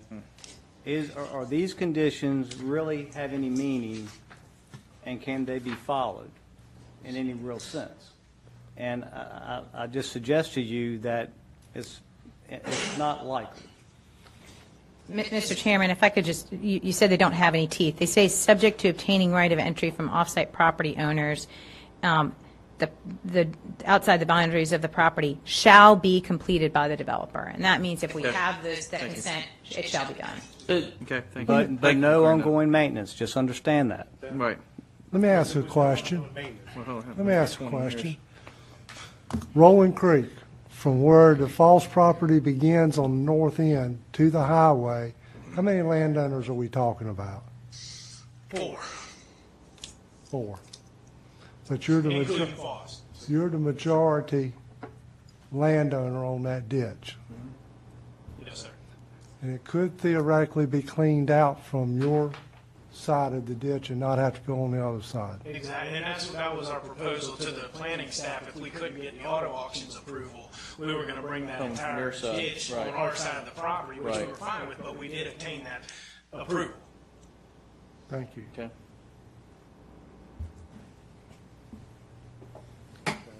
And say if we approve this the way it's written, and then say a year from now, you sell the project to somebody else, that doesn't mean they're going to do it. It's part of the land. Shall be done. Well, but hold on. But the issue is that, correct me if I'm wrong, if you sell the property, the right to go on these off-site properties doesn't convey to the next owner necessarily. It could be assigned. I mean, the subject to obtaining would convey. And that's what the county attorney's bringing up, is that you have a letter allowing you access at this point, right? Basically, a signed document allowing you access, but it's not anything with the teeth of a deed, like a deeded access to access that property. So I think that's probably the part we're struggling with, okay? You went through the effort, you got the letters, and at any point in time, that landowner could say, you know what, I'm pulling out. I don't want you on the property, and you have no recourse, right? I mean, it may or may not. We're playing hypotheticals. And again, I mean, to get somebody to give an easement or of their property across it's probably impossible. I mean, the county don't even get that. When they snagged Rolling Creek, what'd you get? I don't know. I'm asking. I don't know what. Yeah, I don't have it here in front of me. We don't go. Said half the people just the word is their bond. I mean, I guess what it comes down to, guys, is that we're offering over and above, and I hear your concerns, and we're trying to meet them. But we're trying to make the project buildable. And how are you going to explain to the taxpayers that it fell through, and you got to tax them all to do the improvements that we're trying to do for free? And please keep in mind, first and foremost, this project only has to meet a 10-year storm. We're at 500 years. So, I mean, put that in perspective. I mean, the comment to the taxpayer, but I mean, I believe there's residents in Eagle Creek and Ranch Land who had an expectation that some improvements to drainage was going to be done because of these off-site. But the question, I think, ultimately comes back to the board. How much of the off-site improvements were an inducement for your support for the project? If you would approve it without those, then their language is fine. They're going to make a good faith effort. They may or may not get there, and that's good.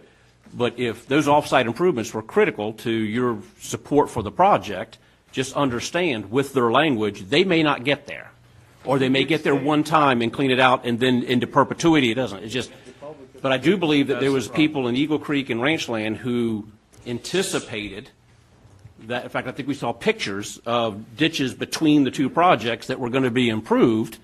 And I think you even heard it tonight from the gentleman from Eagle Creek who's on the stormwater, was making a comment that they see improvements to happen in Eagle Creek because of these improvements that have been suggested are going to be done. And so if it was important to you and it induced you, then this could be problematic. If you would approve it without the improvements, then you can't you're sell good. a lot until it's done.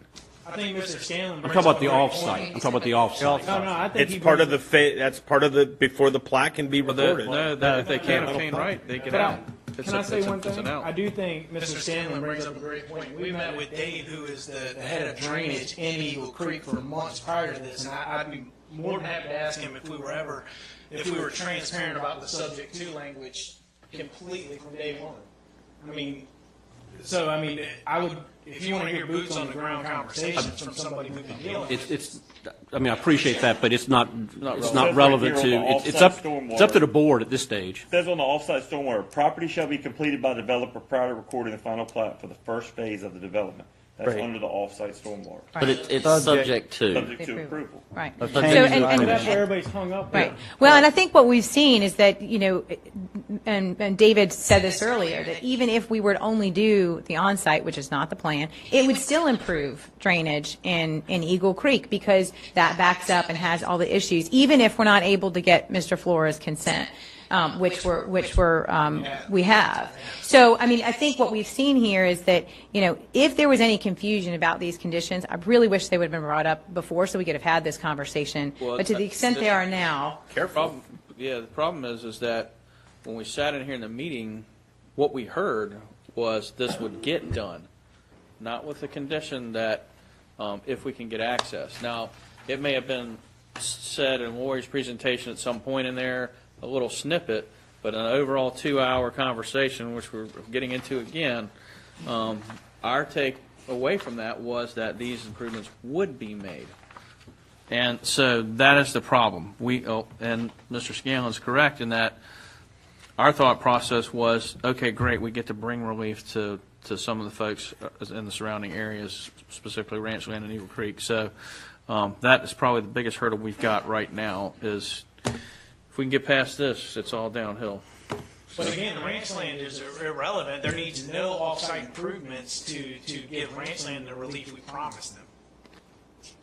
we're putting a Right, ditch because on it's our on your land. property, right. Yeah. Well, I'm just saying the whole picture was we're going to drain A and B. No, I'm Right, just saying right. the ranchland should be irrelevant. And Right. again, Right, but that was what we heard, okay? It was this larger picture of these drainage areas because we're talking about stormwater all the time, so. yeah, absolutely. And if there was a misunderstanding that, we did not have that intent. We had the written conditions. We didn't understand that there was any question as to those, and we were fleshing those out. Should we, So what's the worst case? The worst Nothing case happens. is None of the offsite gets none of the offsite gets done, and they can't record a final plat. Yes, they can. Yeah, they can No, because the subject to is the stint Subject to. Got between it. Eagle Creek and us, but everything else can be done to the highway. And that's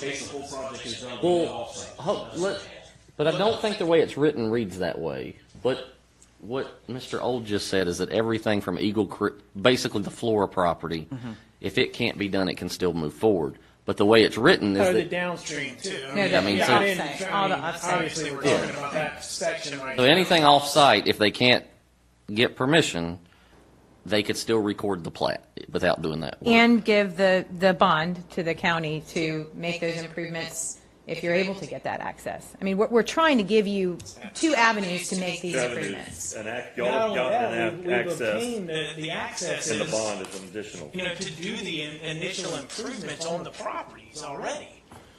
We're trying here. But so again, with the additional stormwater improvements, just say offsite wasn't even proposed. This is a beneficial project to the Rolling Creek District anyways.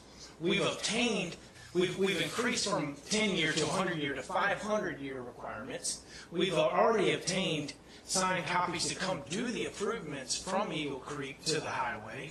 We're trying here. And I get it, man. I understand where y'all are coming from, but But so is worst case scenario, none of the off-site improvements are done. Is it that bad that you don't want the improvements of the thousands of feet of Rolling Creek that are on site? And a bond to do And the a rest? bond, the money sitting in an account, or a letter of... Well, if I could, I'm going to ask Dan to address. Can you talk through the issues that come up with a bond, just so that we all understand what can Set happen? a fee in lieu of, so there's no need to have that Consider a conversation. bond. I would suggest for the board is inclined to accept that as a condition. So, I mean, you're good Payment without in the lieu. bond language. Sorry, Absolutely, yeah. we're fine with Yeah. the fee Okay. in lieu of, but based off the engineer's... That also is approved by the county engineer. But Absolutely. but again, the concern is it's going to be, it could well be no improvement off-site or a one-time improvement off-site with no ongoing maintenance. Well, how long has it been since it's had improvements to this point? Well, I mean, just so the board understands. Yeah. If you're satisfied with one time and that's it, then fine. Well, not necessarily, but at this point, one improvement is going to be huge, period, in the last 30 years. So, Again, it will promote being able to, the way it's wrote from the county engineer, promote being able to maintain it too. Right now, there is no maintaining it. I mean, we're sloping it back to a 3-to-1 where your average lawnmower, average, bush hog can maintain it. don't ask Eric. He wants 500 years on everything. That's a You don't have to worry about countywide ordinance. Don't bring sea-level rise will fix all of it. Whole building width in there. All right. So I do want to clarify that I'm striking letter of credit I have no from problem with the 6. fee in lieu of. I mean, Okay. the intent is to obviously to get the stuff done. If we can't, I mean, the county has a problem with the letters of credit, so certainly we'll give them a check. The shall be to provide a fee in lieu of in the amount of. That's what I've got. Yep. Okay. Yes. Me too. Okay. Well, say if they can't get the improvements and they say the county, are we talking about taking people's land to get Yes. approved? Yes. That would be necessary if they don't give you authority or permission to go upon the property. If you wanted to clear it, you'd have to take Yeah. it, yeah. If you want to go upon the property and maintain or clear it, yes. Right. We'd have to But get we'd permission have to to get on their create a property to stormwater do it. district. Yeah, we'd have to create a stormwater district. And you still can't go upon private property, even in a stormwater district, without Right. either permission of the property owner, an easement, or Okay, you condemnation. got this entire Okay. track. Again, it's no different than what they're doing at Guinea Mill. Right. Absolutely no different. The only difference is we're trying to do it with our money instead of the taxpayers. Okay, so at this point,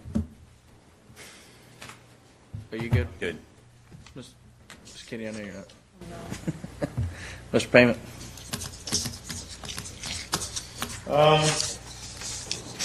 And let me say, the Please reason I'm not good is because the people here that night thought that we were going to improve their drainage. They thought they were going to see a big improvement in the drainage. And I'm worried that, Is there a if gentleman still here from you Eagle say Creek? you're working hard to get it, well, why not put it in? He's got it. He's got it. We have, Where is it? I think we have copies here. But, no, I I had mean, 7 copies in my truck. I wanted to get it. no, I mean, the language had been subject to, and I don't know why those conditions weren't in the agenda packet. Yeah, But I we mean- discussed them at length with Eagle Creek and with Ranchland, and didn't have any, pushback and as to whether they would be absolute. Got letters from Flora and the auto. You had letters for John Flow. I did. Signed and notarized. Brumsey prepared it, and Mr. Flora signed it. And his sister signed one on the property. And clean out the ditches. Well, what we need. I'd be more than happy to provide them. I'm just No, he just What I'm understand. pointing out is it's not a and if I could interject, it's not forever. Oh, a one-time clean Perpetuity. is better than it's been for the last Perpetuity. 30 years. Yeah, perpetual. Nice try, Mr. Iredell County. All right. Right. But keep in mind that Mr. Floor's property is north of this, and what he's got right to go on, they own the majority of it. So even with no offsite, if there was considered a Y, the only thing that wouldn't be done was this stint here up the Y. So ranch land to the highway, and then you have Flora's property, which we have a right of entry for this section, but if no offsite was done over here, we could still do this section of the It's block. still a huge improvement. Still a huge But it's improvement. still 80-some%. Right, We're talking and- about a and- small extent, which, mind you, we have approval And- to and- do, so we're arguing over like, yeah. Well, And please Clark keep would in wake up mind that in the morning everything that we right. offered to rent for Okay. the benefit of ranch land can be done now. Owen, are you good on this point, at this point in time? What would you like to see? Well, I'm okay with it because has the county ever required another developer to go to this extent? Okay. Well, these are being offered by the developers, not a county Right. What brought have this we- up. Well, and that's my question to the board. Are we, and that's why I'm going around. Are we okay as a majority on what is being offered by the applicant at this point in time? I am with the amendments that we've added and the things we've changed. Okay. It answered most of the questions I had up front.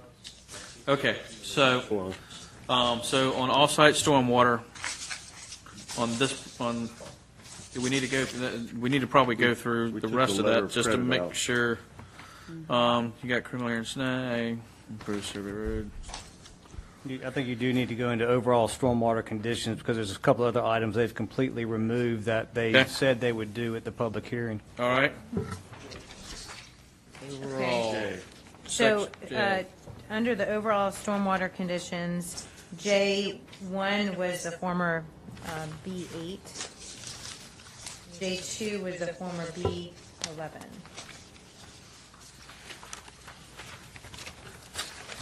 Again, so the board understands, there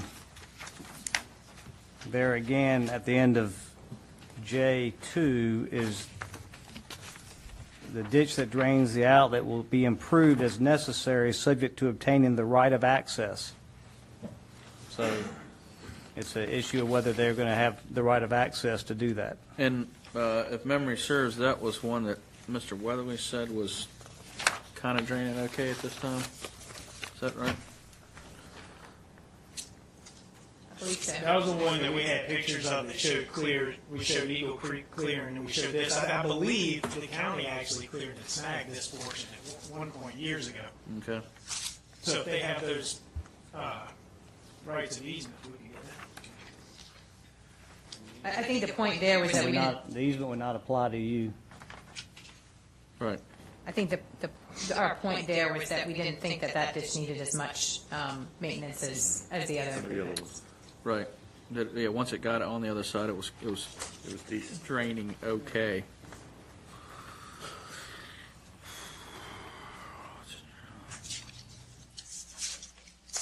There are two other items under other overall stormwater conditions. You remember in the public hearing, Eric Weatherly brought it up, as did Martin Bissell, who stated they would agree to 2 feet of fill under commercial part of the project, which has historically flooded on the property. Mhm. And I don't see that appears in their proposed conditions. I saw it. Yep. It's in there. Yeah. I saw it. Is it in there? Yeah. No. No, it's not. Not on the entire site, but The low areas. Mark is There's speaking some of areas that. where like the elevation is like a 6 or 7, and then some of them are like a 5 or 4. And if you went 2 foot across the whole thing, it would be the same Where as is that in there? 9 and 5 or whatever. No, I think we moved it because we had planned to fill the areas subject to flooding, but not to agree to the entire area.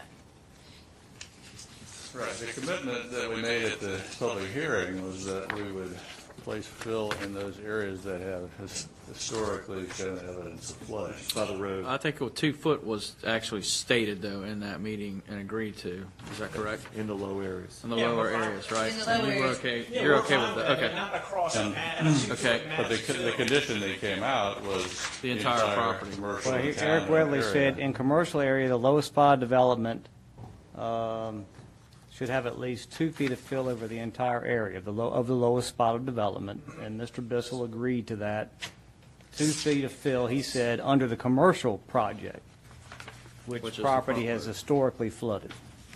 I do remember that Yes. statement being Yeah. made. Right. Yeah, and we're, I specifically said those areas that have shown evidence of historical. and we're fine. I think everybody agrees that's the front corner.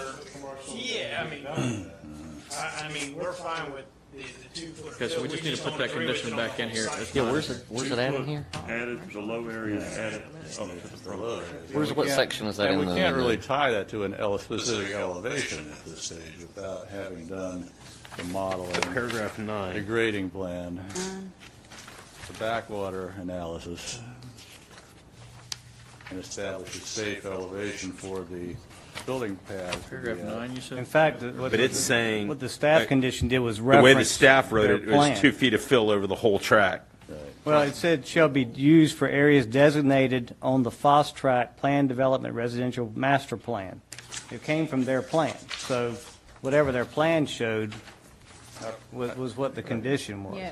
And We didn't have we it. don't have a grading plan. We don't have any grading plans. So, It- but we it do wasn't- have it wasn't- it was- townhomes. It was in your master plan. But we do have townhomes showing where there are existing grades that are 2 to 2.5 feet above other portions of the site. So the condition as it was presented wasn't practical. Well, why'd you present it? We didn't. Staff did. It's right there in what you said at the meeting. I mean, I think there's a difference between the There's a written. difference between low areas and the townhome commercial area. There's Then a won't you difference. include that condition in there? I think, hold on, before we get into an argument match, I am in agreement of the fill in the areas Right. that needed. I'm not in agreement with what staff said for the whole site to be 2 foot. But what they're saying now we is just is don't- over the whole Yeah, commercial we're not in area. agreement. We don't want an arbitrary condition that we have to come back and debate when we get the final design and grading plan completed. And I think, Eric and Mark would be the ones to lean to as opposed to me, Ben, and Ike when it comes to grading and drainage, so. If you put 2 foot across the board, one, you're here and you're here, and you put 2 across the board, you're still here and here.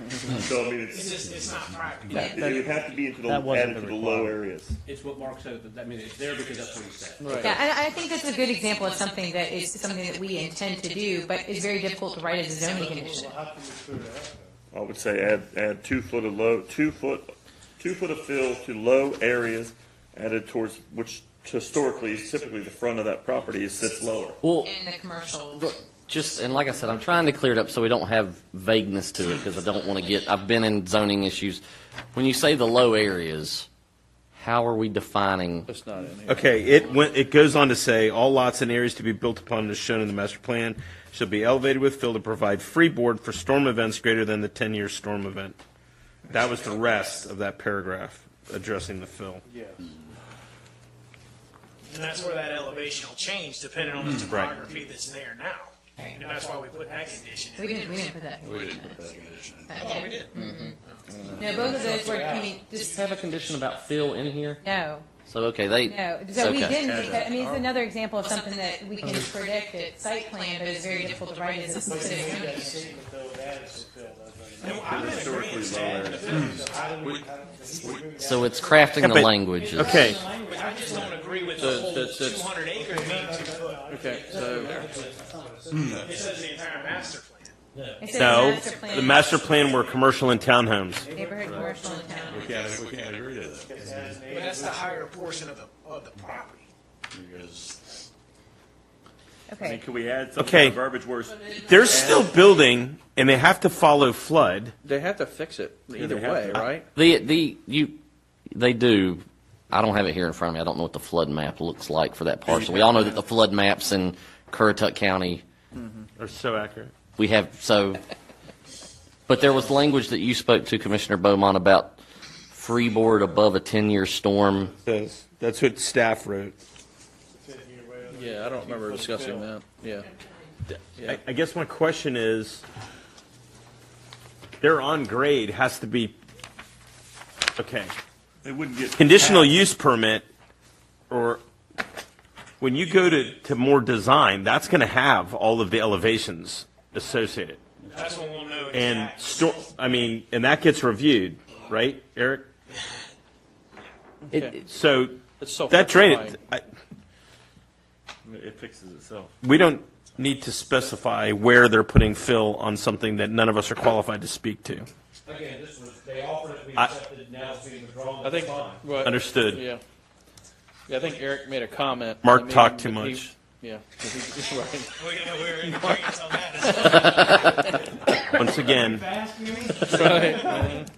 Bottom line, no mortgage company is going to lend money to build a house in a flood area. In a house. It won't make it past Eric, I can assure you that. They've Okay, got to so get we're it removing right. that? Yes. No, it's So we're leaving removed. Yeah.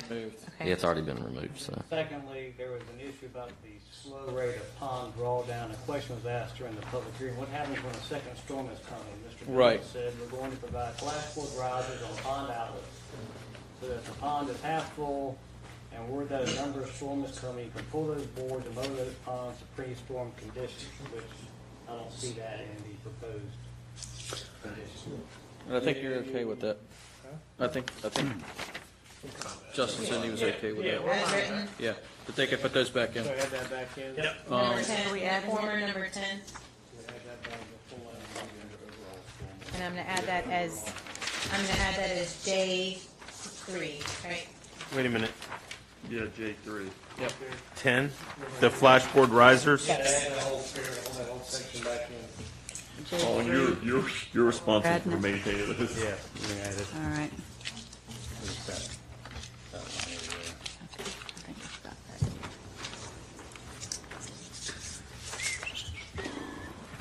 And exactly the way it's written in the, Yes.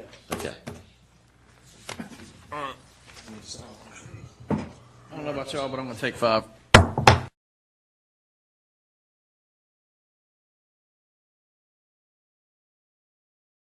All right. All right. I'll call the meeting back in order, and we can move on to the You just talked with section. and Well, just minor. Okay. Like barely on the pond 200 in the Flashboard risers, section 10. We just talked with Rick to better understand a portion of it, and it's necessary.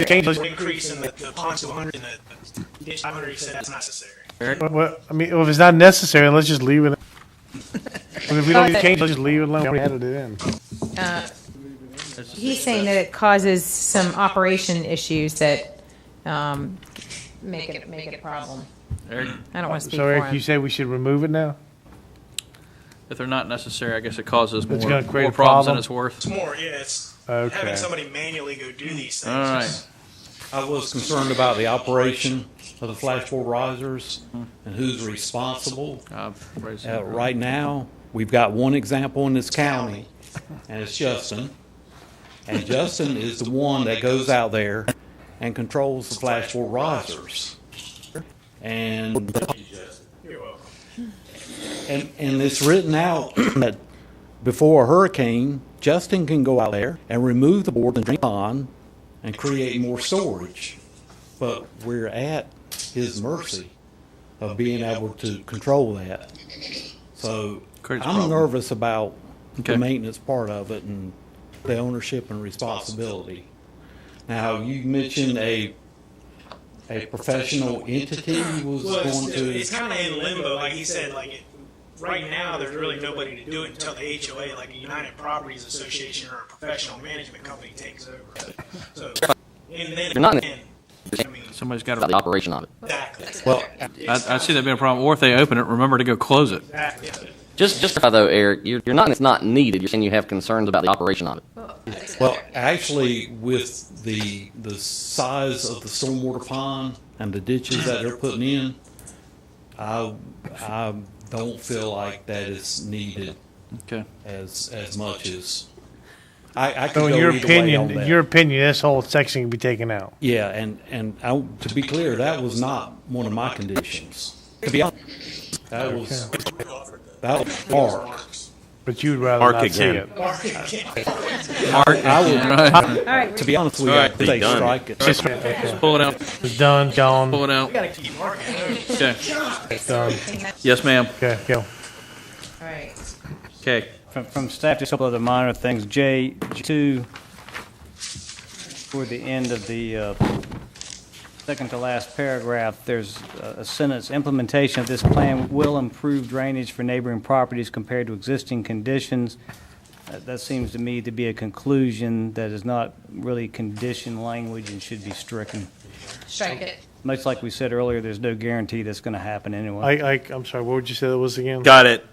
Strike it. Under stormwater, No, it's Okay, overall stormwater conditions. J2. The last Bullet sentence at the second to last paragraph. it's presumptuous.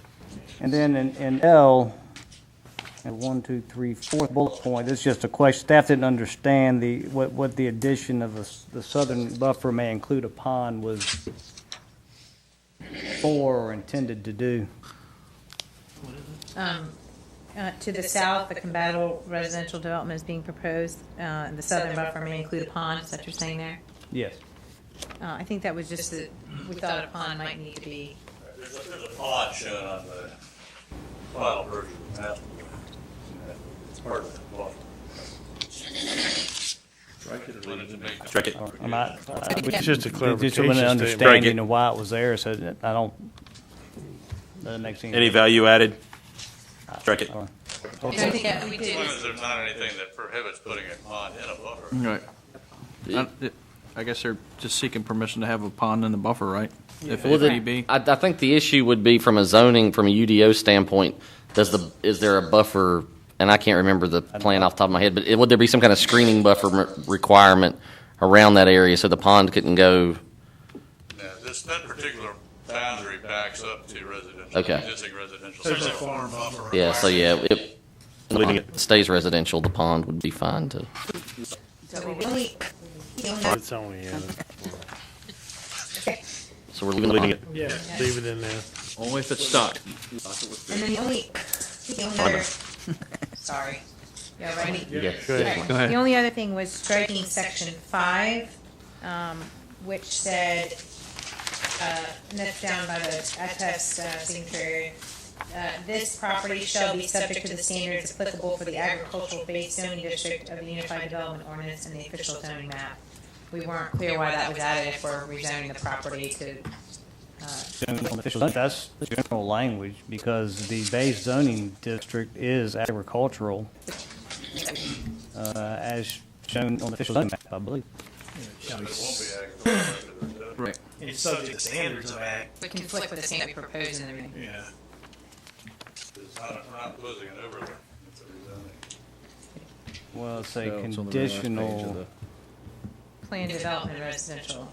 yeah, I wish planning director were here. I don't know, see, that's planning language, so I'm not Yeah, sure. I can address it. Lori? Yeah, I'll be Laurie. I think that the issue is that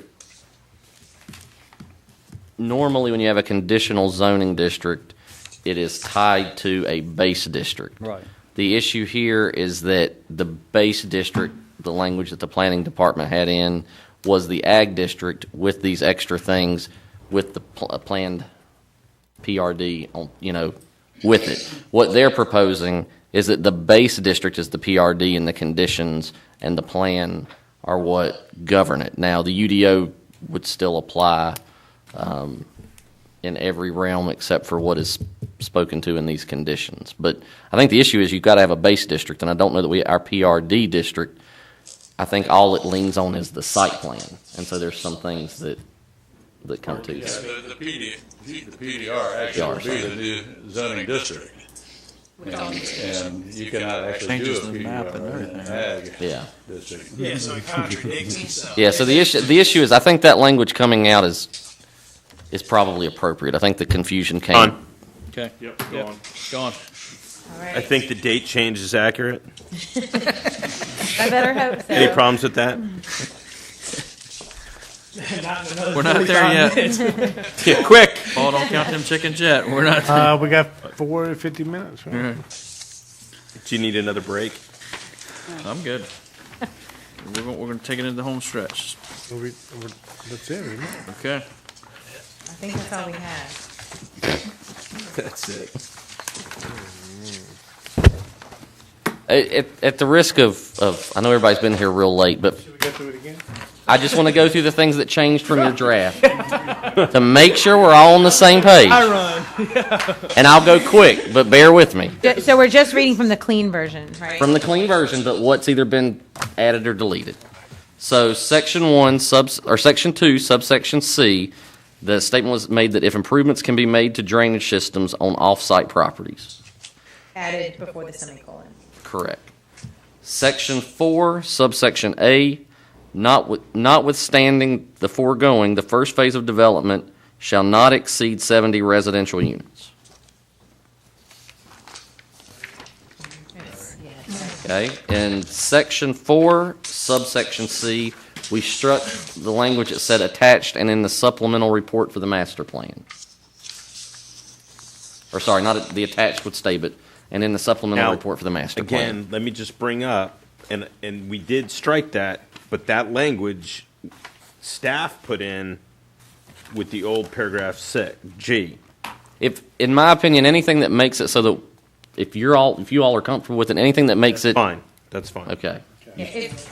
Ben, didn't we also in section 3 do the language outside of Currituck Station regardless of the availability? Didn't we add that back in? Don't believe we did. I don't have that down on my list. Yes, we did. Oh. You did. Yes, we left it in, section 3.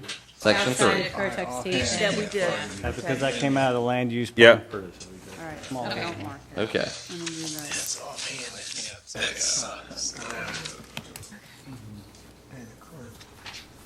it. Okay.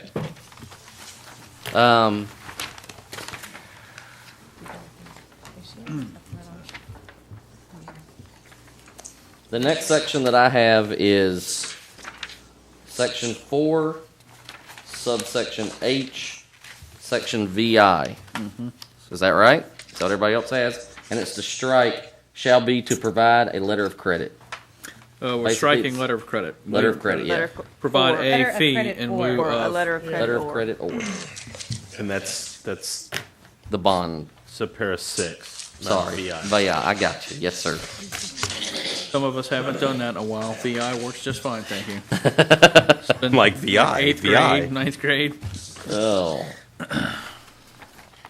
So, section 4, subsection J, subsection 2, striking the language in the next to last Implementation of paragraph. this Yep. plan. That entire sentence. Implementation of this plan to conditions. That's it. And that's what I've got. That's what I got. The flash risers were in, then they were out. So, that's what I have. Is that, I agree. Oh, and the date. and the date. Okay. All right.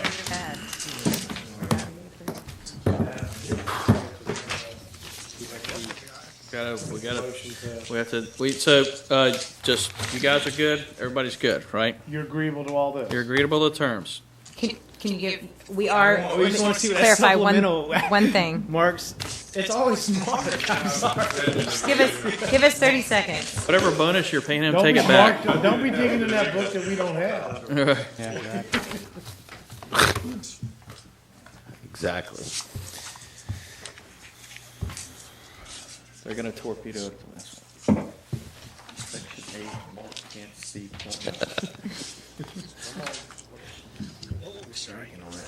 What does it say? Density and intensity standards, dimensional standards, and development standards shall be in accordance with the master plan. Okay. Yep. Yep. We're all good. To everything. All right. Okay. All right, then I will open the floor for a motion. I'll make the motion. Oh, no.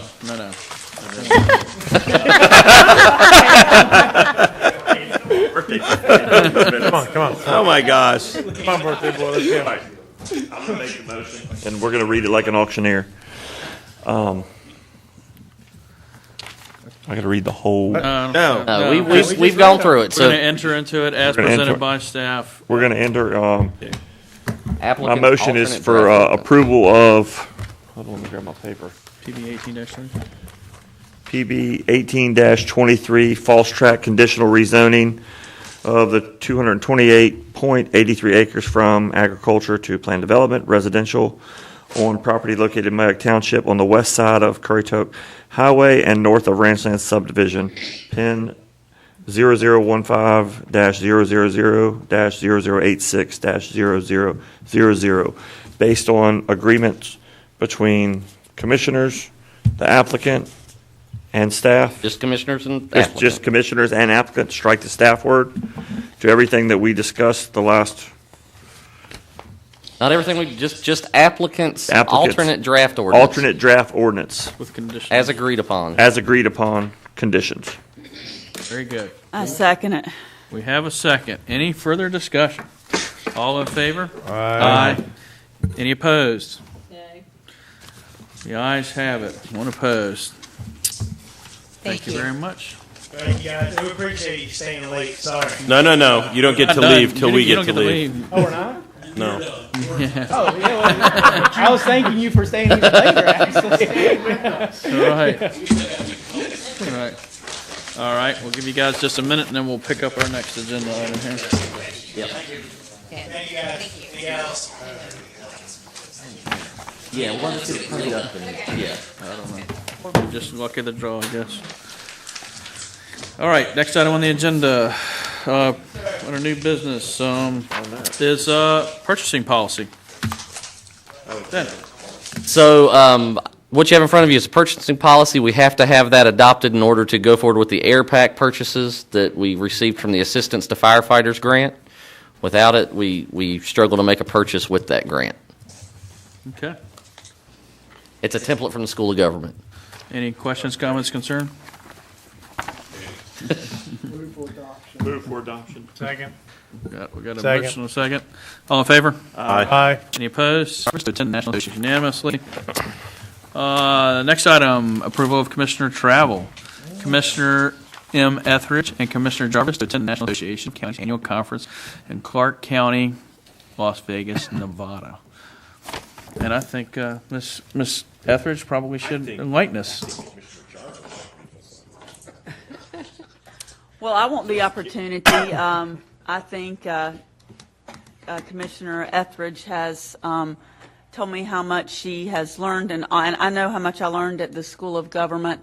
I think it's a great opportunity to go and be a part of the North Carolina delegation, which, from my understanding, is one of the largest, and gives a voice to not only Currituck, but our great state as well. Well said.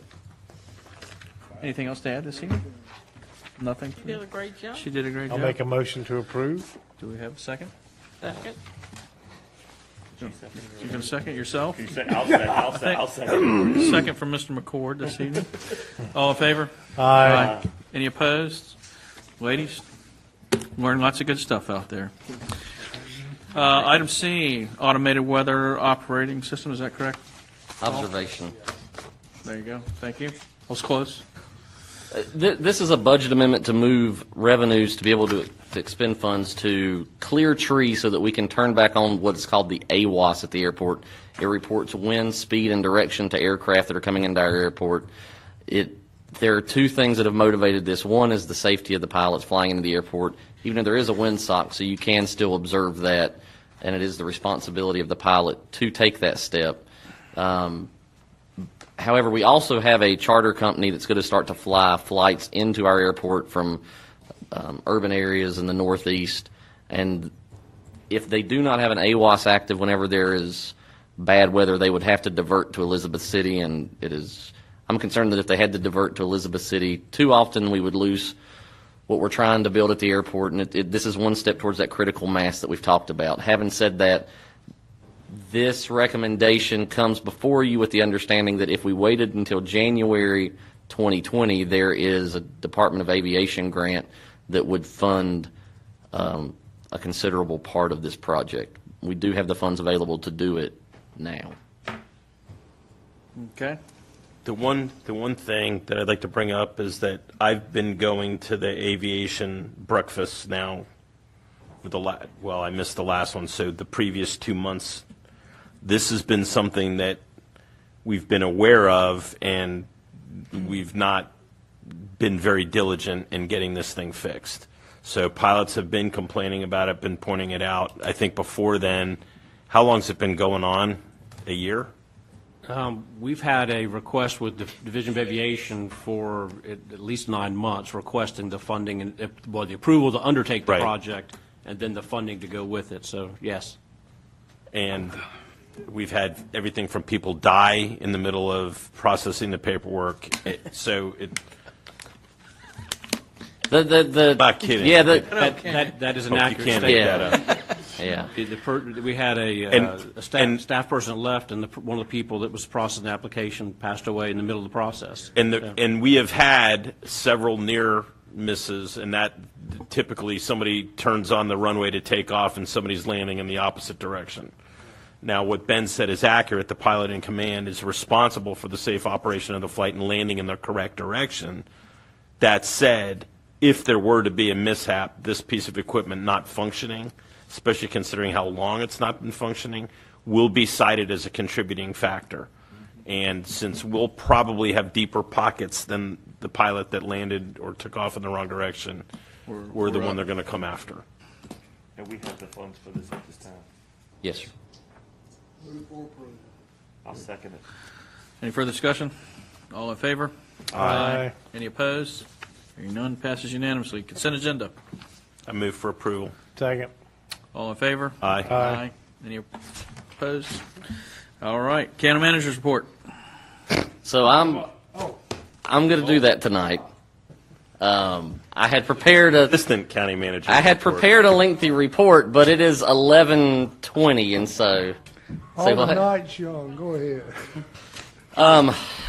We did smoke testing at Walnut Island on April 16th. We found 40 repairs that needed to be made to the sewer system out there.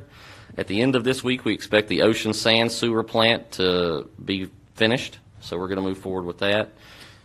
Tomorrow there is a spring forum that tourism is putting on. There are and all tourism-related businesses are invited. There will be speakers to talk about legislative boot camp, branding, and destination research and social media outreach. It's 9 to 10 o'clock's registration, and it's going to last from 10 to 3, and it is free for any tourism-related businesses. Our land swap was closed last Tuesday. Is that right? Last Tuesday morning, I believe. Recorded last Tuesday. So it was recorded. So we swapped 95 acres in Knott's Island for 695 acres in Currituck with Fish and Wildlife On the North Beach. on the North Beach.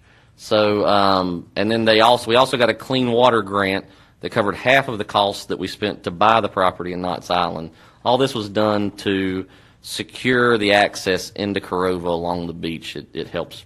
Monkey Island?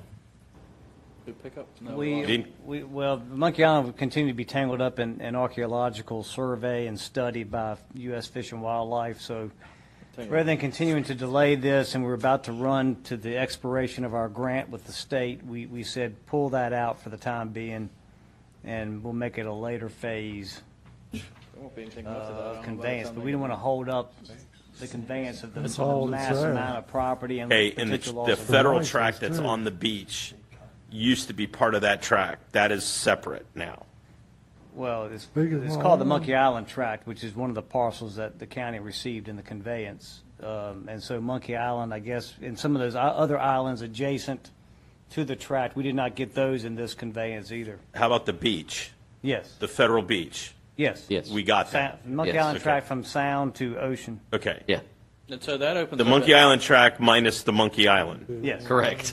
So the interesting part we got is now that the federal part's done, State. where do we start? Where do we start parking now? Francis and Because before we weren't allowed to park in the first mile and a half. We would need to change our ordinance, but now that there's no longer federal control, it's county property, you could change your beach driving ordinance to allow now parking on that area of the beach. So we could do that at your next meeting if you'd like to entertain that Yes. ordinance. Right. There you go. Right. Well, now we also, again, in the Monkey Island tract on the north end of it, we received a 3-acre area that's unrestricted Right. from the conditions, with the idea of eventually putting some Yes. type of day Right. use facility up there. My suggestion would be that they not park immediately at the ramp. There So we should be can't. a. That's state. No, Yeah, that's still it's state. further north than It that. had to be further north, and I need to think about it because that portion of the beach is typically terrible. That's my It's concern. probably better to leave it as a where it's at. non-parking zone. Got it. And let cars travel along the foreshore, so. Last week, we submitted a PARTIF grant application. That's for Parks and Recreation Trust Fund grant. That is for the park in Moyock. We're moving forward with that, but we did apply for a $500,000 grant to see if we could offset some of the cost.